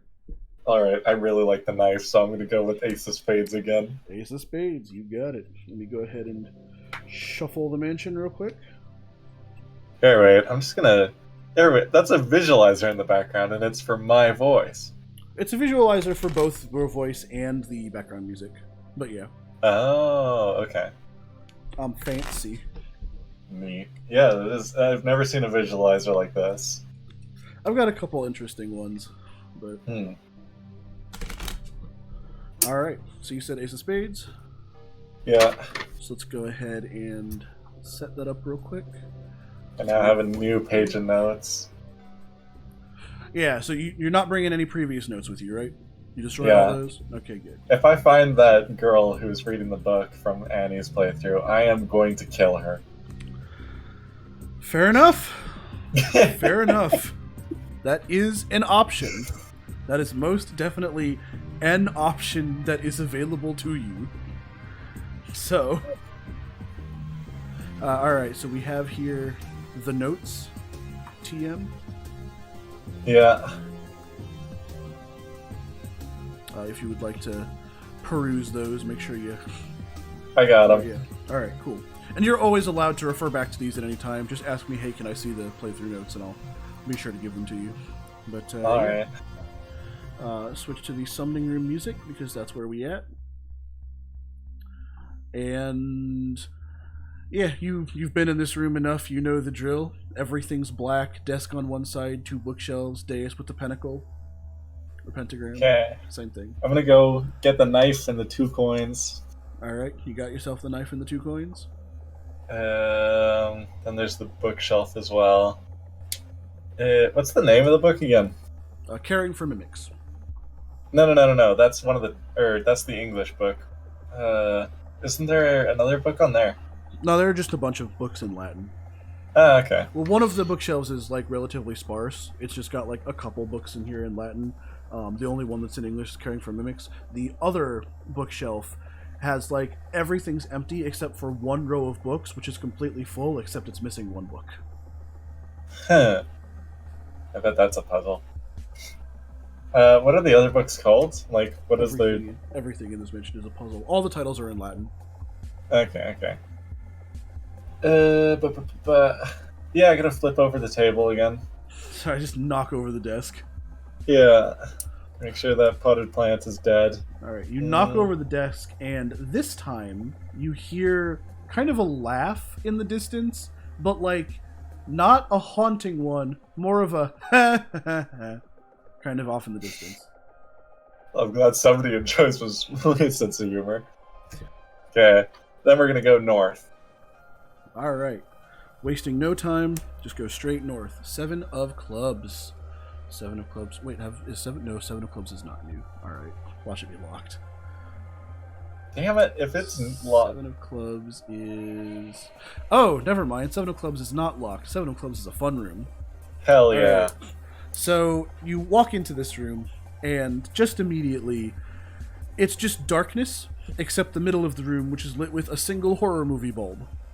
It's just one light bulb on a string that's just periodically flickering on and off. Is it swinging from side to side? Not yet.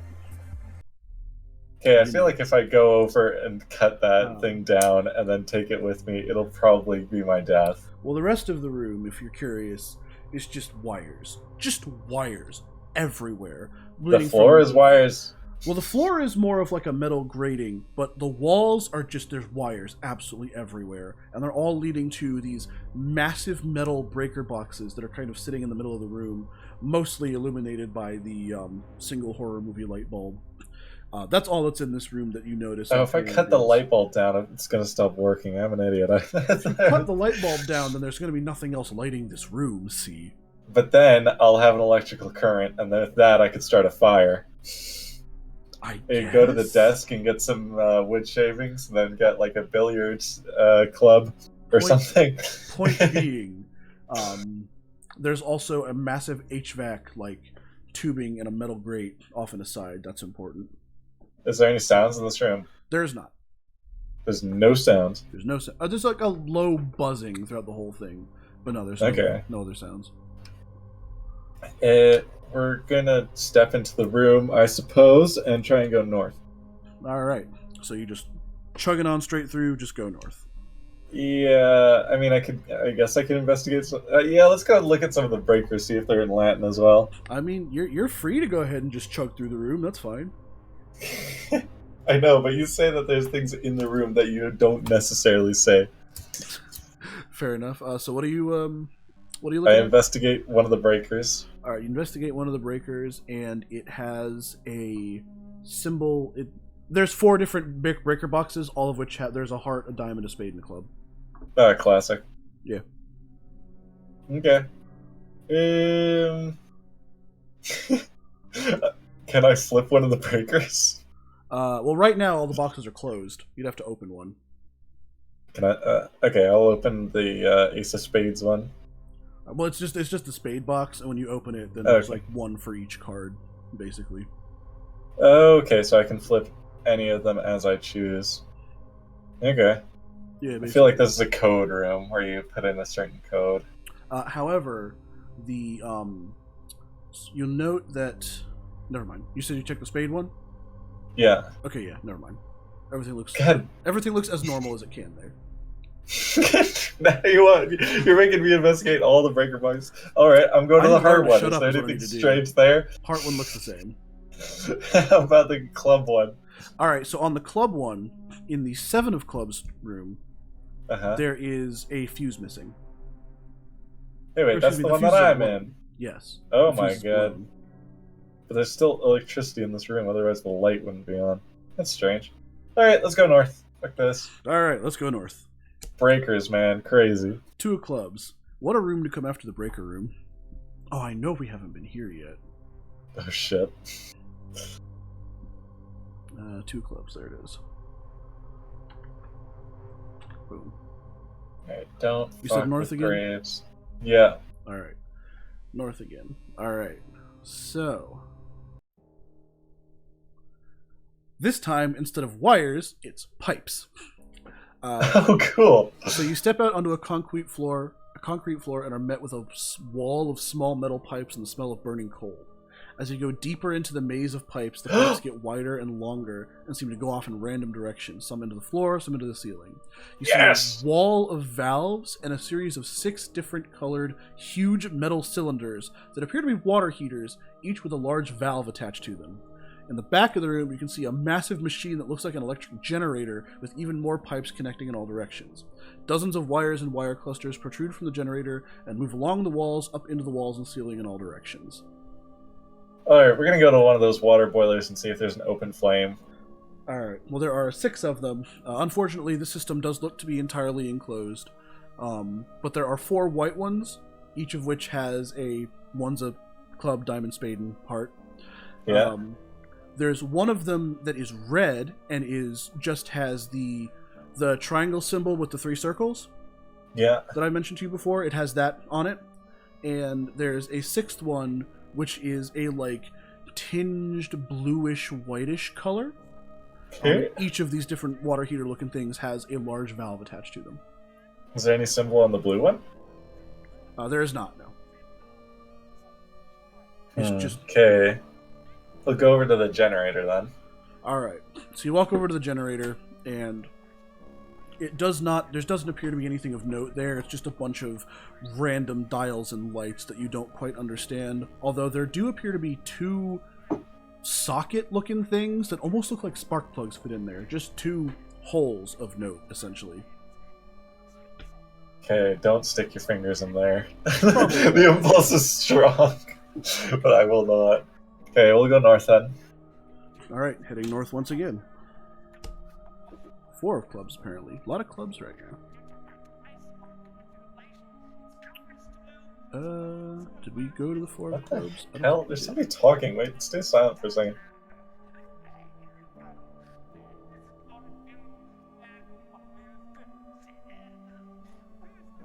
Alright, they're just saying gibberish. You're right. You do hear talking in the distance. Wait, It's what? faint, but it's there. What the fuck? This is crazy. How did you do that? That's... wow. Are you still going north?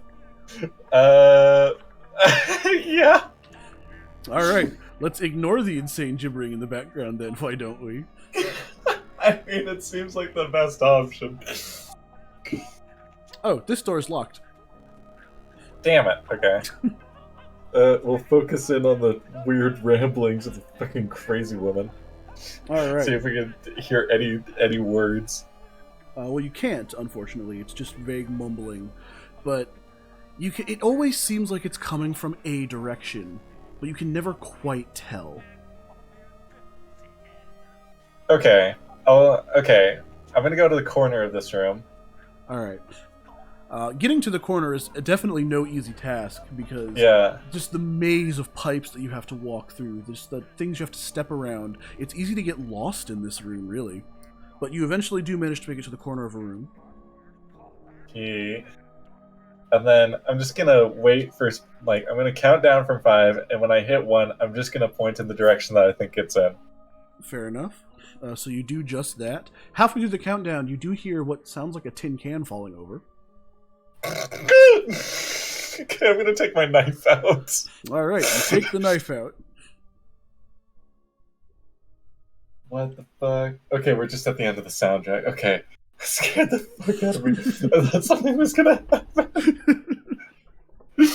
The tin can falls over and suddenly the music stops. Okay, so I've got a direction from this now? Yeah. I do not like that.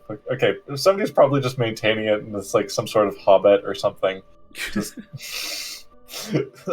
going around, making sure the pipes are piping along. Fuck this. We're going to the west door. Just ignoring all that. I can't. This guy with the tin can's gonna fucking kill me with a pipe or something. All He's right. gonna burn my insides. I mean, fair enough. Alright, so we're going to the west door. The maze of pipes is still really difficult to traverse, and you have a hard time getting to where your destination goes, and you eventually stumble across something you hadn't stumbled across before you hit the door. Well, you see the tin can that fell over. Wait, I want to see if there's anything inside the tin can. Well, we're not... I mean, there's also a sleeping bag. Oh, shit. several bottles and cans and cartons, all of which seem to be empty. Okay, so there's a raging alcoholic who smokes like a chimney living inside the pipe room. Less alcohol and more like milk cartons and juice bottles. Jesus, so it's a kid again? It's always a kid. Okay, I want to look inside the tin can and see what the remains are. Oh, it's been licked clean. Clean! Okay, so this Basically. kid's also starving to death. Nice. None of the cans or bottles have labels, also. They're all unlabeled. That is so freaky. Yeah, we're leaving. We're out. Alright, we out. Cool. Just going to the west door, then? Actually, no, wait. I'll just yell out like a timid little hello? You do not get a response. The just gibbering on the edge of your hearing just continues. Yeah, I'm gonna pull the knife out and be like, if you don't talk to me, I'm gonna steal your sleeping bag. No response. Weird. Okay, we're out of here. We're fucking out of here. Alright, moving on. West door still? Yeah. Awesome. 6 of spades. Watch this door be locked too. 6 of spades is... Alright, cool. It's unlocked? It's unlocked, yeah. Yay. Alright, so you once again emerge into that that outdoory room with the fog and the little dancing, like, wisps in the fog and the dirt floor. You're back in that room. Nice. Okay. This time we're just gonna just wait and see if the wisps are going in a certain direction. They actually are, surprisingly. They're slowly working their way, what looks like away from the door, like almost like a current leading towards the center of the room, if you're really paying attention. Mm-hmm. Okay, I'll go to the center. I'll follow them along. I don't want to go into that darn casket again. One more time, I'm sorry? I don't want to go into the mausoleum. Oh, so you want to go back But to the yeah. mausoleum, okay. No, I do not want to go there. Do not want to go there. I just Okay. want to go to the center of the room. Alright, well, you're following the current then, just barely, like, making your way that way. Again, the little dancing, like, lights kind of appear on the sides of your vision, but you can never quite look at them. And eventually, you do come to the center of the room. It's the mausoleum.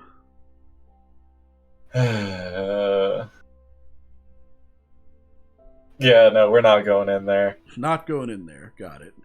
Maybe when we have like a grenade or something, we can throw it down there and then close the door and get revenge. Get revenge? Yeah. That's fair. But until that point, I do not want to mess with that room. Oh yeah, what's the name again? Oh, you want to read the tomb? It's Evelyn Martin. Evelyn Martin. Alright, I gotta write that down. Evelyn Martin. Evelyn Martini. Perfect. Yeah.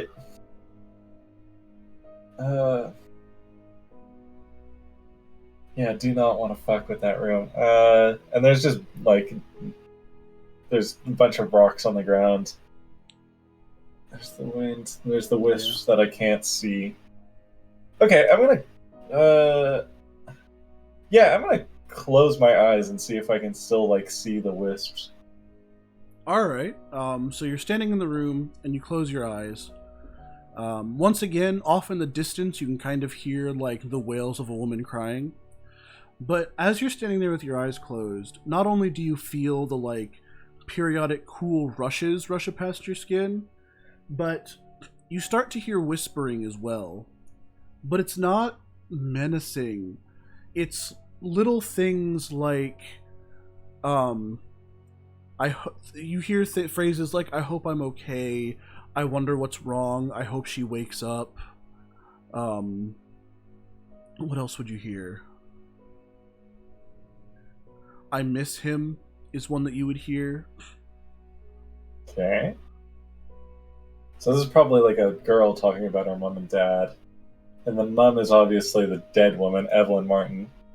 So this is probably... God damn, if only I had a name for her. I know that her last name's probably Martin, but I don't know what her first name is. Okay. I'm gonna Oh, open my eyes and see if I can... you also Oh. hear whispering, "I miss my sister," or "I'm sorry, Okay. sis." So, whispering...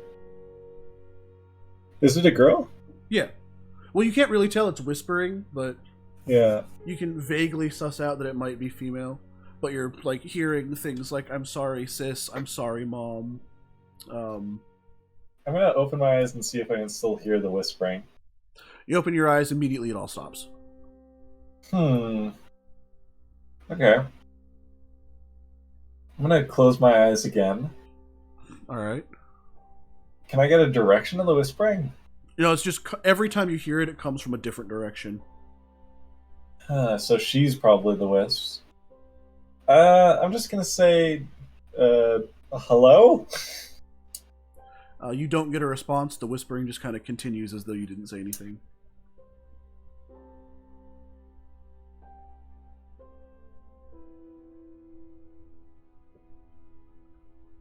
I think I can help. Upon saying that, you hear footsteps. Oh! Ah! Are they? They're not coming from the mausoleum, are they? No, they're not coming from the mausoleum. I can You hear them kind of footsteps. coming from behind you, almost. I'm gonna keep my eyes closed. Probably die here, but we made it to 4 rooms. Well, one of them was locked, so I guess it's still 3. Whatever. I'm just gonna ask hello again. All right. Yeah, again, you don't get a response. The footsteps stop for a minute, but then, like, kind of start... They sound like they're getting softer, but they speed up.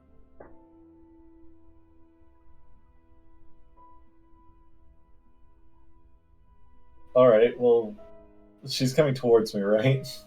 Well, they're getting softer, like they're getting quieter. So she's running I want to away help from you find your sister. Again, the footsteps stop.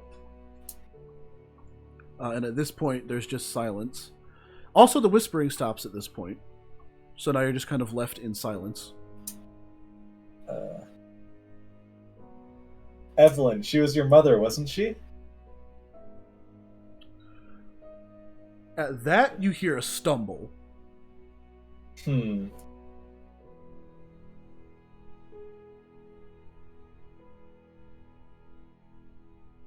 Where am I? I need help.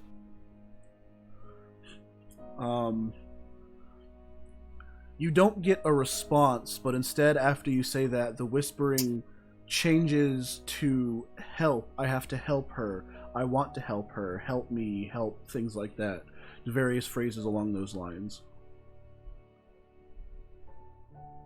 And after that dies down, it goes back to "I miss my sister. I'm sorry, mom. I'm sorry, sis." Things like that.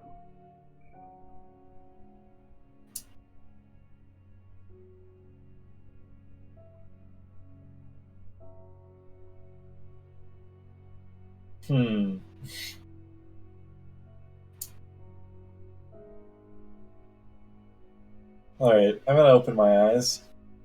Fair enough. The whispering dies down. The whispering. We need to dies find down. out who the hell that sister is, because that's the key right there. Oh, you open your eyes. There's a silhouette in the fog of like a girl, and she takes off running now that your eyes are open. Just disappears into the fog. Like a silhouette, like in the fog, like a black silhouette, or just the. Is it an actual person or not? You can't really tell, but it might have been an actual person. In fact, you still hear running, like she's running away from you. You still hear it. After a few more moments of indecision, you hear one of the doors to the mansion, the north door actually, open and then slam. Okay. Yeah, we'll go up to the north door.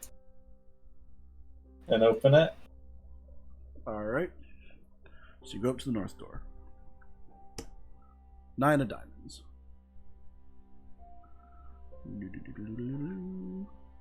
We've been to the 9 of diamonds before, right? Yeah. North door. 9 of diamonds is... Oh, perfect. Oh, perfect. Oh, I could not have asked for a better room to show up right now. Okay. Jesus Christ. I'm so scared.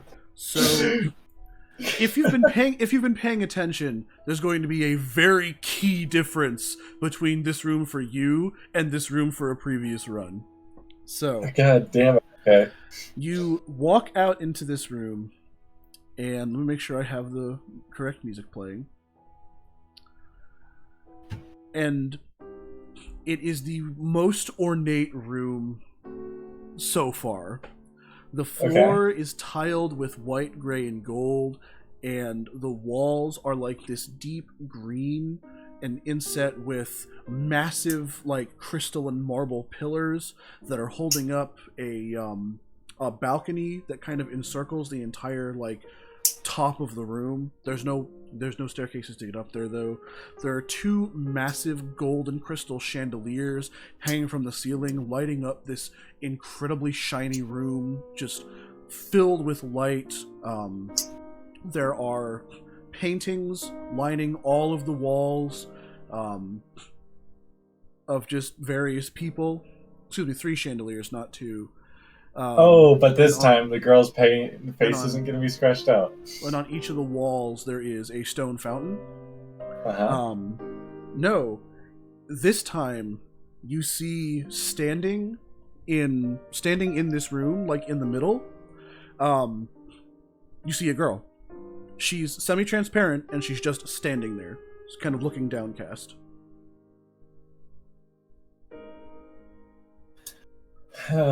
She's in, like, a messy brown, like, morning maid outfit and has black scraggly hair and is just looking downcast.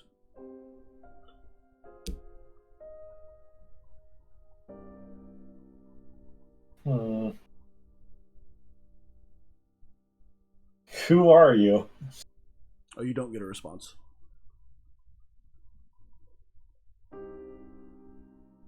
She's not looking at anything specific. She's just looking at the ground, isn't she? She's just looking at the ground, yeah. You can barely make out that she's kind of swaying back and forth. Okay, I'm gonna take a step towards her. Alright. You take a step, no reaction.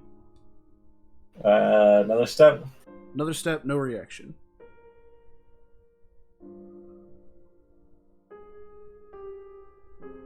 What's your sister's name? Still no response. Where are we? No response, my dude.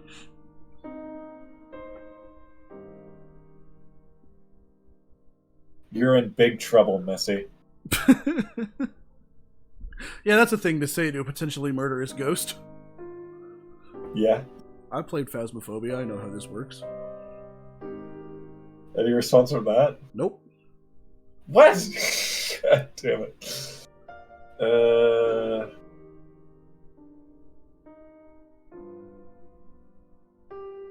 Finn, have you met the butler yet? Not yet. Okay.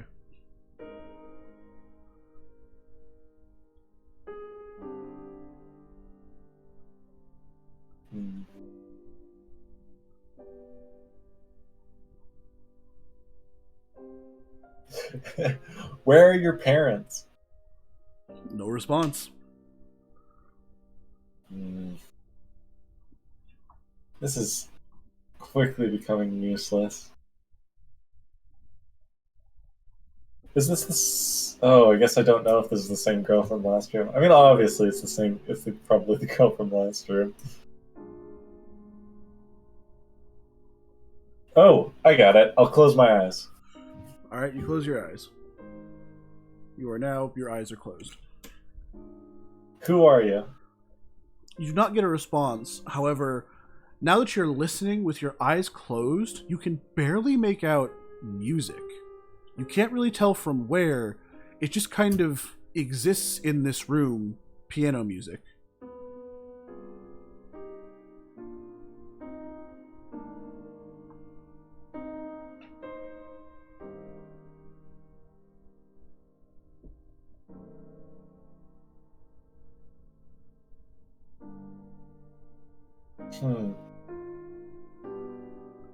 Alright, I'll open my eyes and see if she's still there.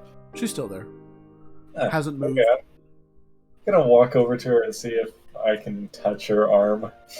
Alright, so you just walk up and go, hey, arm. I just want to see if my hand goes through it. You pass right through her. She does not respond okay. at all. You pass right through her. Got it. Now I'm gonna close my eyes and do the same thing again. Alright. Again, nothing happens. Again, you start to hear faint piano music. This does put my plans a little bit back. I was gonna threaten her with stabbing her. The way this room works is going to take a long time to figure out. But this room does work a very specific way. Well, we'll figure it out at some other point with some other knowledge. We'll go north for right now. Just go north for right now? Alright. Actually, no, we'll get the portrait of the girl with no face and put it right in front of her. And be like, Is this you? This is you, isn't it? Actually, you notice the woman who's standing there, once you get close to her, you can kind of see her face and like what her body looks like. She's not the woman in the painting. Or not the woman that has their face ripped out. She's not in these paintings. Okay, so she's just a lowly maid or something. Alright, yeah, let's go north. Alright, going north. Jack of Diamonds. There's no way this room's not locked. Oh yeah, this room's definitely locked. Let me go ahead and slap the Jack of Diamonds there, but that room is 110% locked. Alright, we'll go west then. Alright, give me just a second. Oh. we've extended beyond. Let me, the north strategy. We just get off the game map and go out of bounds. Let me.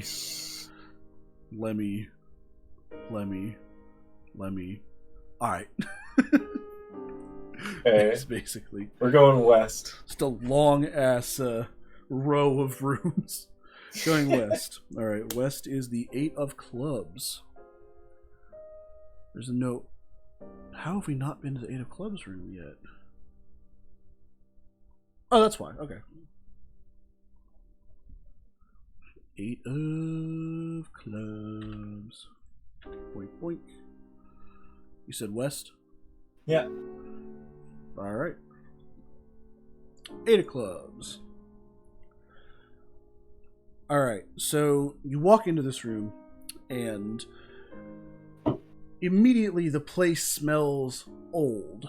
Not bad, but old.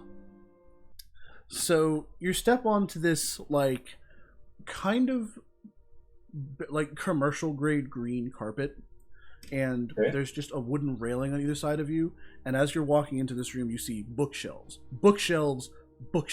everywhere.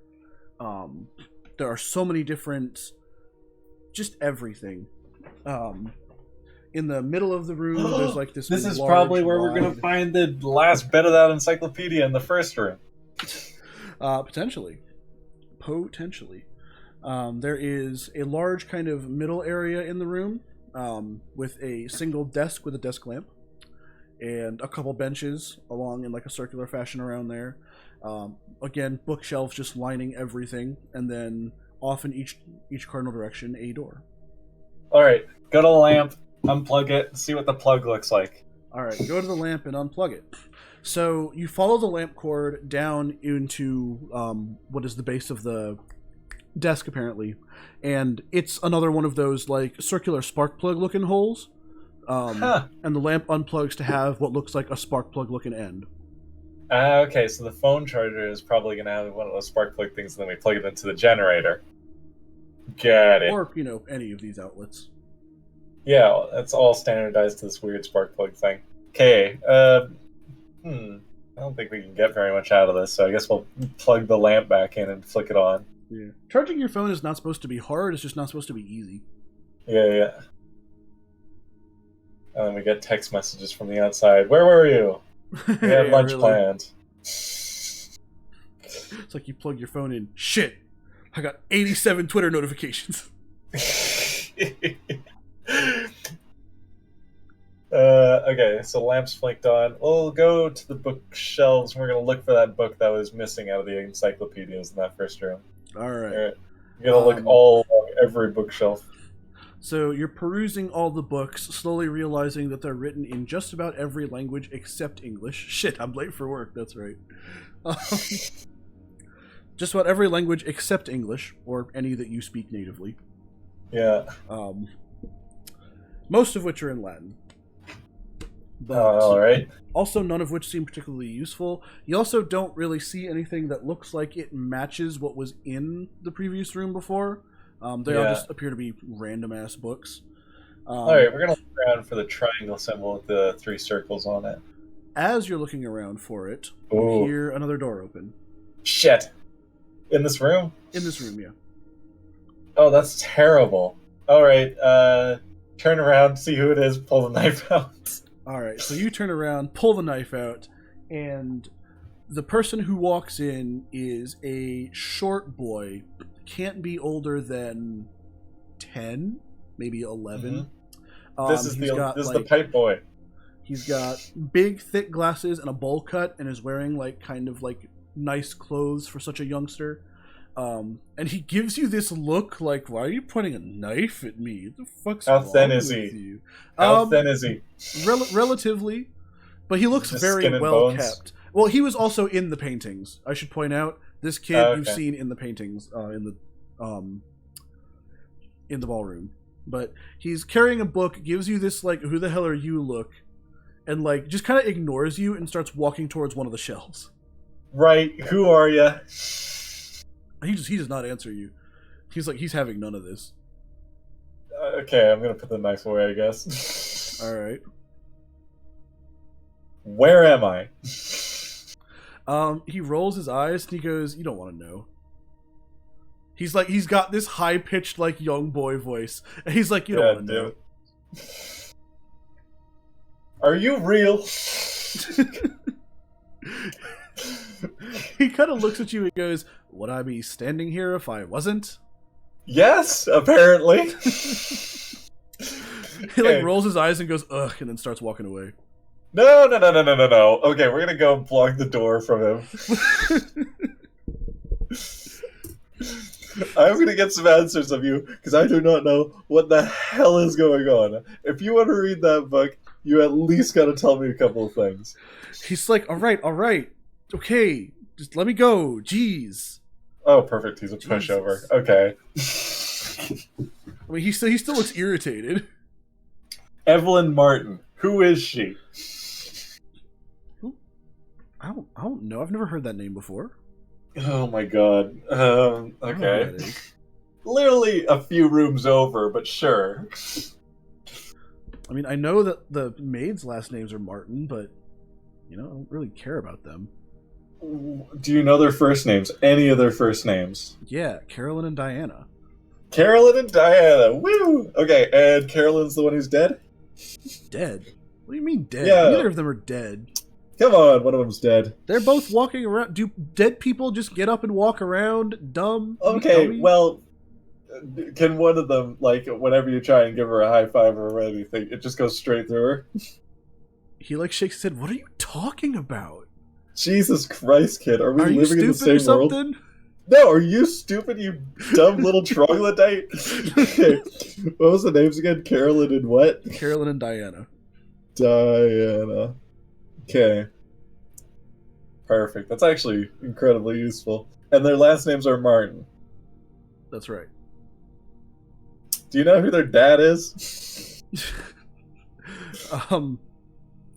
He goes, look, I don't know who you are or how you got here, but I don't have answers to your questions, okay?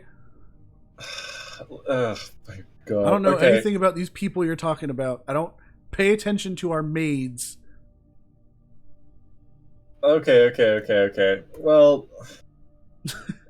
what can you tell me about the books in here? Is there anything evil? You just Is there kind any of books is there any books that your dad doesn't allow you to read? At the mention of his dad, he kind of pales a little bit and like fidgets. Perfect. But then he like Yes. kind of goes back to normal, regains his demeanor, and he goes, "Everything in this house is evil. You learn to live with it." Okay, what's your name, kiddo? He like pauses, then he like kind of rolls his eyes and goes, "Milton." Milton what? Milton Gregor, duh. Gregoro? Or... Sorry, I don't actually say that.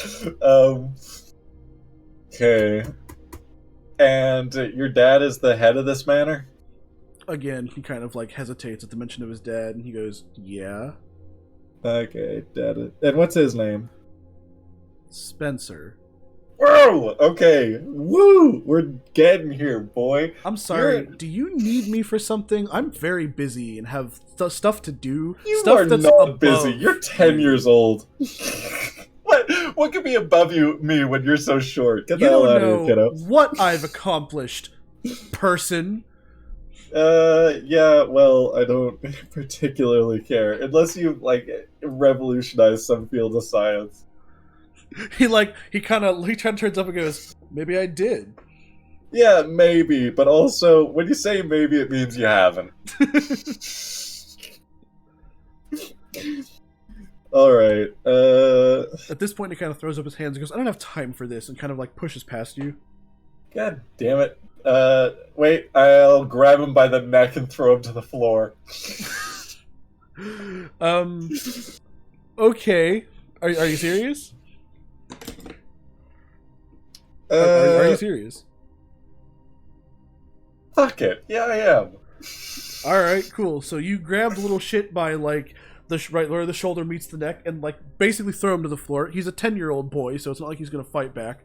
But you throw him to the floor, and he, like, kind of lets out a yelp and starts going, "Ah, jeez," and then, like, backs up, tears in his eyes, like, obviously scared of you now. Perfect. This is exactly where we want this pushover little bitch. Okay. What's your mom's name?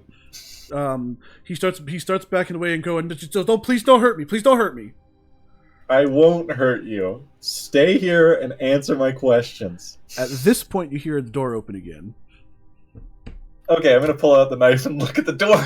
You pull out the knife, look at the door, and Spencer is standing there. I run west. You run west. All right, cool. We're going into the other room. We're leaving. As you're running, you just bolt. And you're like, "Nope, not dealing with that." Spencer is chasing you down. He goes, "You bastard! You hurt my kid." And is just chasing you down as best he can. Next room is Six of Clubs. So let's pull up the Six of Clubs here. There we go. Oh shit! It's gonna be locked. You said west, right? Yes. Six of Clubs. Six of Clubs is not locked. Oh, but this is a fun room to escape to. All right, cool. So, damn it, Edge. I assume you're just like, fuck it, barrel through the door, right? I mean, yeah, that's what I would be doing. All right, cool. So you're like, all right, I'm out of here. Throw the door open, damn what's through it, and slam it behind you. Yes. Congratulations, you survived the Spencer encounter. Now you're in a pitch black room. Shit. Okay. Well, hang on, let me make sure I get the music here, because this is, again, very, very particular music. This is awful. This is so bad. Okay. Now we're in a pitch dark room where I'll definitely die. Where is it? We just learned so much, though. Like, we know who the Whispering Girl is now. We know that her sister is Diana. Although we don't know which is which might be awkward. We might call her by her dead sister's name, but, you know. You're close. You're so close. I am close. That's what I'm figuring shit out. And also we know that there's a little bitch named Milton. Little bitch named Milton. Little bitch Milton. And his dad is Spencer. So we've learned things. Okay, so now we're in have been learned. Pitch dark room, and I assume that's all the description I'm getting. Hang on a second. I'll give you more of a description in a minute. I'm trying to look for the music track, but I don't appear to have it, which is weird.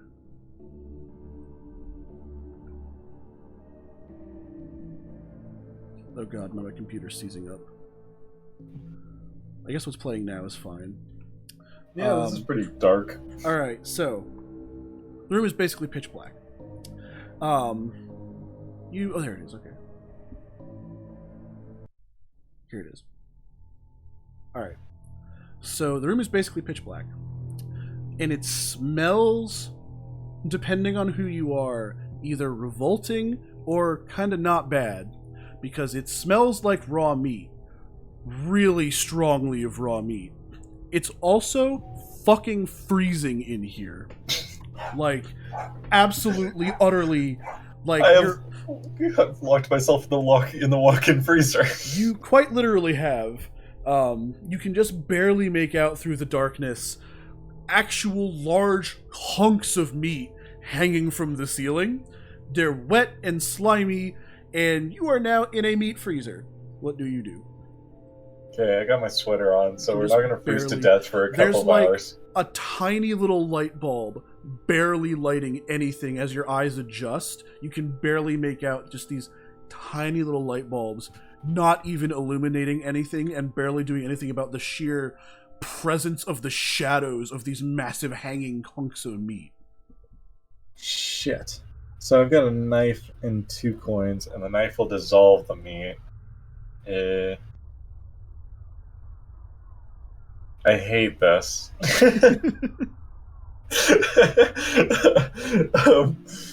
Slowly, as your eyes adjust, you can kind of make out like where you actually are, and you are just in a big ass freezer. You can see your breath. Okay, we're gonna slowly navigate ourselves to the north door and try and get up there. All right, cool. So just dodging the meat, I assume. I mean, we'll have a hand out in front of us, and yeah, if it touches meat, then we'll just try and go around it. Fair enough. So after many accidental meat encounters later, you've got a decent layer of juice around you, but eventually you do find your way to the north door. Okay, and we'll try and open it. Gotcha. North door is the 5 of Hearts. 5 of Hearts we definitely haven't been to yet. Let me add that. And also, we haven't heard anyone while we're in here, have we? Not at Because all. I feel like no. there's definitely a butcher character. He's got like a butcher's cleaver. It is, if anything, disturbingly quiet in this meat freezer. You know what? There's no such thing as disturbingly quiet. That's a myth. just quiet, and that's it. Yeah. But all right. So the door opens without resistance. It's nice to get out into a room that is actually fairly warm. And which one is it? It's this one. Okay. Please be happy music. You know, it kind of is actually. Yes! Oh my god. If I can find it. There it is. Alright. So, going from the pitch dark meat freezer into a room that is actually rather well lit, and by rather well lit, I mean you're just hit with what appears to be a blinding blue light out of nowhere.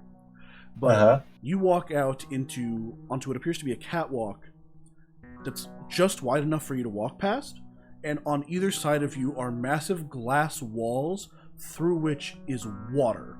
Lots and lots of water, and it's just full of aquatic life. There's fish, there's jellyfish floating around, some of which are glowing. There's like little snails on the bottom, lots of plant life on both sides of you, just full aquariums.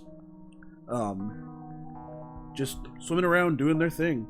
You can just barely hear the swishing of the water as they're like swimming around, and you can kind of look up, maybe about a story up is like the edge of the tank. And the water itself almost looks like it's glowing, almost a little bit. You keep walking through the room, and eventually you come out onto like a central area that seems to be more of into a central area with a spiral staircase leading up to, now you can see above you kind of another layer of catwalks which go above the aquariums and look down on them. From this little central area, doors on all 4 sides. And yeah. What do you do? I cannot believe that I that I threw Spencer Gregor's son to the ground and managed to live.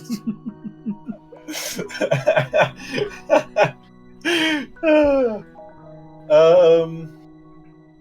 Okay, so we're just on catwalks, and there's no like obvious tables or any items that I can grab. Yeah, I'll go up not in this. your immediate vision yet. I'll go up the staircase and walk up along the catwalks and just see what I can see. All right. So you go up to the you go up the staircase. Let me do. Okay, yeah. So you walk up the staircase back onto the like top layer of catwalks and can now see down into the like large aquariums. Just another, yeah. Bit of that. Wow, my brain just died. He'll be alright. As you're walking up, you can kind of see that the ceiling is much, much higher than you would expect. To the point where you can't even really see it, it's just all shaded up there. And chains hang down from it, some of them ending in hooks. Some of which look like meat hooks, some of which look like fish hooks, but some of these chains end in hooks. Dangling on one of those hooks is a red punch card. Okay. Can I reach out and try to grab it? Yeah, it's within arm's reach. You can just grab it. Okay. So you I will pull grab off, it. You grab the red punch cards, fairly decently sized, and it's got random hole punches in it. You can't really tell what all the pattern means, but on the other side, it has a very detailed, intricate, almost drawing of a sea monster on it. Ah. Okay. That's terrible. So there's a sea monster in here. Probably something that I gotta like feed a pig or something. Oh, and the punch card along the bottom says Leviathan. Leviathan. Wow, that's a powerful word. Yeah. Okay. We'll go back down the staircase and go north. We're gonna Alright. find that storm. Going north. Let's see. North is... Up, Hedron, it's up. I'm aware. Jack of clubs. I'm pretty sure this room's locked. Let's check. Jack of clubs. Jack of clubs is locked, yes. Damn. Okay, we'll try and go for the west then. Give me just a second. I want to make sure... Wow, did we really not do Jack of clubs either? Huh, fair enough. Alright, let me add that to the map real quick. Excuse me. Jack of clubs, there it is. You said north from the aquarium room? Yeah. Okay, so yeah, that door's locked. Okay, we'll go to the west then. Go to the west. Ten of clubs. Ten of clubs I'm sure we've done already, right? Surely. Really? No? That's wild. We finding new rooms today, apparently. Ten of clubs. Going to the west. Watch Ten of clubs also be locked. Ten of clubs is not locked. Alright, cool. Nice. Now, before I embarrass myself, let me double check that I actually know what this room is.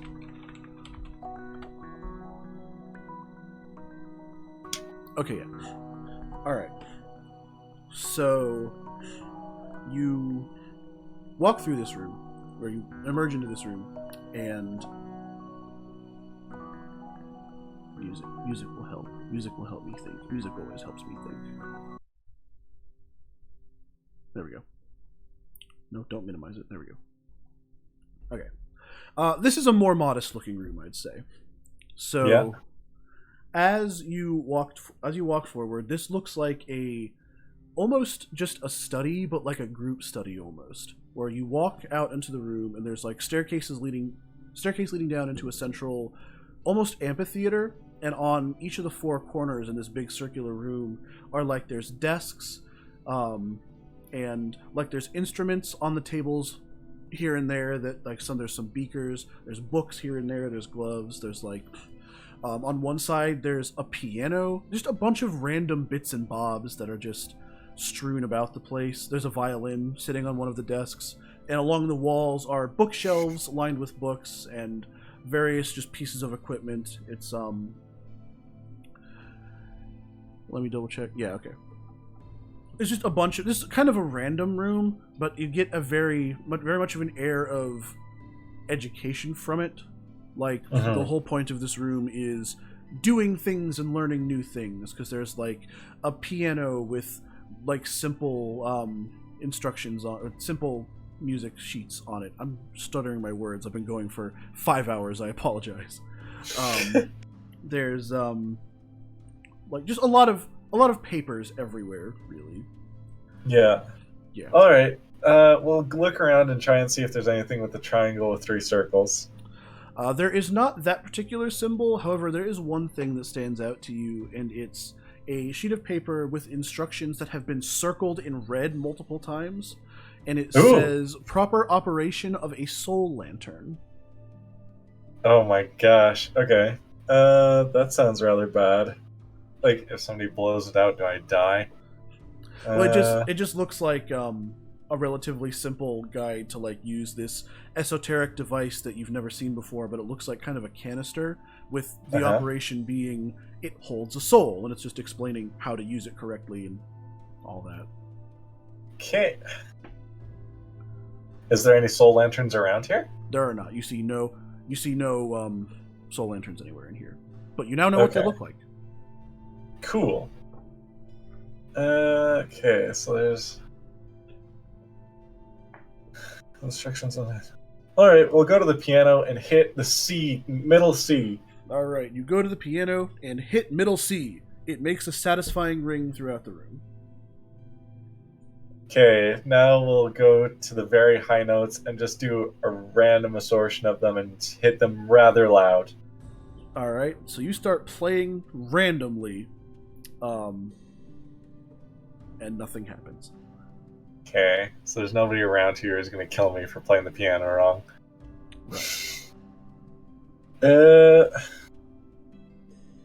Alright, well, look around. So you said there's beakers and scientific equipment around here? Is there any microscopes? There's a microscope, yeah. Okay. Is it a microscope that's plugged in? Yeah, it's plugged in. Alright, I want to flick it on and then look at whatever the last person was looking at. Alright, well, there's currently no, there's no slide in it? No, there's no slide in it, no. Oh, okay. And you don't see any slides anywhere either. Damn. Okay. I want to open drawers and see if there's any, like, scalpels or any other sharp tools. There does not appear to be anything like that anywhere, although you do find 2 more red coins just kind of sitting in a drawer. Okay, I'll take those with me.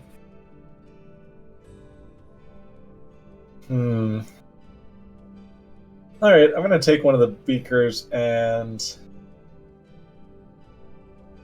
damn.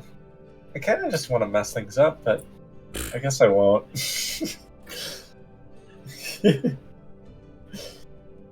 Third. Alright, I'll go over to the violin.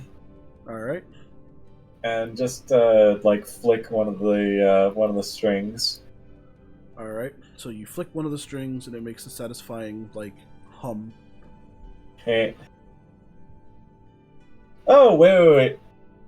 Okay, yeah, I'll take it. And also, I want to note at this point that I know how to play a bit of violin. That's fair. So, if a mimic comes across, I can actually use this to tame it. So I'm going to take the violin and the bow, and I guess I'll just keep going. Fair enough. It sounds like a plan to me. Alright, we're going to go north. So you now, what all do you have on you? Because you have the violin. A knife and 4 coins. Gotcha. Okay. I feel very unprepared compared to my last run where I had, like, an entire page a whole arsenal. Yeah. Like hammers and shit. That was great. Fair enough. You said north? Yep. Alright, north is the Queen of Hearts, which is definitely locked, yes. Damn it. Alright, we'll go south, I guess, for once. Alright, south is the 9 of Clubs. 9 of Clubs I know we had to have been at some point. So first, let me add Queen of Hearts to the map. which is, there it is. We'll put that here. Put that north. And now you said where now? South. South. And south is the 9 of clubs, which I'm 90% sure we have already. Yes, we do. Stick that there. 9 of clubs is also locked. Okay, we'll try and go west. Alright, going west. 6 of hearts. Okay. Alright, 6 of hearts is the lounge.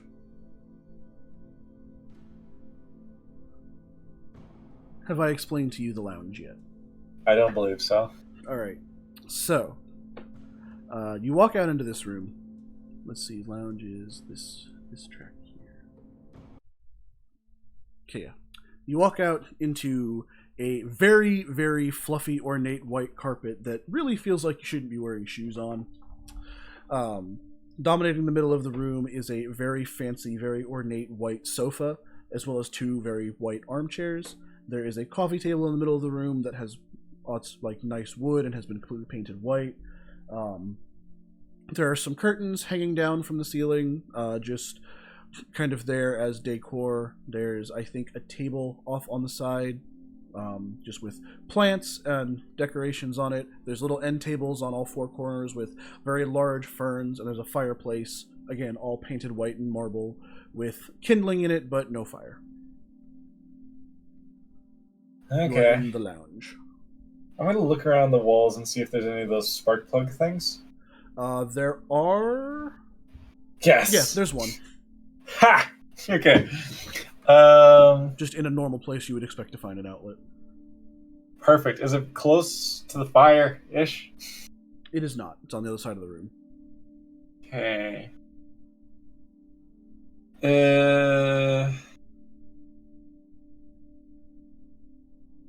All right, we're gonna go to the back to the science room and unplug the microscope.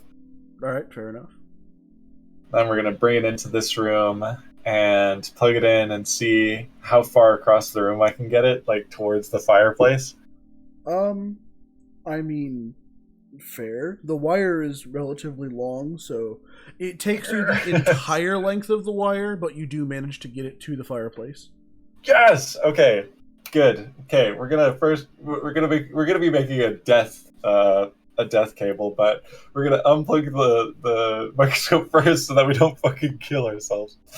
Okay, we're going to be doing a what now? We're making a death cable. We're gonna be starting a fire. It's all right. Go on. I am going to be the first person to have started a fire in this game, and I feel great. Okay, so unplug the cable, go to the end of the cable with the microscope on it, cut the cable with the knife. All right. And then separate it out from each other. 1 second. You best be careful with that knife. You see what it does to skin. Yeah, I know. Also, the wire offers absolutely no resistance to the knife. It cuts through it like butter. Perfect. So now we got 2 separate pieces of it, and then we're just gonna use the knife to get the plastic off of it so that it's showing just the bare metal, like bare copper. Fair enough. It actually takes you a couple tries because as you're trying to cut the plastic off, it keeps cutting through the wire itself. Ah, okay. But very sharp knife then. Very sharp knife. But eventually you do manage to just get the plastic off and expose the wires. Yes! Okay, now we're going to put those 2 exposed wires on like 2 sides of a piece of kindling. Then we're going to go over and plug it in. Alright, fair enough. So you plug it in, and it starts sparking violently, which immediately lights the kindling, which starts a fire in the fireplace. Yes. Oh, I'm so good at this game. Okay, we're going to unplug that and shove it into our pocket, because death cables are useful. Fair enough. You now have acquired death cable. A relatively long death cable, too. Death cable. Okay, I'm just going to need... My headphones are just going to run out of battery in a second here, and when they do... Fair enough. It kind of crashes Discord, so I'm going to leave the call for like a second and sort them out. That's fair. Yeah. In the meantime, I will once again take an opportunity to thank everybody for coming along and joining me on this fantastic project. I am so happy this is going as well as it is, and I hope that everybody's having a good time. Reminder that this is just a taste of what is to come. This is just a demo. A lot of things that feel unfinished are unfinished. Don't worry, Drill. I have been keeping track of my hydration.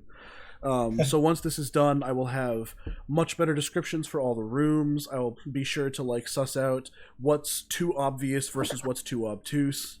And of course, everything's liable to change between now and the final product. So some stuff will stay the same, some stuff will be changed. But yeah, By the time I'm done with it, it will be entirely finished. basically. Okay. So now we got a fire going. Yes, you have a fire in the fireplace. Congratulations. This Achievement get is- made fire. Incredible. Okay, we're gonna. Okay, we're gonna be. God damn, we have got a full fire going. I want to get part of this room dirty and see if the butler comes and like gets pissed off, because I think that would be pretty cool. I mean, yeah, it's a thing you could do. Okay, we're gonna take one of the sofa cushions and just hold it in the fire for a second. Wait right. for it to burn a little bit. You pull up the sofa cushions, and immediately you notice 2 more red coins. Oh, hey, nice. Okay, we'll pick up those. I got 6 now. Fair enough. 6 coins. So you're just throwing the sofa cushion in the fire. No. We're holding it in the fire for a second, bringing it out, blowing it off, and then putting it back and seeing if what happens. Just trying to get it a little sooty, you know. Just trying to get it a... Okay. Yeah. Well, yeah, so you throw that in the fire. It immediately catches fire without any resistance and starts burning quicker than you would expect it to. But Shit. you do manage to eventually, like, with a little bit of pain, you manage to, like, blow and pat it out so that all the embers, like, stop. And you've done more damage to it than you expected to, but you now have a damaged sofa cushion. Yes! Okay, now we'll put that onto the sofa. Fair enough. I'm gonna take up the other sofa cushion as well. All right. Is there any more coins? There are not. Okay. Kind of want to burn this entire room down. It's a thing you're allowed to do. Yeah, but then I don't know if I can still get like back and through the other doors. Like I don't want to burn the whole mansion down. You said there was a dresser or something, or like a table?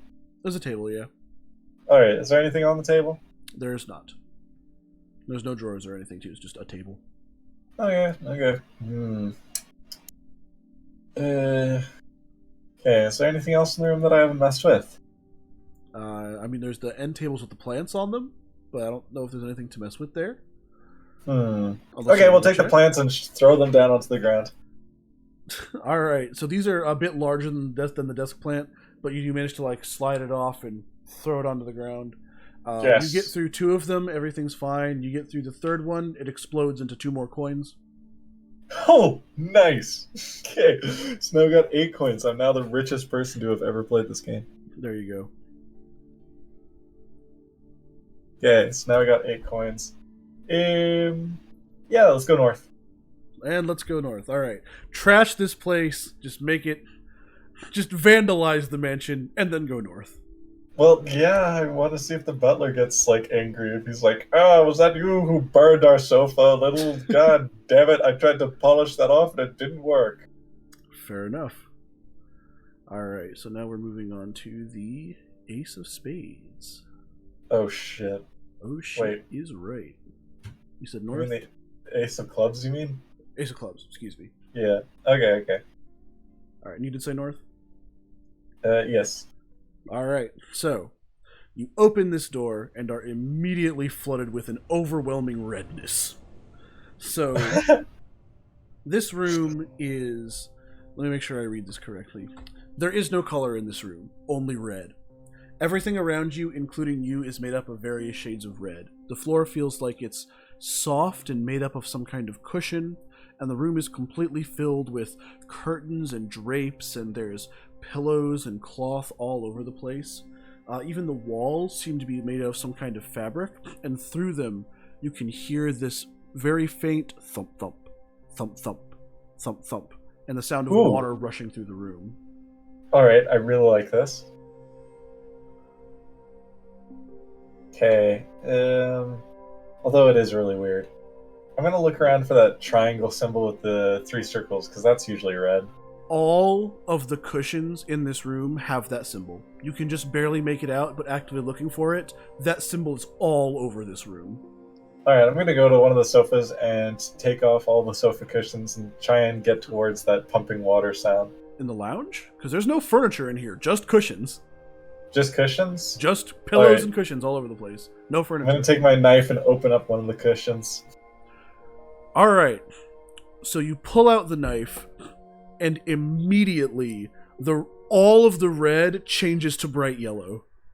What the fuck? Like, remember how there was nothing but red now? Now there's nothing but yellow. Also, the water in the walls appears to be rushing a little faster, and the thumping you hear has also sped up a little bit. Okay, wait, put the knife away, put the knife away. So you put the knife back? Yeah. Alright, you put the knife back. Everything seems to go back to the way it was before. So, Alright,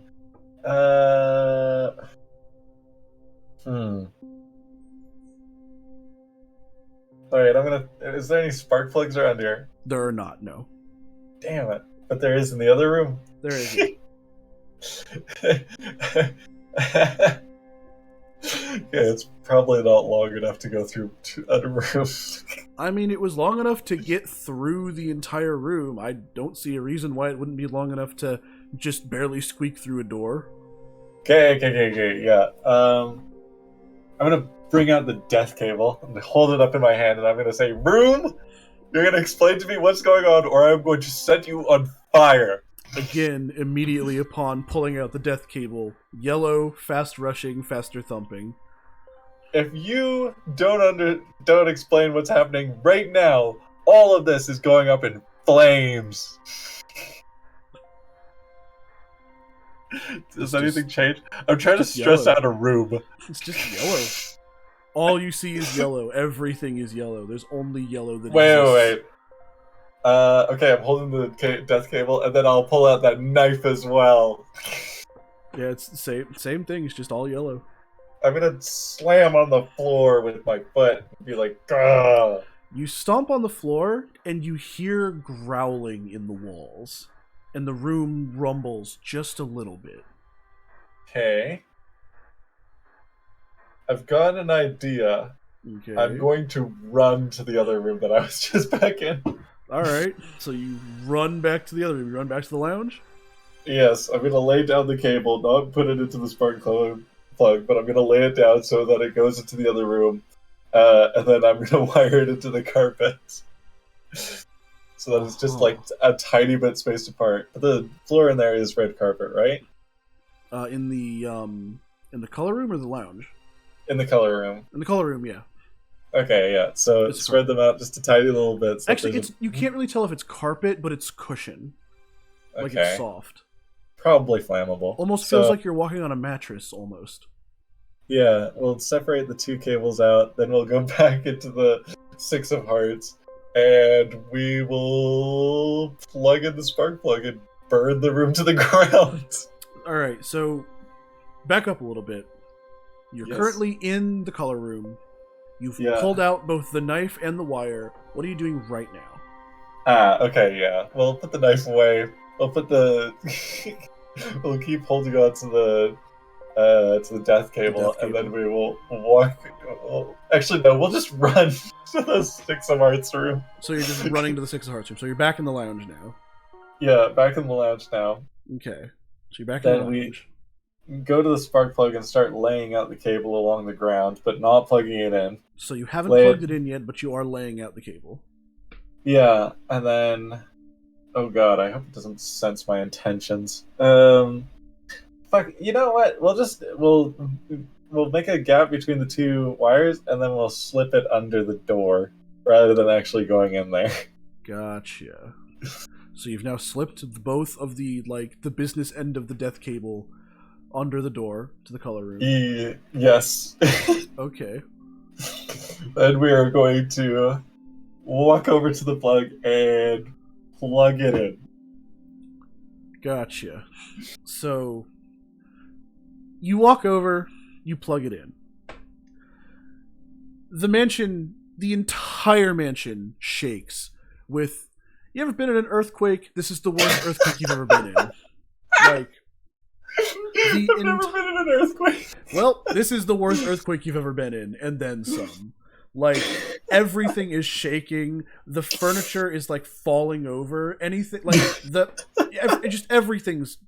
The entire room is just gone, and you hear from all directions this ear-splitting, pained roar that just shakes the entire everything. This lasts for a good 30 seconds before finally the shaking dies down and everything slowly starts to calm down, and you're left in a mangled lounge with no sound whatsoever. Okay. I wonder what happened to the fire in the lounge. Like, did that... Because I started a fire there.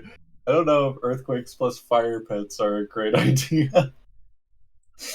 Oh, the earthquake put it out. Okay, it's that violent. Okay, we're gonna unplug that death cable and coil it back up and just slip it back into my pocket. Gotcha. Alright, fair enough. So, I'm gonna assume I just killed some great beast. Achievement unlocked. Let's go. You are the first person in every playthrough to do what you just did. Well, no shit. I don't think anyone else has ever made a death cable. Well, I don't mean that specifically. I mean accomplished the thing you just accomplished. Okay. We're gonna... Oh, okay, I know what we'll do. We'll... Go open... west. Well, no. We'll open up the north door just a tiny little bit and just listen. Alright, you open up the north door. The tiniest little bit, like literally a millimeter. The tiniest little bit. It Yeah. is nothing but ash and soot. Alright, we're kicking in the door. As hard as we can. I mean, the door opens. It's fine. Like, but... I'm gonna surprise whatever the fuck is on the other side of this. Alright, fine. You kick open the door. It opens without resistance. You're now in a room full of nothing but ash and soot. Yes! The lighting is normal, although it's probably like a little bit whitewashed. Yeah. And yeah, everything's just been burned to the ground. Hell yeah. Okay. Fuck it, my work here is done. I wanted to investigate around this room or whatever, but no, let's just go back to the Six of Hearts room. She's just like, alright, done. Moving on then. Don't know what I did. Probably wasn't good. Yeah. I mean, yeah. Yeah. For the record, this is why, like, most of the mansion isn't persistent between playthroughs. But that would be good. Yeah, that would be amazing if you like. I would like to start in the Ace of Clubs room. Ah, okay. It's an ash and hellscape. Basically. So, did you decide to examine this room or no? No. Nah. All right. Just on principle, just fuck it. Whatever was living in that room is now dead. Thank fuck. Fair enough. Oh yeah, to be clear, the thumping's gone and the water has stopped rushing. Okay. I'm surprised none of the water like burst out and stopped the fire. That's what I thought was gonna happen, but yeah. I mean, there are some like black splotches that look like they might be liquid, but you're not examining the room, so. Okay, yeah, fine. We'll go in and examine the room. You don't have to. No, you just now say, I kind of work want here to. is done. Moving on now. I want to know what I just killed. All right, fair enough. As you're walking through the room, you notice two things. First, you notice again those black splotches, and that the ceiling was entirely piping, all of which has now burst. And as you're walking through and just looking around at just the sheer pile of ash that you have created, you see a note under the ash that looks completely unburnt. That's terrible. A single piece of paper. That's the worst. That's a little bit. How? I don't even want to read that. I feel like it's going to kill me. It's there, taunting you. Taunting me. Is my character insane? Am I insane?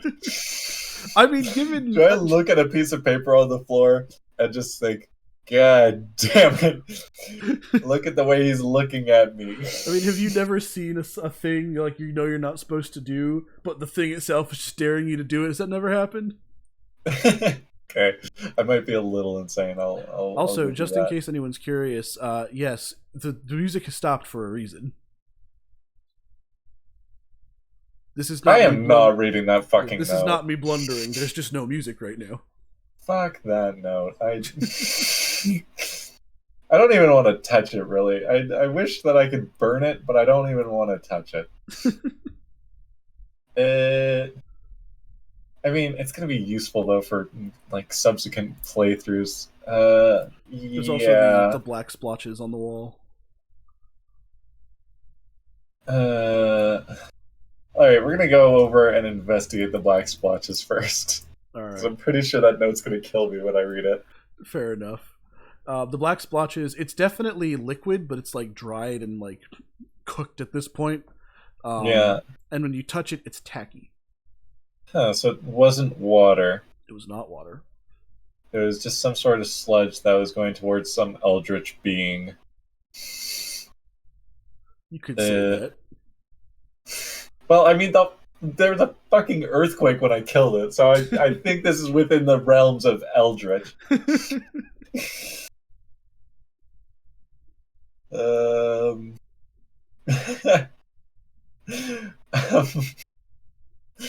Fuck.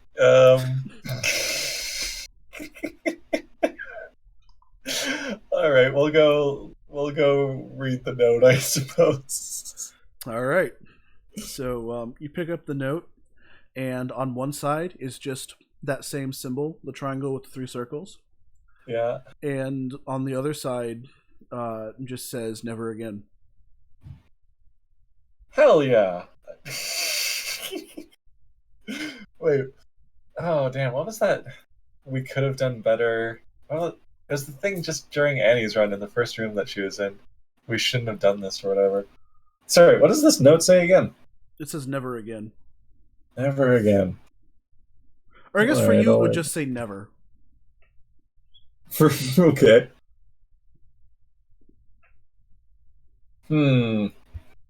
That's weird. It's really weird. A little bit. I'm surprised the note didn't kill me. I thought it was going to be like, you killed our ancestral grandma, and now we're going to kill you through the power of the note. But no. It was just... Also, the longer you spend in this room, you start to hear drops coming from the pipes in the ceiling. Ooh, okay. I want to catch one of the drops. All right, it's not hard. You catch one of it, and it burns my hand. It does not, but it's a red viscous fluid. Oh fuck! I want to lick it, but it's blood, isn't it? It's got to be blood. It's red and it's sticky. Okay, so it's in my hand. Oh, I know what I'll do. I'll just blow on it a little bit, wait for a couple of seconds, and see if it turns hard. Fair enough. It does. Or if it changes color. Does it turn, like, totally black? It slowly starts to blacken, yeah. Okay, so this is blood. There's blood in the pipes. They've been moving blood.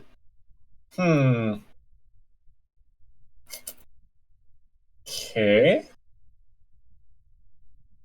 I'm gonna not lick the blood. I really wanted to lick the blood, but I'm not gonna lick the blood. Blood is coming from pipes. You can lick your own blood, kids. That's fine. Don't lick other people's blood, and definitely not blood in pipes. Alright, yeah, we'll go north. Oh yeah, I'm gonna keep that note as well. I want to burn it. Fair enough. You have the note with you. The note with the symbol on it that just says "Never." Yeah. Fair enough. Alright, northwards. Northwards out of the color room? Yeah. Alright. The north door to the color room is sealed. Oh. Huh. You're not even gonna check what card it was? That's weird. I am not. West door? Because it's not locked, it's sealed. Alright, the west door. Also sealed. Huh. East door? East door? East door is, I think the Queen of Hearts room is locked. Oh yeah, it is locked. Okay, so yeah, we'll go back to this. So let me be specific. Both the north and west doors, the door handle opened like normal, but you couldn't move the door because it was sealed shut. Like the door handle was fine, but the door just wouldn't move. The Queen of Hearts, the eastern door still just feels like it's locked. All right. Well, let's go back down south, and then let's go west from the Six of Hearts. All right. So you emerge back into the lounge with no problems. And next room is the Three of Spades. Thank God for the death cable, quite honestly. Ah, yes, the death cable. Hey, I've got good news. Three of Spades is locked. The what? The Three of Spades is locked. Oh, okay. So west is locked? Damn it. West is locked. That is correct. All right, we'll try and go south. Going south. Nine of Spades. Watch this be locked too. Oh my god! No wait. Okay, no, that's not locked. Okay. I was gonna say, like, wait, is that locked too? Nine of Spades. There we go. Okay. All right. So you walk through the door, and once again you find yourself outside. Here we go. Once again you find yourself outside. This time, though, the fog isn't like light and around you. It's extremely thick and makes it's almost choking, right? Like the fog feels a lot more physical this time. Does it smell like anything? Yes, it smells like death. Because as you slowly wade into the like sparsely vegetated dirt, you notice a gravestone. Then you notice multiple gravestones. Then you notice you're just in a graveyard. Got it. None of the graves are labeled. None of them have writing on them, but there's various headstones. Okay. Actually, hang on. No, hang on. Oh, okay. Let me know how far into the graveyard you're examining. You're gonna kill me.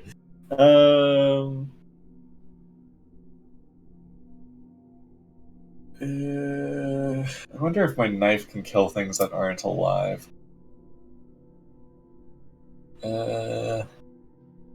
Alright, yeah, we'll start wading through the graveyard more and more. Alright. Being careful not to step on any of the graves. Fair enough. Alright, so you are walking through the graveyard. Most of them are unlabeled. You come across one. The graveyard. Wait, I'd just like to make a note. At like random intervals, I'm just bowing at these graves, making sure lots and lots of respect is being given. Fair enough. But you come across one. It says Jewel, and has a single line under it. Eventually, you keep walking. You come across another one. It says Annie. There's a single line under it. And you come across another one, and you see Finish, and it has two lines under it. We're running north. We're running to the Six of Hearts. We're just running back to the Six of Hearts room. Like, no. Oh, wait, this is the player graveyard. Okay, no, that makes sense. I thought that grave was for me, and Annie and Jules were going to push me in. I was like, who is Annie? Who's Jules? How do you spell Jules? Is that like Jules? No, it's just everyone that's actually died here. Okay. I would like to go to my own grave and piss on it.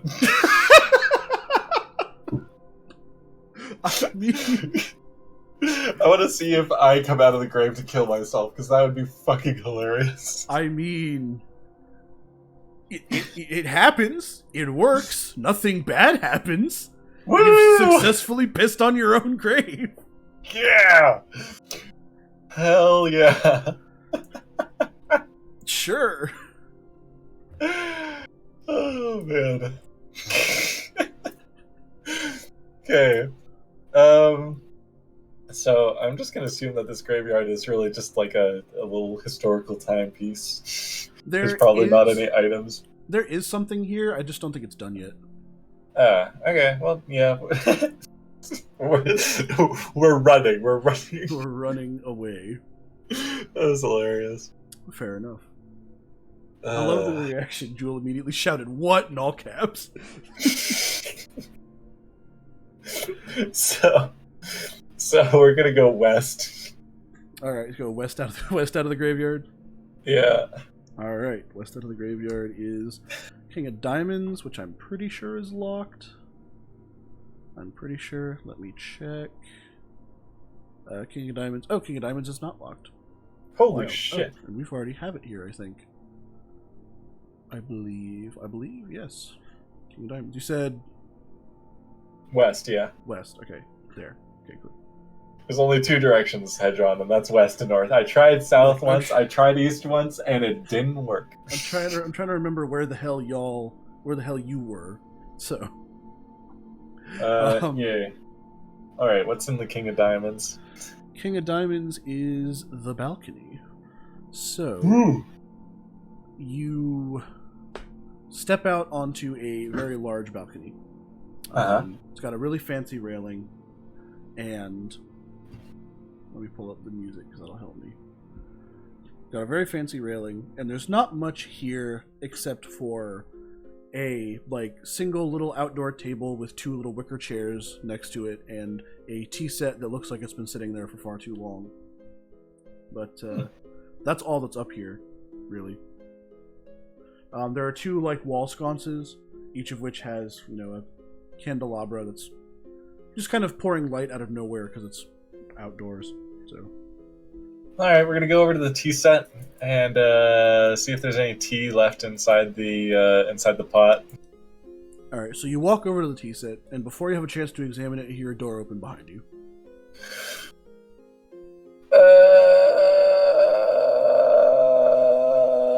Pull out the knife, turn around, yell at the door.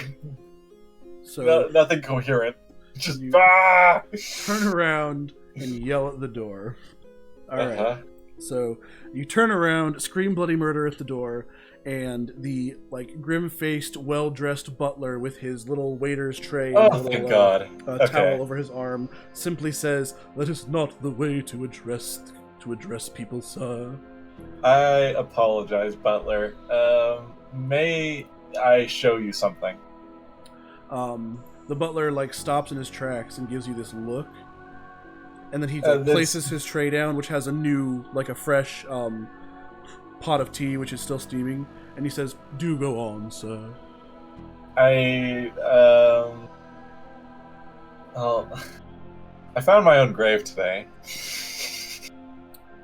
He gives you kind of a sideways look, like he's confused, but doesn't say anything. All right. Can I lead him into other rooms? What do you do? Oh yeah, I remember. I saw that white ornate room where there's the lovely couches and everything. I thought I saw a drop of blood on one of the couches. The butler goes from confusion to a little bit of resigned, a little bit of you can't really read his expression. He goes pretty expressionless, and he goes, "I'll have to take care of that later, sir." Well, there was something inside there that I really needed to show you. He kind of nods a little bit, then he stands up and bows and waves his hand. "Lead the way, sir." Yes! Okay. So, we're gonna walk all the way through the graveyard, through the, make sure he doesn't catch a glimpse of the, actually, fuck it. I want to know what his reaction is when he sees... I'm gonna first lead him into the Ace of Clubs room. So you're currently in the King of Diamonds room. So you're going to go back through the graveyard, up back into the lounge, and then up back into the color room. Oh, damn it. The lounge is what we're supposed to be showing him towards. Yeah. Okay, we'll go through the lounge and up to the Ace of Clubs room. Alright, cool. So you go up to the lounge, and as you're walking through the lounge, you do kind of see the butler, like, kind of glance around and, like, definitely reacting to the mess, but not saying anything and still, like, keeping his stride. And then when you open the door to the color room, it's just a black void. Yeah, so... As in, there's no longer any room there. It's just blackness. So you see, there used to be a red room here. Gone, and there was a big earthquake. Did you hear it? The butler goes, "I'm afraid I'm not sure to what you are referring, sir." Got it. What used to live in this room? It used to be red, and when you pulled out a knife, it would turn yellow. How would he respond to this? What did you have living in the room? I'm afraid I'm not sure to what you are referring still, sir. Yes, you do. This room was simply spare and empty, sir. Okay, whatever. Perhaps whatever you claim was in there might be angry now, sir, but that's not my place to say. I know. I pull out the note and I give it to him. As you're doing that, you feel something wrap around your body. Like there's this black tentacle that has emerged from behind you, wrapped around you, and is slowly pulling you back. The butler simply goes, "Perhaps violence was not the answer, sir," and then the door slams shut. And you feel yourself crushed by what feels like a massive sea monster almost. So, I was trying to kill the butler. I was gonna get him to hold the two ends of the death cable and plug it in. Wild. Unfortunately, your mistake was coming back to the color room after doing what you did. So, oh my god, I can't believe he didn't even try to help me. I am definitely gonna kill that butler the next time I see him. The butler really doesn't do anything. The butler's the easiest character to interact with because he doesn't do anything. I am going to kill him. You know what? That's a laudable goal. But that's another death for the books, ladies and gentlemen. That is another one. Alright. So, do I have to destroy my notes before I get to leave the note for the next person? No, you're allowed to leave your 6-word note before you, yeah. Alright. So do feel free to leave your 6-word note and then destroy your notes. Okay.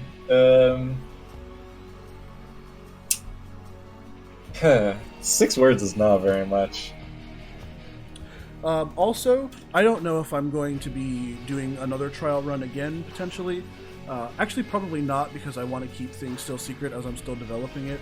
But I think I am going to go ahead and call this stream after this anyways, because I've been going for, I shit you not, nearly 6 hours. Yeah, okay. So, But I will keep all this stuff around just in case I do end up doing like another demo run. Okay,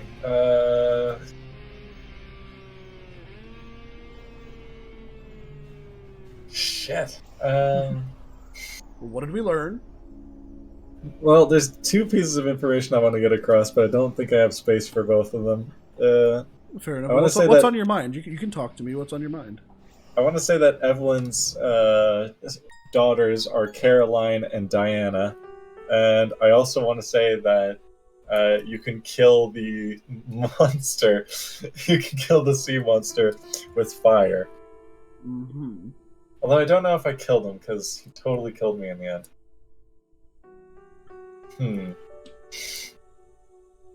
Damn it. I wish I could have killed that butler before I died. That would have been quite the feat. Wait, really? I'm pretty sure I could have gotten him to hold the 2 death cables. Hey,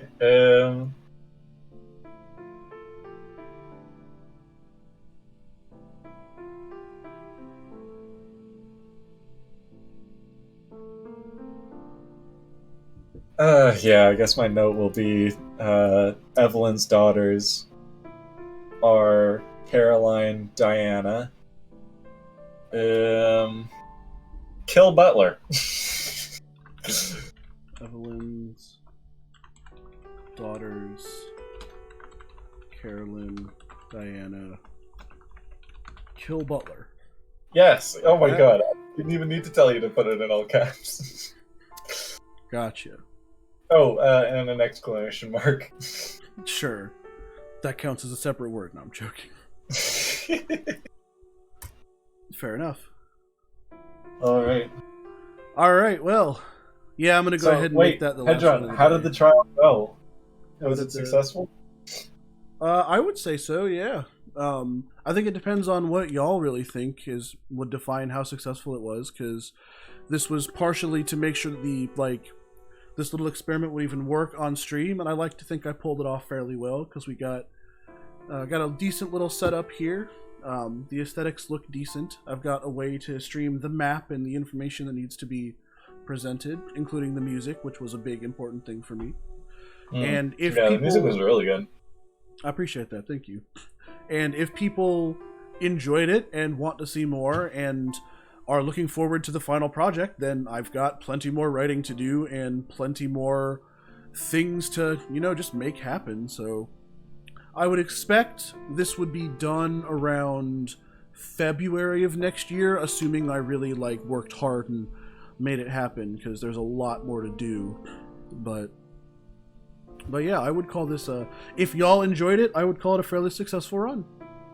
Yeah, I definitely had fun with that. Awesome. Also, yeah, if you want to come talk about it or play the game or whatever, do join Reborn in Spring. It's my Discord server. We don't bite, basically. But yeah. Thank you for playing, Finn. I know you got to play more than anybody else, so I hope you enjoyed it. Yeah, I was totally being greedy about it, but it was totally worth it. That's fine. All right, I'll step out. See ya. You're good. All right, that's going to be it for me then. Thank you, Drill, for doing the plugging for me. But yeah, I'm gonna go ahead and call it now because I've been going for genuinely nearly 6 hours. So thank you very much for coming. I'm so happy to have people interested in this project. Again, do join the Discord server. Check out Eldritch Garden and all of its wonderful members. We just inducted the great and wonderful Jewel / Reteach into our ranks, so please do go check them out, as well as all the other members. Links to Eldritch Garden are in my everything. And yeah, I think that's about it. Follow me on Twitter, twitter.com/hedronfairy. And I'm going to shut up and go ahead and go eat something, because I have not eaten all day, so that's probably a good idea. I'm excited. I'm really excited for this project. So that'll be fun. Let's go see if there's anybody I can raid. Let's go see if anybody's live. Everybody's live, apparently. Huh. Fair enough. Fair enough. I know who to dump people on. Let's go scare Kit, shall we? That's a good idea. Alright. That's going to go ahead and be it for me. I'm going to hit the raid button now. And I will... Hang on. There we go. Alright, I'll talk to y'all later. Thank you so much for coming. I really appreciate all the support. And, ciao for now.